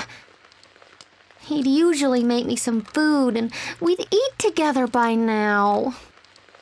I didn't even make a mess today. I didn't chew on the carpet or anything. Come home soon. Pet me and call my name. And then please, hold me. I've been waiting like such a good boy.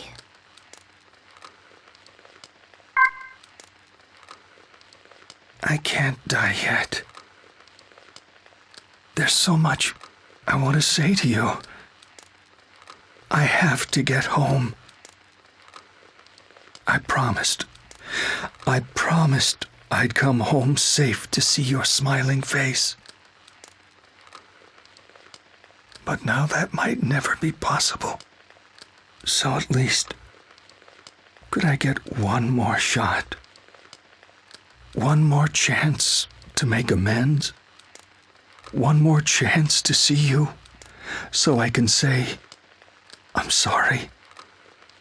Sorry for committing so many sins that I'll never reach the place you will. For not being able to keep my promise.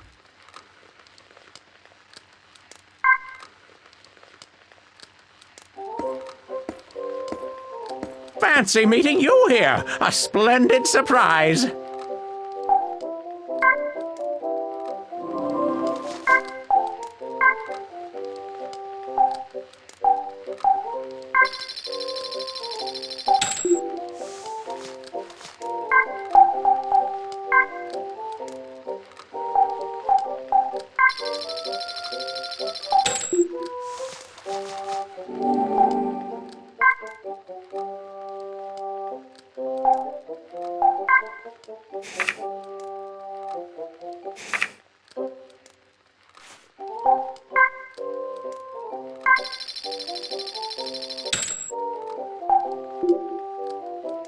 I shall see you again.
This is so soothing. Hey, is this?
Huh?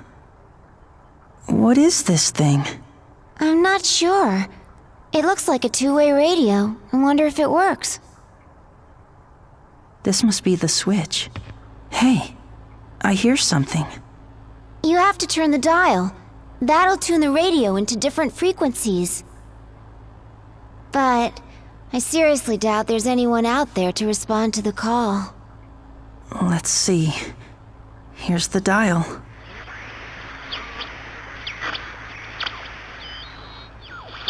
Anyone?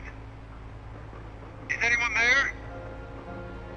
Come in. If anyone can hear this, please answer.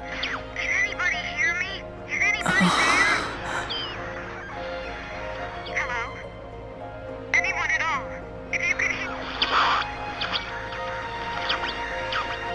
Hey, you hear me? Can anyone hear me?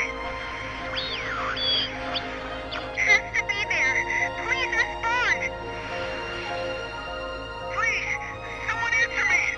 I'm here all alone. Me? You me? Everybody, where are you? Come on, everyone. Don't give up. You gotta answer, please. I don't want to be alone. Somebody.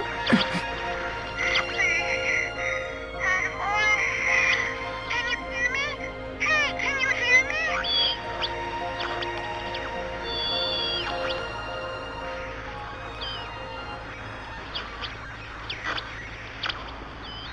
Hello? Where are you right now?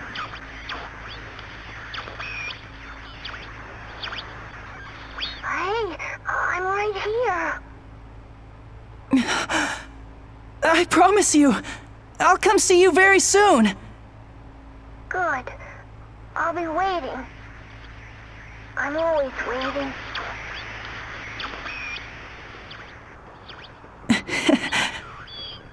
I knew it.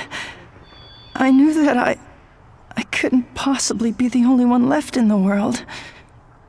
See? There are still other people.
The ID cannot be confirmed.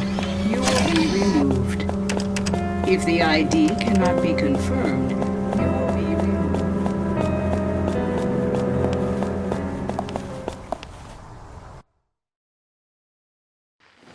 Achoo! I hope I'm not getting sick. Hey, could this be...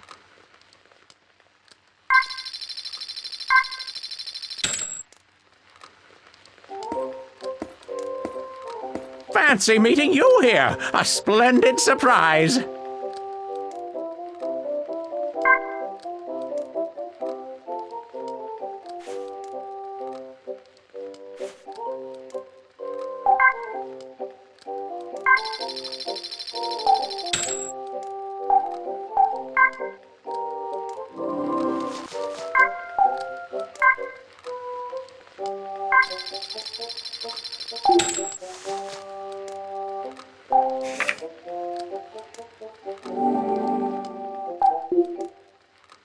I shall see you again.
What does all this mean?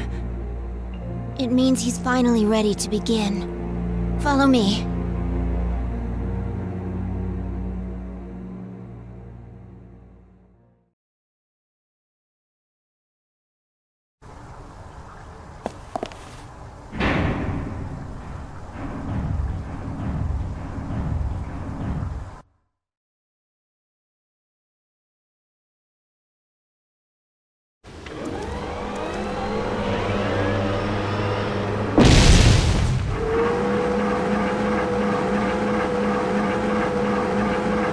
No way! He destroyed a power plant? He must really be serious this time. How dare you bring an intruder here, Sai? What were you thinking? Stop! He's just a kid! He can't do anything!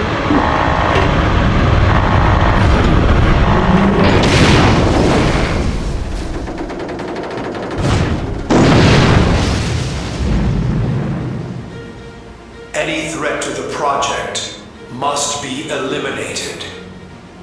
Any threat to the project must be eliminated.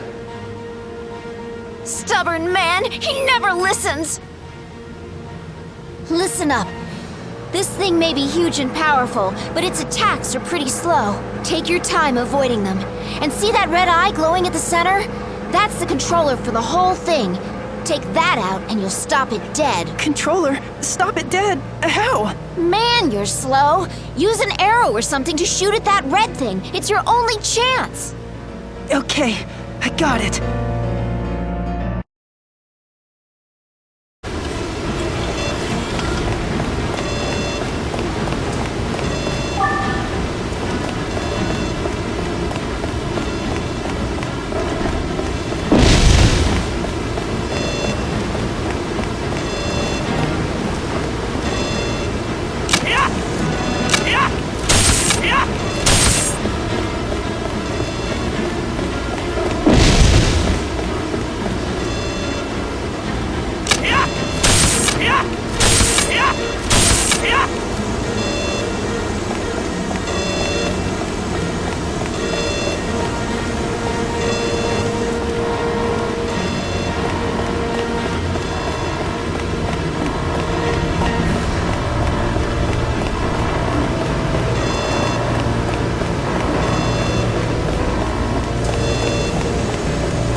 You know, there's a chance you might not meet anyone else, that you won't see another living human ever again. That this planet will become a world of ruins and wandering spirits. Why would you say something like that? You heard the radio, there's lots of people left. Maybe, but not if Glass Cage's power is unleashed throughout the world. These aurora lights are a sign it's going to happen. To be honest, I don't really know what he's trying to accomplish. It looks like he wants to do it again. But if the world suffers the same outcome as last time, it really will wipe out every last living human.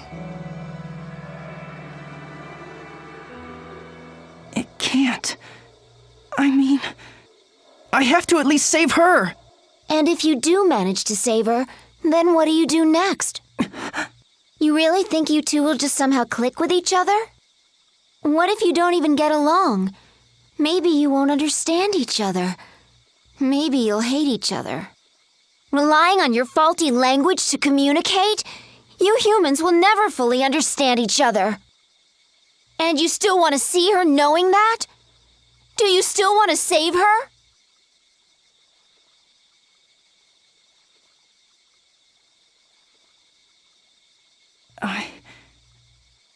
I don't know if we'll understand each other perfectly. But that's not what matters to me. I just want to feel her warmth beside me. I just want to hold her hand, to see what I see, and respond to what I say. That's all I really want. Wandering around alone, looking up at the moon by myself, I'm sick of it!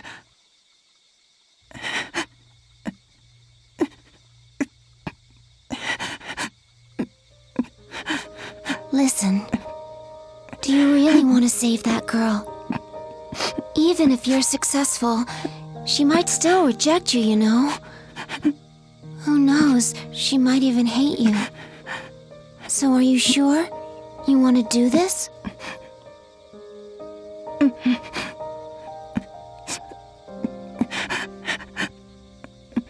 That's enough of that now.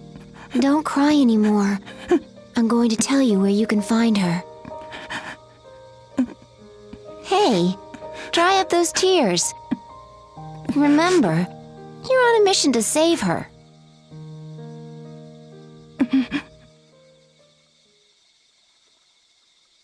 I know the exact location where she's being held. Follow me.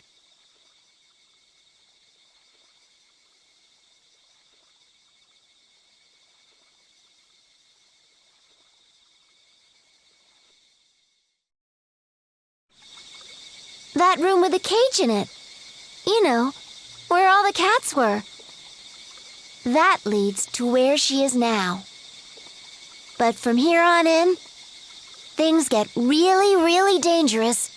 You could call it quits, but I already know you won't. That's right. I'm stubborn. I know. We have to go. She's waiting. Yeah. Let's get going.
Enter this code into that keypad. 1004. It's his birthday. He was always distant and cold on the surface. But he had a tender side, too. Who? It doesn't matter. Just enter the code already.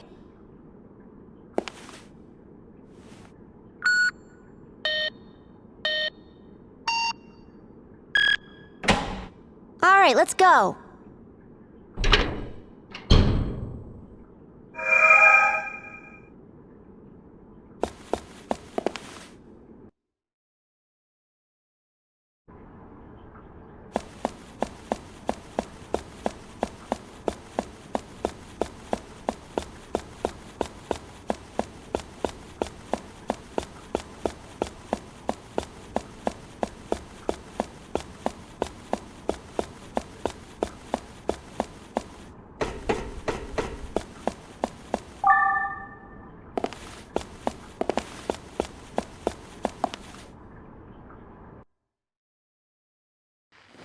Phew, I'm tired. Hey, is this?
better warm up. Hey, could this be...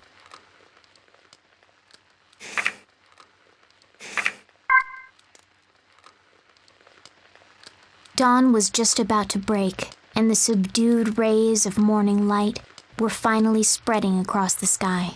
I was taking my time, strolling through the bustling scene of the early hours. The clamor hurt my ears. Angry shouts rang from the main street, while flirts could be heard in the alleys. I avoided the hubbub on my way. Just being in a foul place like this made me remember the life I'd led. There was a shop with its door propped open. The music that wafted from within was not what you'd consider uplifting. The sign by the entrance was half shrouded in dark. The word Sylvia adorned it.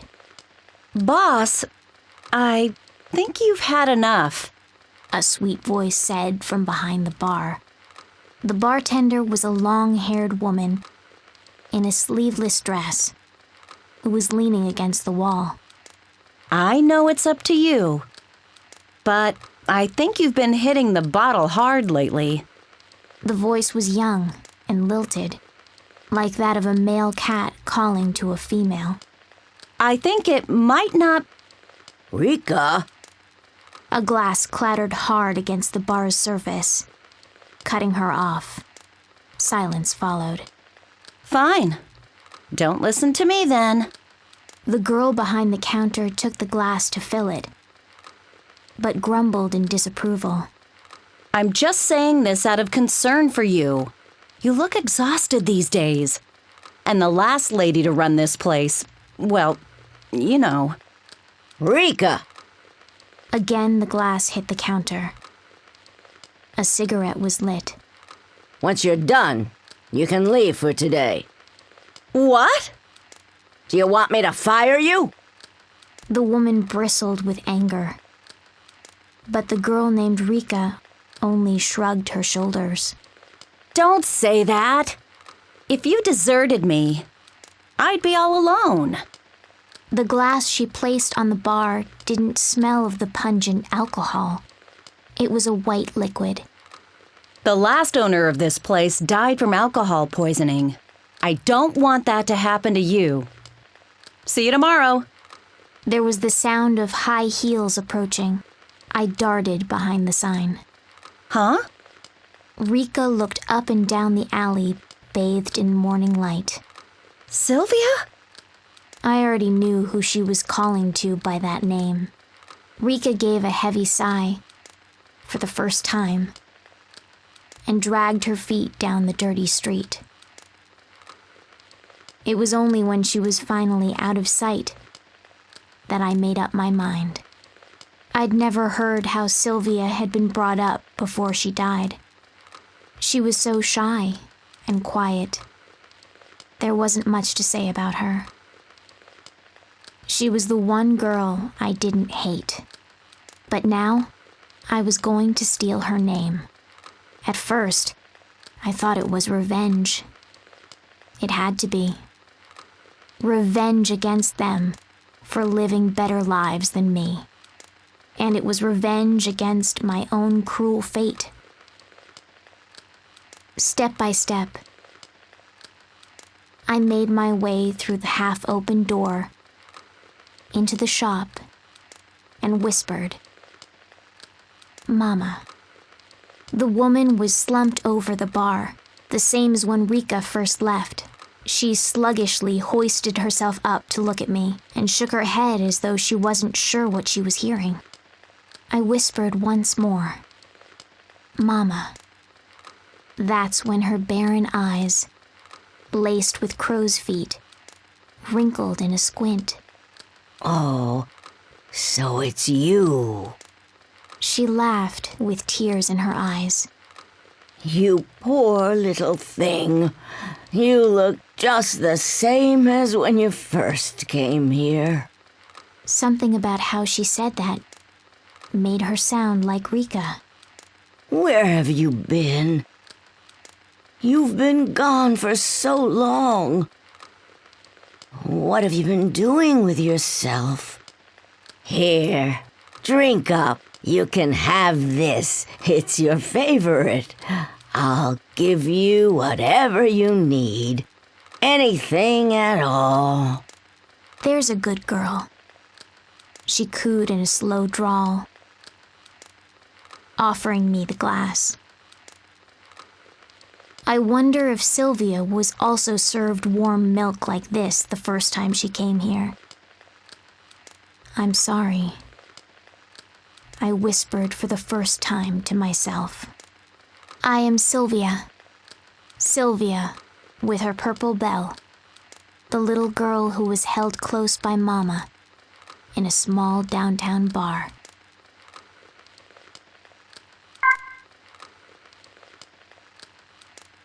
A tall human was watering the garden.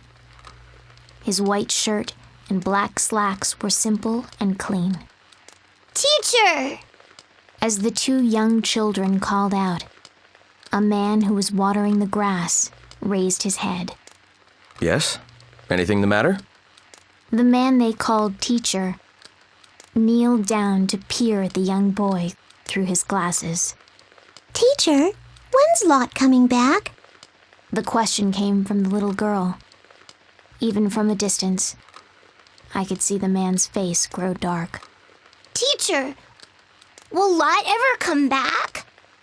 The little boy looked up expectantly, but their teacher could only furrow his eyebrows and purse his lips.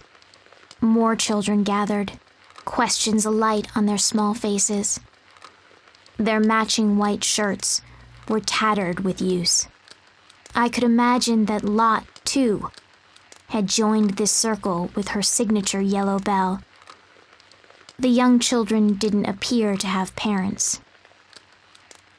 They lived in the big, plain house with the man they called Teacher. Now, what's taking her so long? She's gone away before, but... The teacher murmured an excuse, but the children wouldn't be soothed. We want to play with Lot again. Maybe Lot's sick. Maybe she's hurt. I bet she misses us. She must miss us. As worry spread among the children, the teacher asked them a question. Let me ask you, does it make you sad to think that Lot's lonely? Of course. We miss her. The teacher nodded and continued. Then, if Lot knew how you missed her, it'd make her sad, right? His voice was gentle. As I watched from a distance, I hesitated momentarily. I knew that the yellow bell that Lot possessed was from this orphanage, which was why I'd come. But I couldn't imagine that she really had a family in this place. Would anyone care if she were gone? Their worries now put to rest, the children returned to their games, but one girl lingered behind. A freckled girl with curly hair. But we're all... The girl mumbled, looking down at her feet. We're all still sad, even if Lot isn't lonely. The teacher put his hand on top of the girl's head. I suppose there are some things that can't be helped. I know what you do at night, the girl blurted, looking at him hard. If you really felt it couldn't be helped, then you wouldn't be out searching for Lot every night after we've gone to sleep. The teacher quickly put a finger to his lips. Everyone's worried enough as it is. But now I'm more worried about you, teacher. The man simply nodded with a sad smile at the girl's words. I know that. And I'm sorry. Then, with the hose still in hand, he looked at the sky and spoke aloud. Between you and me, I'm not all that worried about Lot. I'm sure she'll still survive outside these walls. All that matters is that we all considered her family. I'm sure she wants to treasure those words too, because the family we made here is the only one we've ever had. As far as I'm concerned, we're Lot's family. And as long as she knows that, everything will be okay. And to be honest, I believe that Lot will return someday. Night came, and the lights in the orphanage winked out. I slowly crept out from the shadows that spread before the orphanage. The moment the teacher saw me, he stopped in his tracks. The light from the full moon completely transformed me. I rang the bell, knowing it was all I could rely on. Lot? Is that you? Yes. It's me, Lot. So then, does this mean you're ready to come back to our home? But of course. If you'll have me, that is. Back at the orphanage, the freckled girl was trying her best to calm the children who were crying from the teacher's absence. For days now, she'd taken his place guarding them at night. Holding the young girl to him, the teacher announced my return to all the children, to all the family. I am Lot. Lot with her yellow bell. A gentle member of this orphanage, with a bigger family than anyone could ask for.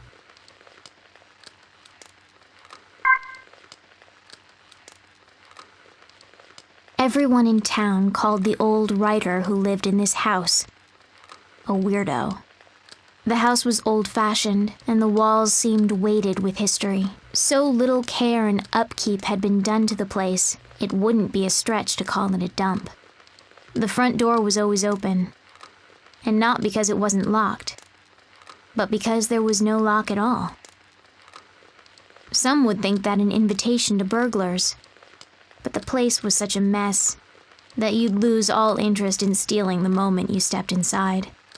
The house reflected its owner, an oddball, aged and in disarray. And this day, that oddball writer was laying in the middle of his hallway. For a moment I thought he was dead, but every once in a while, his finger would twitch, betraying signs of life. The bones in the back of his hands stood out, gnarled under paper-thin skin, but his slicked back hair looked young. The black framed glasses he habitually wore had stayed on, even after his fall. He'd probably worn those glasses so long that they were a part of his very being. And there he lay, weaving my way through the filth and the clothes and the furniture. I entered the house, and he didn't even notice. Bisk! He called my name in a gravelly voice. With each call, my body would shiver with surprise, and the bell would ring. It was a refreshing sound. The old man must have heard it too. He immediately leapt off the floor and turned his back to me. Not another step. The man almost spat out. I don't want you coming near me. And with that, he went back to the mountain of papers that buried what might have once been a desk. His hand never stopped moving as he scratched at his head. Believe it or not, he'd call out, drop to the floor, and do it all again. I was thoroughly baffled. And so I sat in the corner of the writer's room until night fell. The bell at my neck continued to tinkle lightly as I tilted my head. Can this man truly be Bisk's family? I came to check up on him every few days, but each time he'd act just as wild and nonsensical. When he wasn't throwing himself on the floor, he was completely immersed in his writing. Disturbed by his unnatural behavior, I tried my best not to allow my bell to ring, and so I stayed nestled in the corner until I finally heard the sound of a pen sliding across the desk. Phew. A loud sigh was immediately followed by a loud thud. He'd fallen backwards off his chair, Finally, finished. The way he breathed those words sounded so unlike his usual crazed tone. I lifted my head, and the bell chimed to him gently. With his back still on the floor, he let out a low moan. Oh, Bisk. Bisk, my dear. I was sure he'd yell at me to stay away again today, but instead he just lifted his thin, ghost-like arm and gestured to me. Just as I neared him, with my careful, steady steps, he suddenly grabbed me by the scruff of my neck and dragged me down with him. At first I went stiff with fear, but then I heard the beating of his heart. He gently closed his eyes and petted me. Bisk, is that you? You've gotten so much thinner since I last saw you. His bony hands were rough, but he petted me softly. As I sat there, unable to answer, the beating of his heart became softer and softer. He continued to coo at me gently. Finally, I'm able to sleep.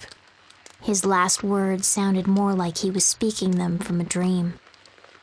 As the hand on me never wavered, I finally realized. My doubts were cleared. I understood now that this was the orange-belled Bisk's family. And as I gently closed my eyes, I could feel the sound of my own heartbeat, slowly melting free of its ice. I am Bisk. Bisk with her orange bell.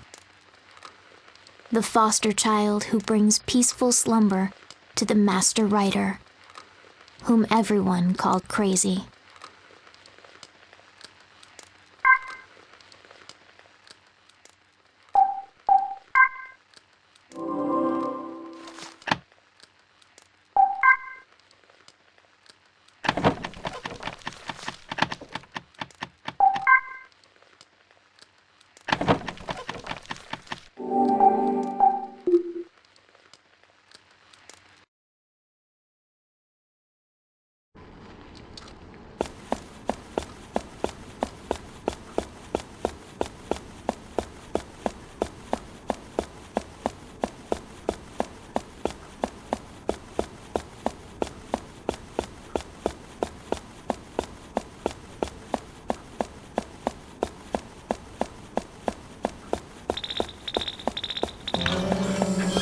If the ID cannot be confirmed, you will be removed.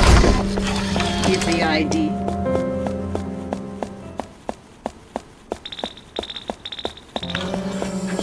If the ID cannot be confirmed, you will be removed. If the ID...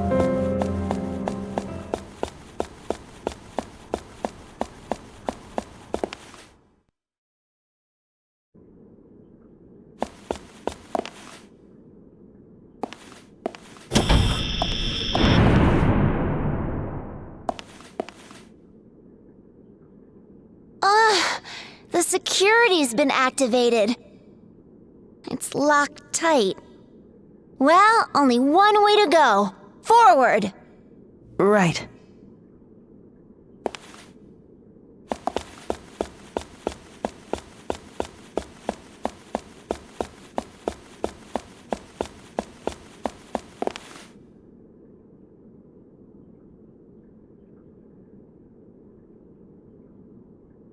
No boy. Looks like a dead end. Guess he means business. Huh? A dead end? In other words, we're trapped in here.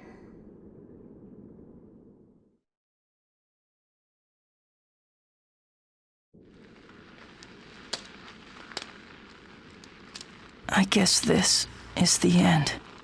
Huh? What's the matter? You're a guy, aren't you? It's too early to throw in the towel.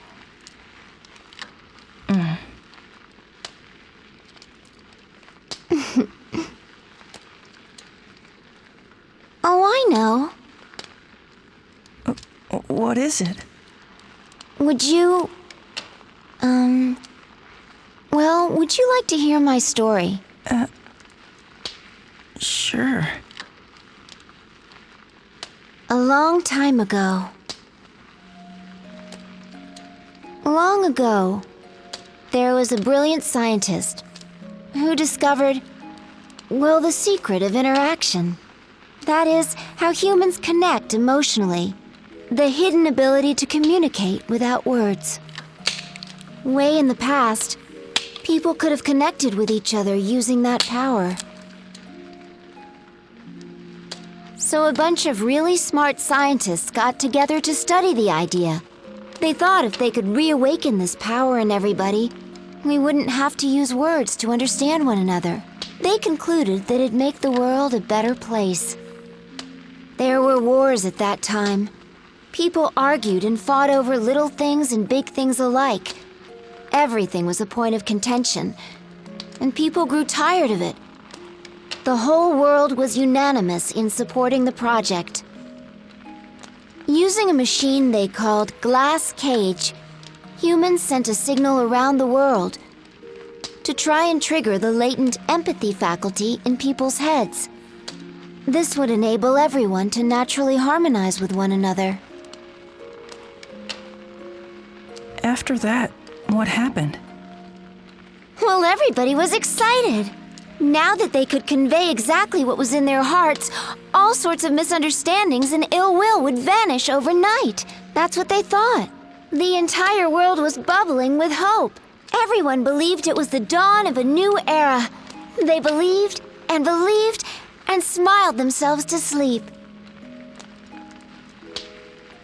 But then, the next morning, no one woke up. They slept and stayed like that forever. That's how they all died.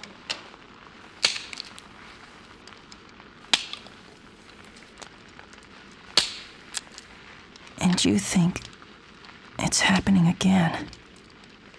Yeah. That girl? She's gonna be the catalyst for it. Catalyst?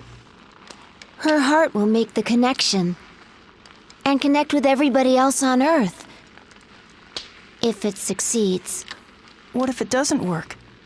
I told you. It'll be worse this time. Not a single soul will escape.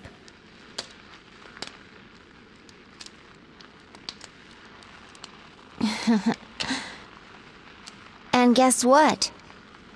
The first time around, I was the catalyst. But, Sai, I don't get it. How did you end up as the catalyst? Don't look at me. I have no idea. I lived a typical ordinary life. And then one day, they forced me to take all these tests. Before I knew what was going on, they decided to use me. They plugged all these cords into my head, made me take strange medicines. It was all very weird. I'm telling you, in all my days, I'd never felt such intense pain. It happened every day. More experiments. They didn't care at all how I felt. But there was this guy. He had a heart. Sometimes he'd slip me chocolates and candy. He'd even stop by and ask me if I was doing okay. And also, he thanked me nicely. I see. So you and that guy, well, you were like friends. You crack me up. I mean, I wouldn't exactly call Shin and I friends. If I had to label us, we were... Wait a minute.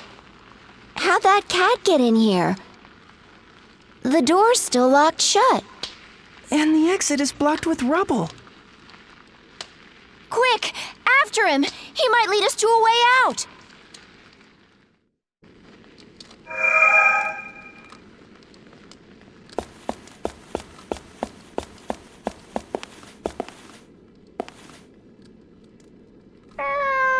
I found it! The cat's meowing on the other side. If you crouch down, you should be able to fit. Here goes nothing.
It's the same cat from before.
There he is!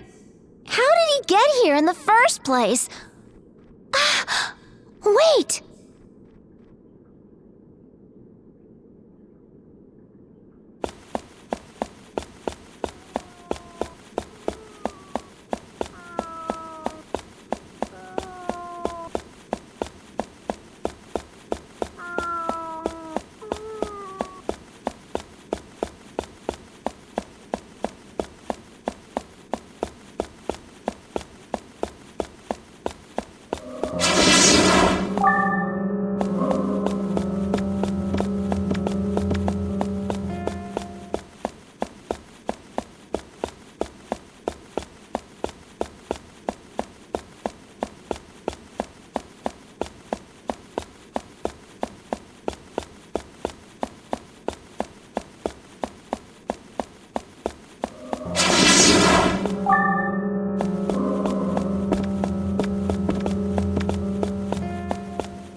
Man, I'm getting sleepy. Huh? Is this?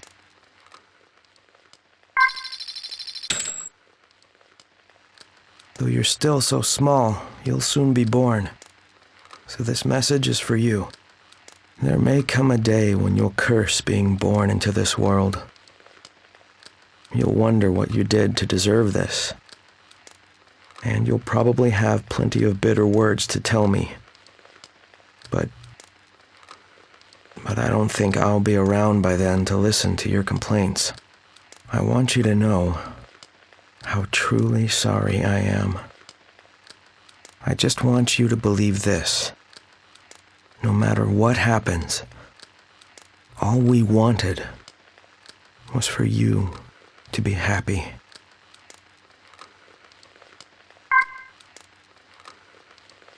To-do list. 1. Eat a whole cake by myself. 2. Share a meal with my family. 3. Visit all the friends I can. 4. Read all the books I've wanted to.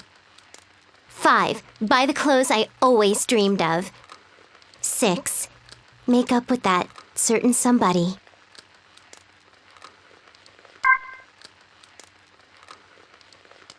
The silver bell wasn't a particularly outstanding decoration, but it did ring the most beautifully. I'd always wondered what kind of home such a lovely bell had come from. It belonged to an old woman who lived alone without relatives, in a large mansion I'd never seen before.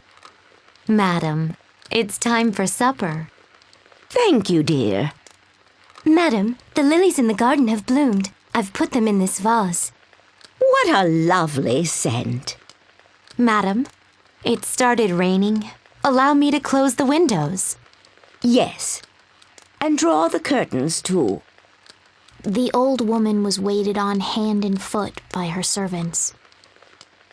She'd rely on their help as she sat idly in her chair, listening to her favorite music. She'd even ask them to change out the records. But most of the servants seemed to genuinely adore their employer. But there was one thing the old woman would ask several times a day. Excuse me, but could you call Chris here for me? Later that same day. Oh, where is Chris? And again, even later. Please find Chris for me. Though normally obedient, this one request was always met with hesitation. Madam, Chris is already... The maids would start cautiously. Oh yes, you're quite right, the old woman would say, cutting them off. She's not with us anymore, is she? I'd nearly forgotten. She'd murmur with a nod. But not a few hours later, she'd ask the same questions again. She had them stop her favorite record. Oh, wherever could my darling Chris be? One rainy night, the mansion was in an uproar. Madam? Madam! The servants dashed through the halls in a frenzy. Finally, one of the maids shouted in despair. Why can't I find her cane? Though it wasn't too cold outside, the sheets of rain continued to pour relentlessly. She couldn't have gone outside, could she? A chill passed over the gathered servants before they set out. They put on their coats and called for help outside. I tore my eyes from them and made for the rain-drenched town. Amidst the downpour, I smelled the sweet fragrance of Lily. In the back lane of a park, far from the mansion, I made out the figure of the old woman. She was surrounded by a crowd who moved and gabbed around her. Come on, lady, you'll catch your death out here. Maybe you should see the police. The old woman's shoes and designer clothes were soaked through.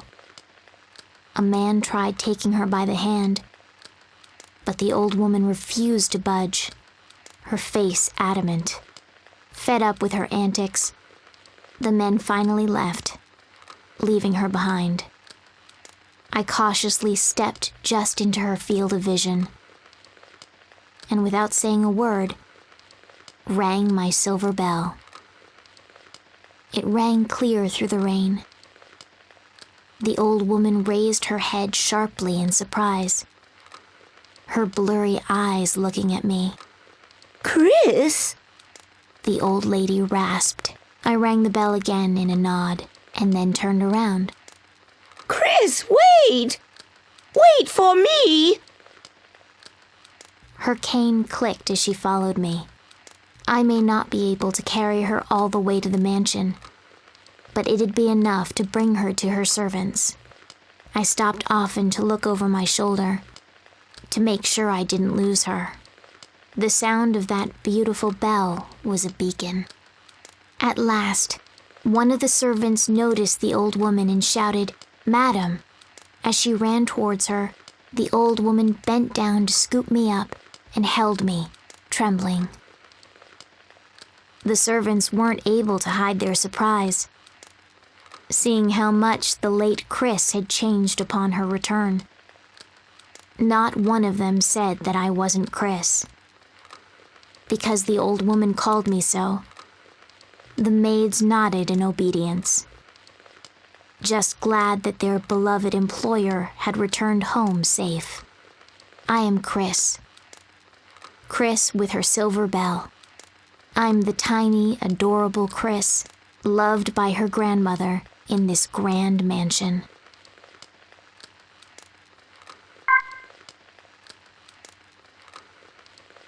I've gained so much. Gentle hands and many, many new names. Mondays, Henri. Tuesdays, Fleur. Wednesdays, Sylvia. Thursdays, Lot. Fridays, Bisque. Saturdays, Chris. And for just one day, I'm no one else but myself. It was supposed to be revenge. Revenge for the deceased girls who'd led a better life than I. With vengeance and blasphemy laid to rest, all that's left is me, a lie. Before I knew, I began wondering about the future. When? Tell me, when? When will I fall in love? Once I find someone who loves me, I'll finally be given a name. Not just someone else's substitute, but a name all my own. That's what I decided. So then why?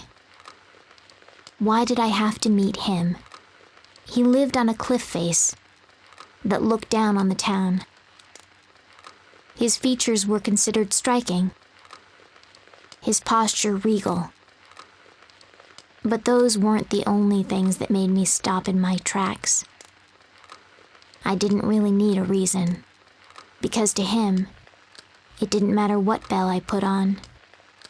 Nothing would change the fact that I was nothing. A bell with 2 stripes of light pink lay at his feet. It didn't belong to him. The bell, like his love, was waste on the street. His features knew despair. You could see the hollowness of death in his eyes. No matter how much I stared or spoke, he never once looked back at me. I gingerly pick up the rosy pink bell. Its soft sound should be enough to reach his ears, stir his heart, and open his eyes. Then, in a husky voice, he will speak in a tone drowning with emotion. He will call out the name of his past love. Maria? And I'll choke up with emotion and smile as I say, "That's right. I'm your Maria." And then there won't be any real me left in this world. Please, tell me your real name. I giggle softly and answer again. I'm Maria. His brow will surely furrow as he snuggles close. That's not your name. It can't be. But that's the name of your beloved, right? I loved you. But the one that you loved was never me at all. You loved the real owner of this pink bell. Imagine it. A rival whom even death couldn't kill. The one woman he really loved. I hated her, cursed her, and stole her name and identity. And I do it no matter how miserable it makes me. Oh, Maria. If we'd never met, then I'm sure I'd have rotted away right on the spot. Those are the only words that can bring me salvation now. As long as you're happy, then I'll never need a silly name. A storm was brewing. The high winds that had been beating on the windows since morning gathered dark clouds and pelted the forest trees. I leapt from the safety of the old woman's blanket, raced through the town, and headed for the mountain cottage, my old hideout. I'd take a bell and think about the past each time I came here. I go by many names now. So whose ghost remains in this dreary mountain hut? A brilliant flash of light, coupled with thunder, filled the sky. Every hair on my body stood on end. There was a tearing sound of wood splitting. Chills ran down my spine. I quickened my pace without thinking. A tremor crept down my back. The scene that greeted me as I reached that hut was indescribable. A massive cloud of smoke clogged my nose and burned my skin. The mountain was on fire, and the gusty winds helped spread the flames quickly. In my panic, I dove into the hut. The heat was as hot as stoked coals, but through the burning and stench, I knew I had to salvage my bells. They'd been proof that the girls had lived, and now they were the one place I felt at home. I gathered the 7 bells and made for my escape, but the hut entrance was already engulfed in flames. I leapt through a broken window, feeling as though I was being burned alive. I could hear the destruction all about me. Just outside the window was the cliff face. I jumped down from my perch, prepared to take the dive. Through it all, I kept the 7 bells tightly held in my mouth.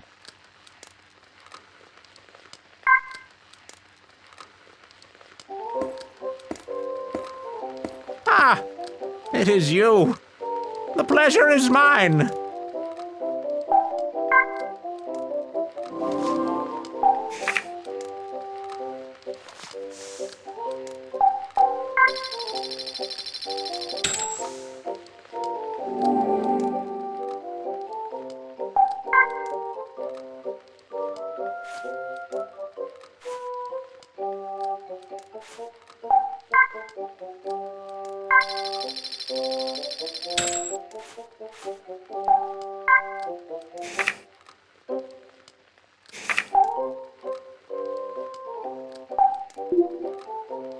I look forward to our next meeting.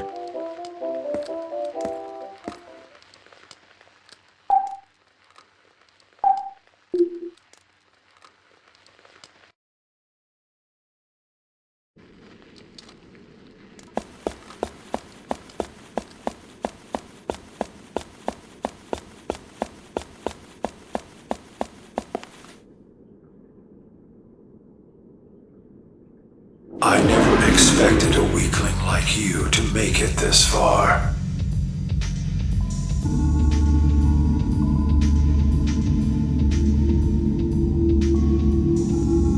What are you? Hey, it's no use! Look out! I do not have to answer to you. Any threat to the project must be eliminated.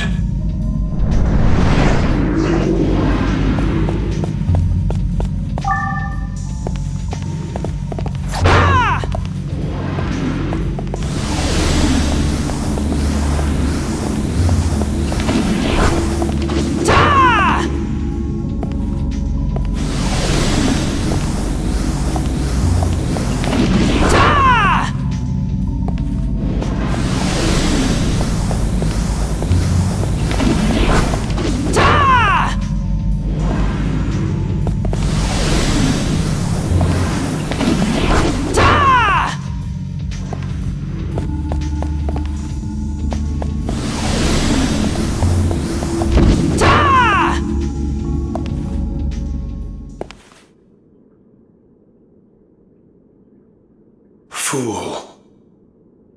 Your existence amounts to nothing more than a goldfish swimming upriver. When we were conceived, the age of man ended. What?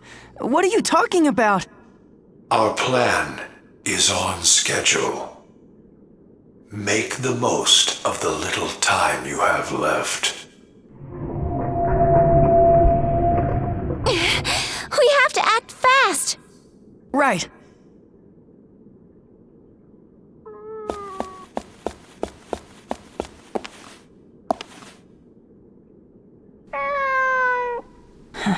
I guess the cat ran in here. It'll be tight, but you can squeeze through. Be super careful. Right.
Explain yourself, Sai. Why did you let a human in here? First, you answer a question for me. Why are you reviving Glass Cage? What are you trying to do? You don't need to know that. Please, tell me the truth. If what happened last time... Words can be frustrating, troubling things, Sai. I thought you, of all people, would understand. But Shin, it's just that... if we could just talk, I know that I'd be able to... That's enough. Soon, everything will be in order.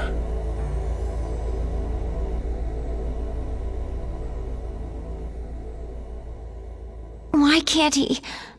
I don't understand. Why can't he see? Let's go save that girl. Seto. Yeah.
If the ID cannot be confirmed, you will be removed.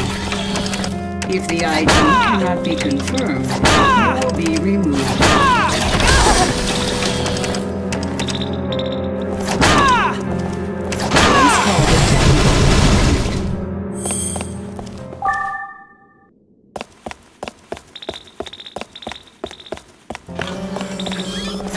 ID cannot be confirmed, you will be removed. If the ID cannot be confirmed, you will be removed. Please call the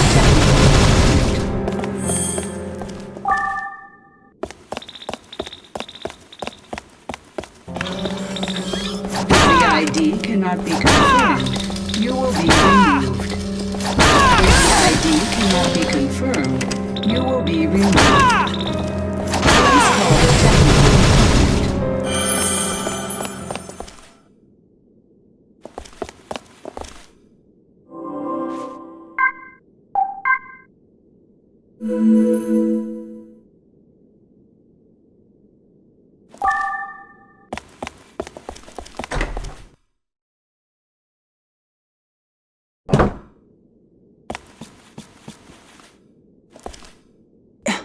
Wait a minute.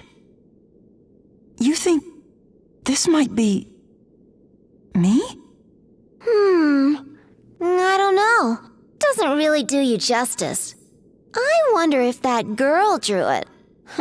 She's not very good. Hey, don't say that. I think it's cute. Yeah, whatever you say. She was here.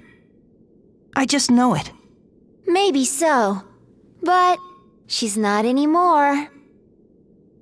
Yeah, we have to find her.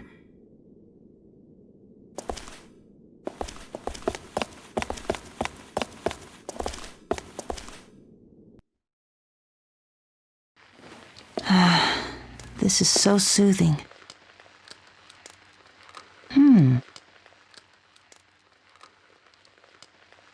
Whenever my fingers brush against the name engraved on the side, I remember her smile.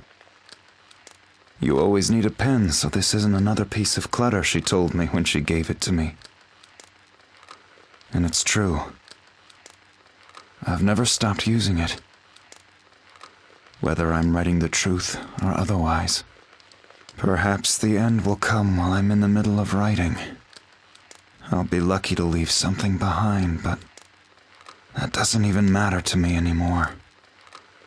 I only regret not writing down more of what you said to me.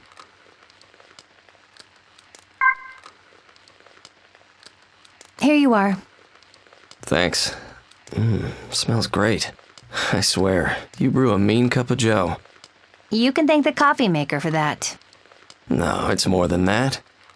I don't have time for this. Please get back to your work. Oh, come on. You deserve a coffee break too. Join me. No, thank you. I have duties to attend to. Always the diligent worker. Compared to your idleness, perhaps, Doctor. The team doesn't need a dimwit like me to get the job done right. They're plenty smart enough. But, Doctor, you were supposed to be one of the finest in the world. Yeah. That's why I think they made a mistake. Hardly. All you lack is the drive. I don't prescribe to the where there's a will belief. Doctor.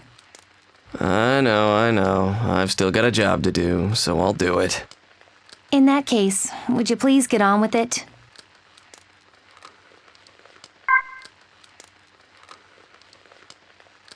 After falling unconscious, I awoke to the pattering of raindrops. I could still smell the mountainside burning. But the rain was now falling harder than before. I knew I was far from safe. Nestled close against the ground, I'd already lost the sensation in both my arms and legs. I asked the heavens if this was my punishment. Was this what I deserved for having taken the dead girl's happiness as my own in a twisted and shameless act? Through the ash-ridden world, a voice was calling me. No, that's not my name. And yet... Maria! Maria! Yes. The one calling me was none other than my beloved. Maria, hang in there! Don't die on me! Oh, yes. My love. My one true love. Don't give up. I whispered desperately. Don't give in to the despair. Please. Live. I thought that if he lost me, he'd never see his precious Maria again. And it wasn't just him. Henri, Fleur, Sylvia, Lot, Bisque, Chris. They'd all been beautiful. Don't kill me, I shouted. Please don't kill the ones you love. Trembling, I handed the 7 bells over to him. If you can, take these in my place. Just don't let their loving families lose all hope. He looked at me as if wanting to speak. Then, taking the bells with him, he turned and ran. As his figure became smaller and smaller, it was eventually washed away by the rain. I tried calling his name, but couldn't form the words. If I managed to speak, I might make the mistake of telling him something I could never say. As I thought about how the cold rain would sweep away the fire, along with my soul, I thought of the last person who'd considered me family. I may not have been the one they loved, but I certainly loved the warm and gentle hands that touched me. I lied and desecrated the dead all for my revenge. And yet here I was, crying. Here, on the brink of death. I'd come closest to those girls, and could finally, truly, cry for them. After all, you know how it is. You must know, right? All you wanted was to live. The rain washed the mountainside gray, draining the light from everything. I was cloaked in darkness and rain. Then I heard the faint sound of a bell ringing. At least I could tell that my ears were still working. I focused my senses on the source. Then, just behind the sound, I heard footsteps and voices approaching. Come on, Henri! I thought I was hearing things. It had to just be a memory enclosed inside that bell. After all, no one would call for me. Fleur! Sylvia! It can't be. My eyelids fluttered. Why? From beyond the falling ash, I could make out figures. They circled around me. The boy, the boss, Mama. Lot! Mask! Chris! No, the children and the teacher, the master writer and grandmother. No. I tried to scream, but failed. No. Don't look at me. You'll see through my lies. Don't hate me. I was never the girls that all of you loved, We already knew that. was the reply from the one who used the 7 bells to gather everyone here. You snuggled close to me as I was wrapped in a warm towel. As you kept me warm, you dropped the 7 bells. We already knew that, all along. He sounded on the verge of tears as he kissed my cheek. Don't you see? The ones we loved weren't the ghosts from the past. His words forgave me. We all know you made up those lies to try and help us. No one else but you could have made us feel so good. Could bring us so much joy. It was all thanks to you and your 7 bells. I closed my eyes, the tears still streaming. I thought my life was just one lie after another.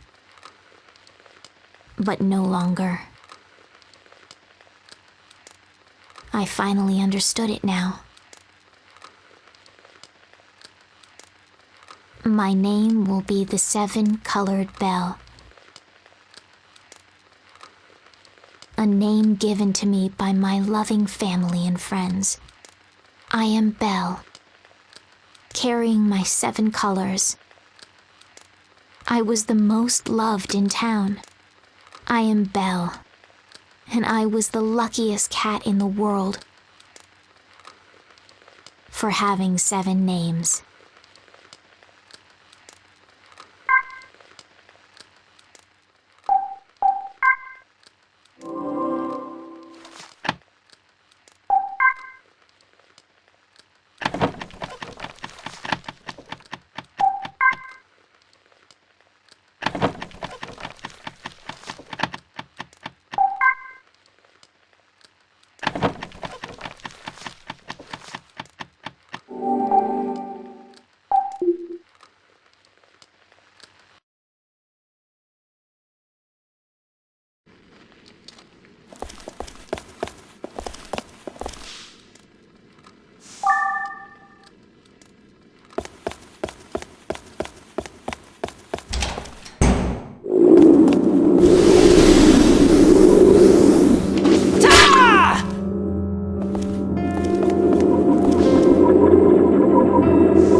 cannot be confirmed, you will be removed. If the ID cannot be confirmed, you will be removed.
Oh, man. Wow.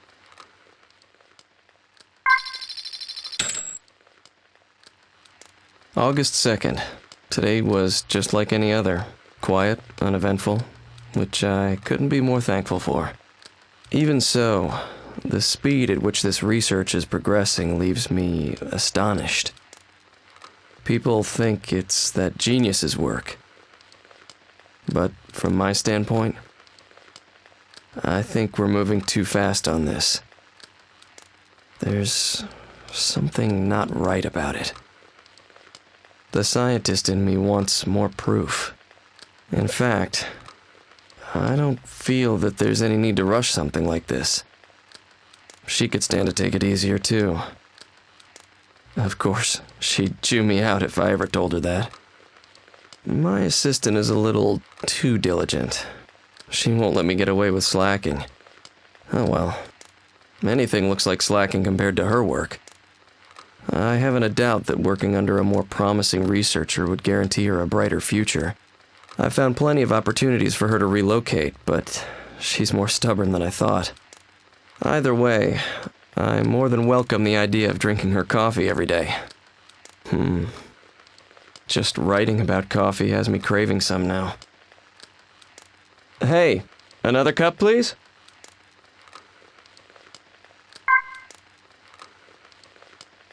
Where did you come from? Where are you going? I'm sure you come from someplace I don't know. Going someplace I can't follow. I don't think I have that much longer to live. In my university laboratory, I dedicated myself to the study of botanical genetics. While in the midst of my studies, I fell ill and suffered a high fever that attacked my nervous system. The culprit was a bacterium, attached to a mushroom I used in the lab. When the bacterium enters the body, it causes a high fever that can lead to long-term damage. By the time I realized the dangers of the bacterium, it was already too late. I was already infected. My illness did not take my life. Though there were after effects, they were light, and thankfully, I survived. Although I am now physically healthy, I am left with deep emotional scars. I have realized an unforgivable sin I committed in the past. There was a girl from my childhood who I used to talk about dreams with. My dream was to become a botanist and engineer a flower with a color like the world had never seen before. She aspired to become a prima ballerina and grace the stage before millions. But she came down with a terrible fever that attacked her nervous system. Looking back on it now, the cause behind it was the bacterium and the moonlight mushrooms I had on me at the time. I cared for her deeply. I wanted her dream to come true. But while I immersed myself in my botanical studies to make her stage of flowers a reality, I lost track of what was important, Without her, my dream had no point. By the time I realized it, it was too late. My naive and self-centered actions took away not only her dreams, but also took her away from me. Tormented by guilt and despair, I tried to kill the pain with alcohol. Before I knew it, I was failing my lab courses. I couldn't show my face at home, being stripped of all else. I only had my research left to live for. I killed off my emotions and completely devoted myself to my studies. All I leave behind is this letter and a potted plant. It was the fruit of my many years of research. If you have a moment, would you please look at it? If you happen to be reading this in the light of day, it probably looks like a snow-white flower. If it's night, the petals are probably glowing blue and shedding light around them, like a lantern would. But if it's crimson dusk, I imagine it's letting off a warm light, like that of a flickering candle. What color flower is it now?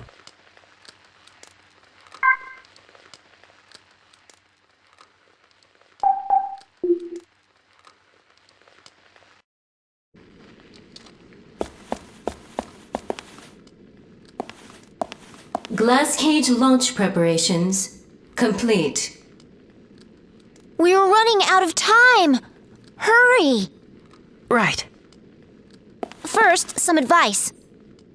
What is it? The next room has a huge vat full of toxic substances. It's really dangerous. Don't waste any time. Your health will deteriorate the longer you stay in there. Run like there's a ghost on your tail. Got it.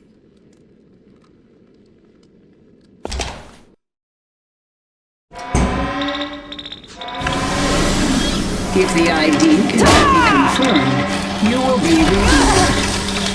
If the ID cannot be confirmed, you will be removed.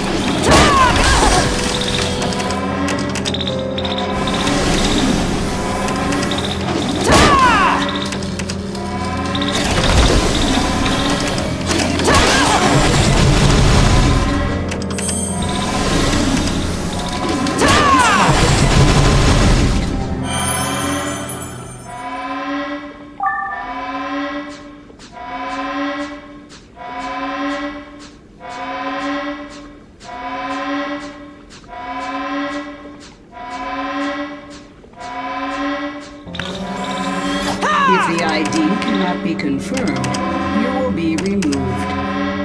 If the ID cannot be confirmed, you will be removed.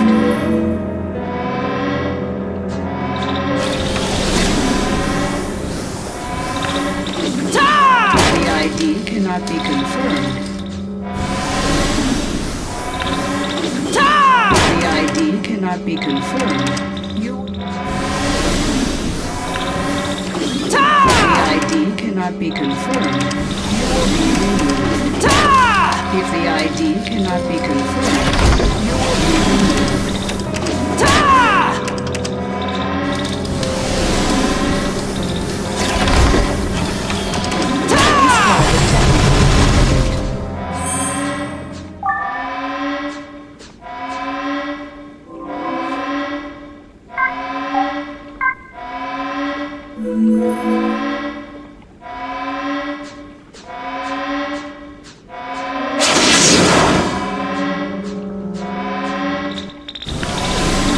If the ID cannot be confirmed, you will be removed.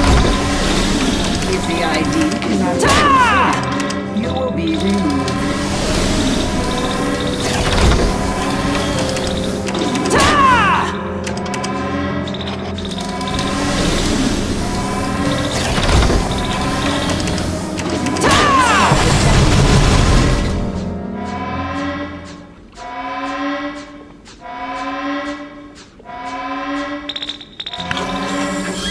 If the ID cannot be confirmed, You will be... This next room is guarded by motion sensors. Motion sensors? Well, that means that when one of them is tracking you, you can't move a muscle. What if I do? You'll have a whole mess of trouble to deal with. Then I won't move. How hard can that be? I mean it. Don't even blink. Got it? Really? Really. I'll do my best. No blinking, huh?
This is it.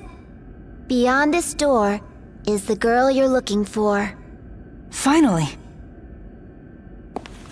Wait. Yeah? Just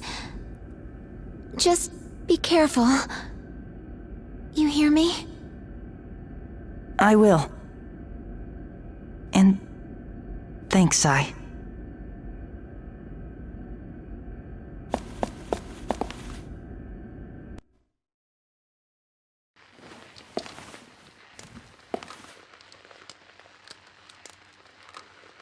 Hey, could this be... Well, well. Things have definitely taken a turn for the weird. This is something else. I mean, we're guilty of murdering mankind. Don't you have anything to say? Please. I thought we didn't need words. That's true, but... Come on. I like the sound of your voice. Are you looking to be written up? Sheesh, can't you take a joke? How? How can you remain so calm about this? You're the one acting unfazed. Yes, but you know my true feelings. I'm scared. I'm scared of dying. That's normal. But you're not alarmed in the least. You knew this would happen. You're reading too much into this. I'm just a scientist who hates to work. But...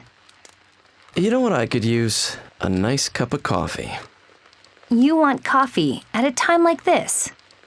You know that caffeine can keep you from sleeping. You can't escape it forever.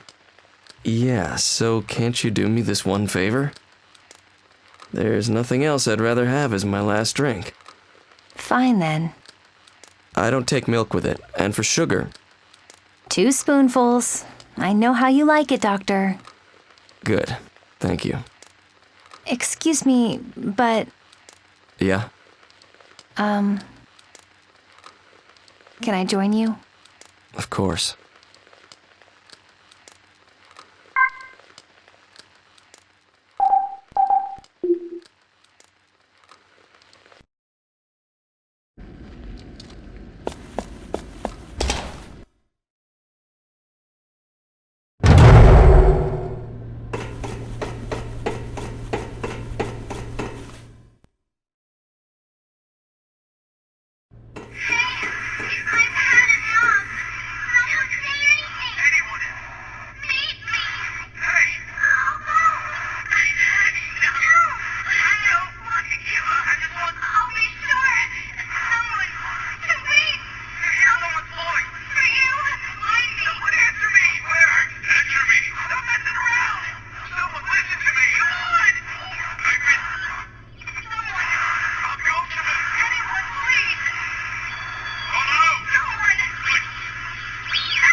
Language is truly an ineffectual means of communication. And as such, humanity's reliance on it will never grant them the evolution they desire. Indeed, humanity has digressed to an outdated organism. Then what's activating Glass Cage supposed to do? What else? It is a destructive force that will completely obliterate corporeal beings. Obliterate? No! Why would you do it? What would you possibly gain from something like that? Your petty verbal arguments are nothing more than a vintage relic. No explanation I can offer will make you understand my aim. Humans are held down by too many chains. There's too much noise. It's a disorganized mess.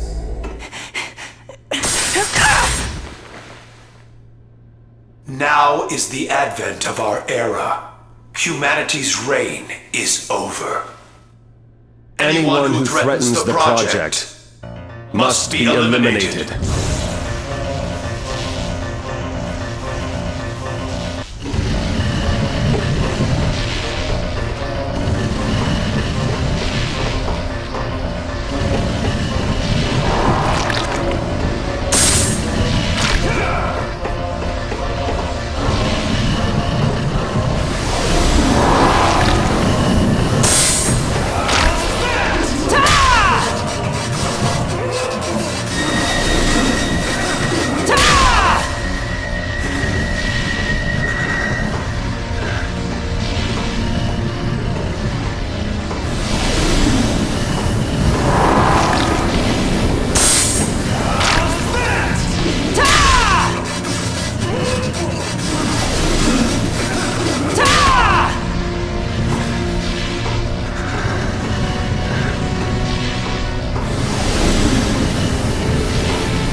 Stop it! If you hurt him anymore... I may have underestimated the boy's sheer resolve.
Who's that? Is someone there? I can hear you breathing, you know. You okay? It's me. Who's there? Can't you see me? I'm sorry. I can only see shadows. But it's okay. I'll get my sight back very soon.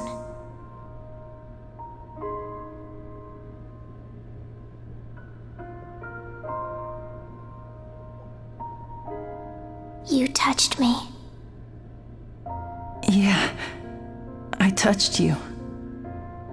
You're so warm.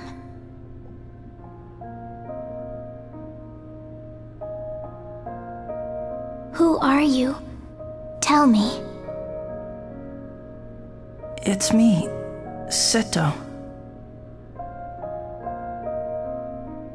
And my name is...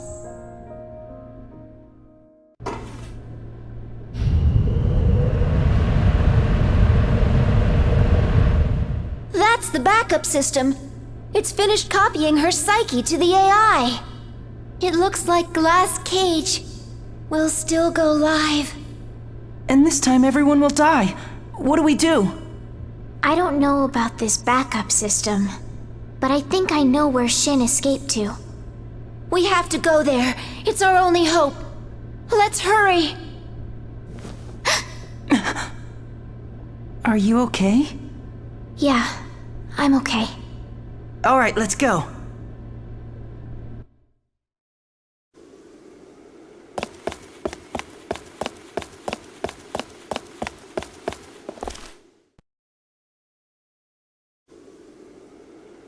There. That must be where Shin is. Scary. You guys wait here. I'll go up.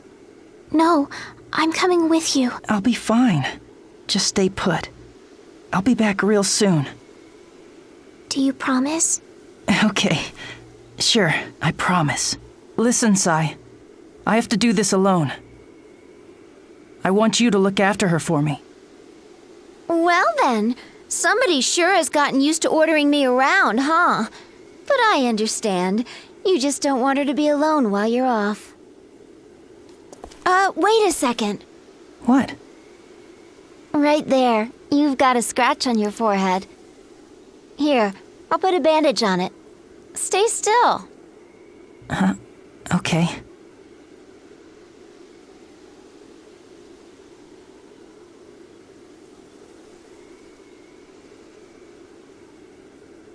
For good luck. I guess it's pretty weird for a ghost to be talking about good luck. Come back alive, okay? And Seto, whatever you do, stop him. Yeah, I will.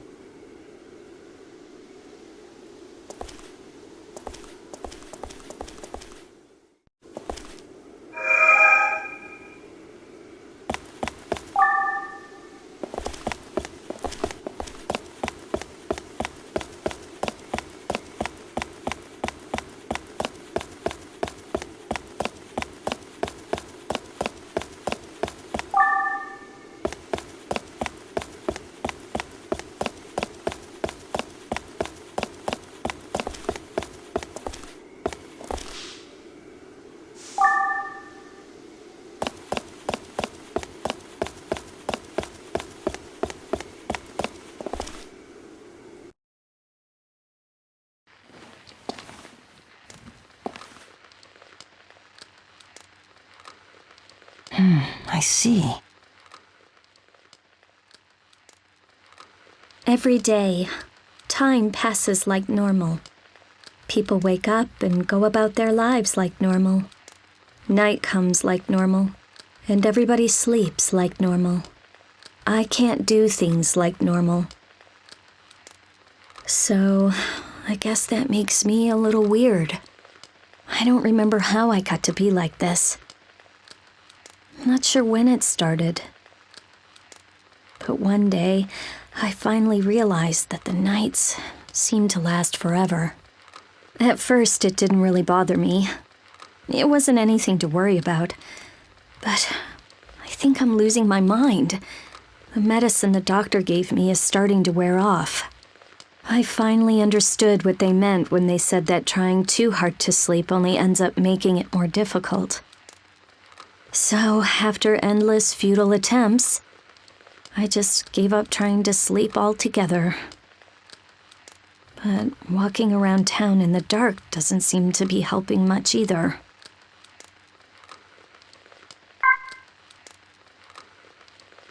Oh, this used to be a popular makeout spot. And even though there's no one to listen, that guy sitting there, as always, playing his guitar. Oh, hey there. Oh, hello. Out on your nightly walk? I see you're here as usual, too. Yeah, guess so. So how you holding up? Still can't sleep? If I could, I wouldn't be here now, would I? Touché. Keep playing that song. Now this is a surprise. You've never said anything nice before. What can I say? Your songs put me to sleep. I'll take that as a compliment.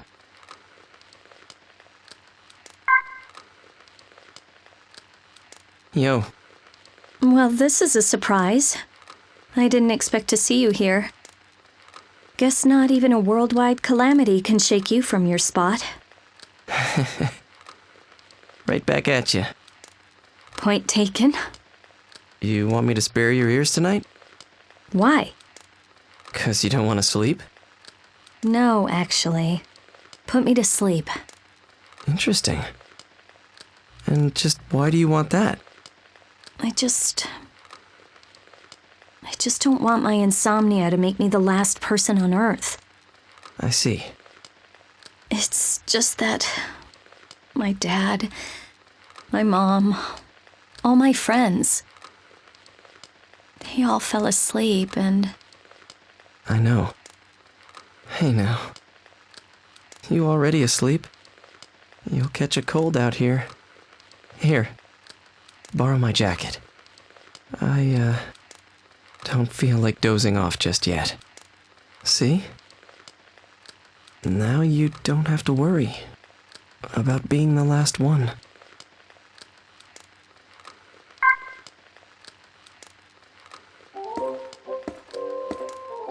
You are my valued customer indeed.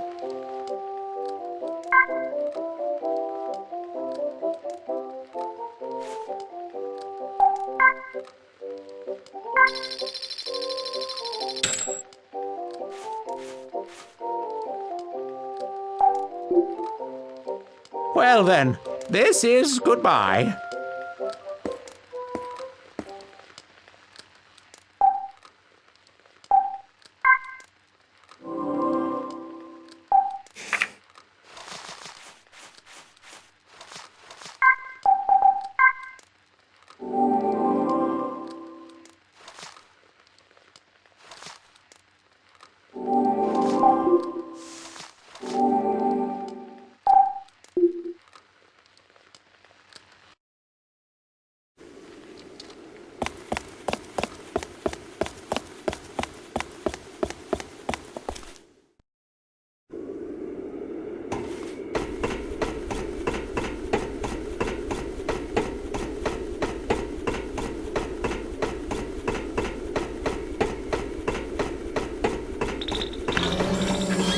If the ID cannot be confirmed, you will be removed. If the ID cannot be confirmed, you will be removed.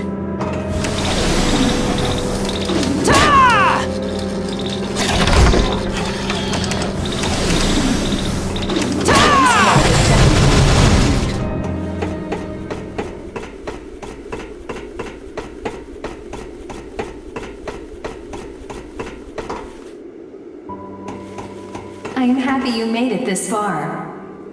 It's you. But how? The probability of you fulfilling your mission is...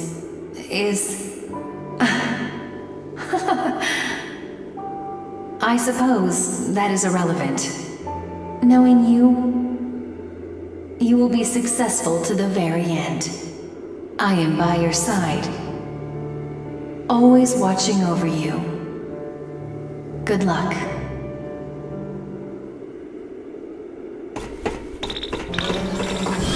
If the ID cannot be confirmed, you will be removed. If the ID cannot be confirmed, you will be removed.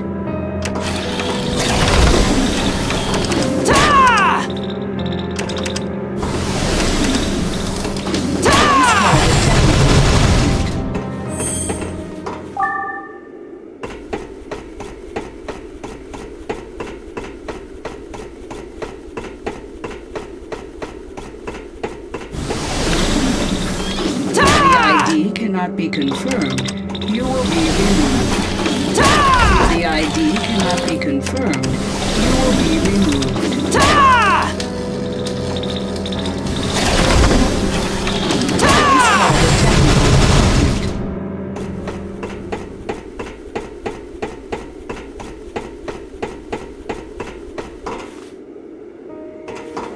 Well, well. You look tuckered out, but there's still a ways to go. So don't fade away yet. You hear? Don't overdo it. If you're feeling spent, have yourself a good rest. Thank you. I will. There's my boy. I believe in you, just as you believed in me. You can do it. You hear?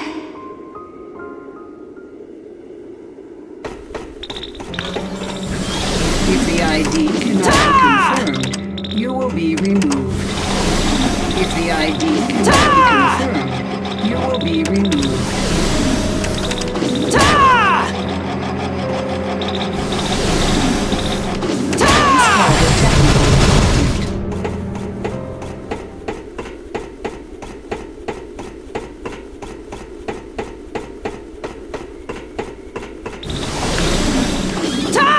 ID cannot be confirmed, you will be removed. If the ID cannot be confirmed, you will be removed.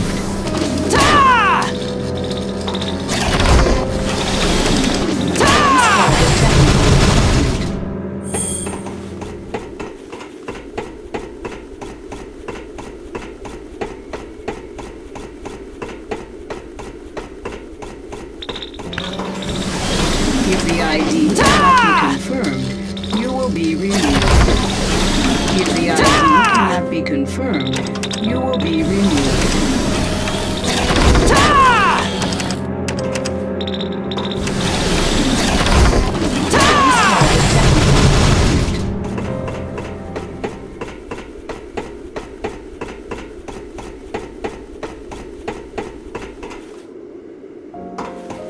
Are you ready? Show me what you're made of. You're almost there. Crow! Oh, don't get so excited. I said I was your friend, right? And because we're friends, we gotta look after each other. Thanks, Crow. No problem. Now don't kill yourself, but give him all you got.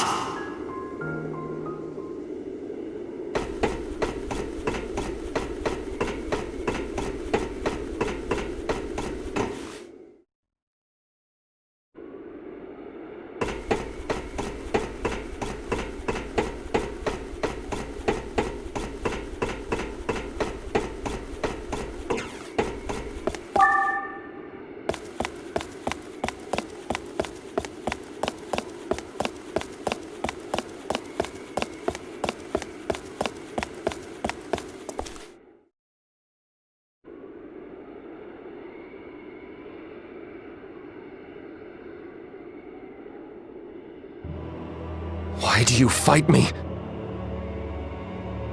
Why do you insist on wiping out mankind? Communication through speech is meaningless. You will never comprehend this fact. You're right. I don't understand you at all! But, no matter what, I know I need people. I'm sick of being all alone in this world! Words will get you no further!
Why?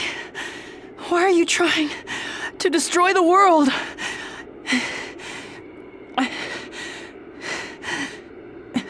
It turned its back on me. What do you mean? The world did? Long ago, when I was part of the Human Empathy Expansion Project, I secretly made myself the first test subject. I felt it was my responsibility that a project of this magnitude be carried out as safely as it possibly could. As a result of the tests, I no longer relied on words to reveal the thoughts and feelings of those around me. I believed in the success of this project to grant everyone the ability to empathize by making their thoughts transparent. But you see, when I listened to the thoughts of those all around me, all I heard was jealousy and contempt. My colleagues acted kind, but behind their innocent words was concealed resentment. Some of them envied my scientific ability and youth. Others opposed the very core of my character. They were wolves in sheep's clothing. Such contempt, flooding the air around me. The weak scorned, the strong envied. Even the elderly were regarded not with respect, but disdain. And at the heart of all those negative thoughts was always me. Me. Whatever empathy may have been felt for others was quickly trampled by people's self-interest. The world is overflowing with hatred and spite. So long as that bitterness remains in the minds of men, this thing we call society will be nothing more than a farce. The world is a hell packed with mean-spirited monsters imprisoned by their very natures, who hold on to hate, revenge, and ill will. Even my parents turned against me. They saw me as a monster. They showed me nothing but hatred. Nobody ever understood me. No one loved me. Wanting to end it all. Why is that wrong? I don't believe you!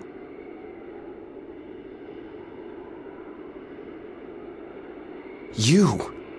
I thought you supported me in my ideas. We'd both become AIs and start a new world. No, not like that. The only thing I ever wanted was to be with you. I just wanted to be near you. I needed to be part of your life. When I was brought to the lab, I was so lonely and scared. But you smiled at me and told me to hang on. When you visited and snuck me candies, you touched my hand with your gentle touch. The way it made me feel. You have no idea how happy I was. Shin, the truth is that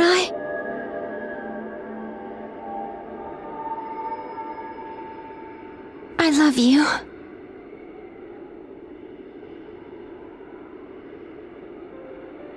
But why couldn't I sense that emotion? Don't you see? When it comes to the important things, I guess you just have to put them into words.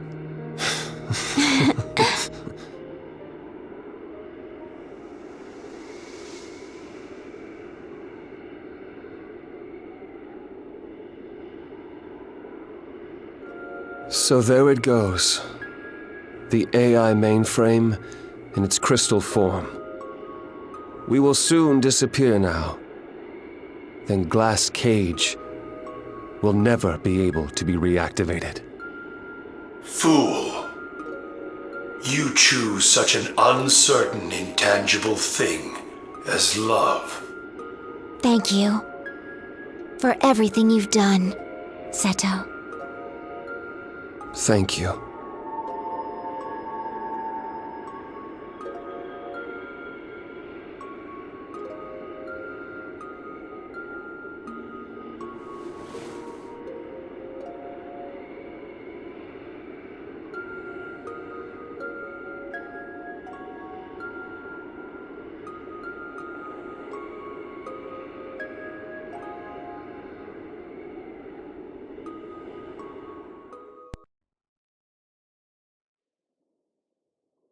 And then we traveled together. And after countless summers, one day, I was all alone again. A peaceful end. At the end of everything, I was truly and utterly alone.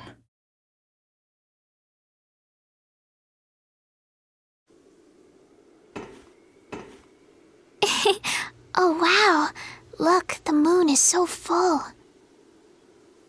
Yeah, it sure is.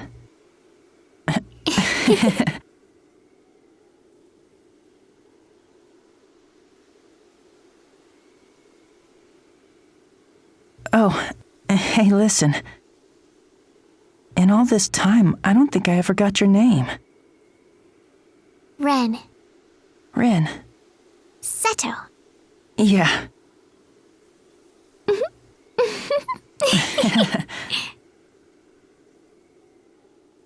Well then, there are still plenty of survivors all over the world. Let's go find them. Okay.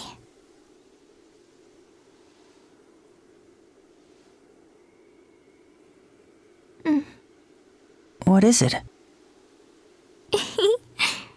Thank you, Seto, for being here. Hey, Ren! What is it, Seto? Thank you for being with me, Ren.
Bye.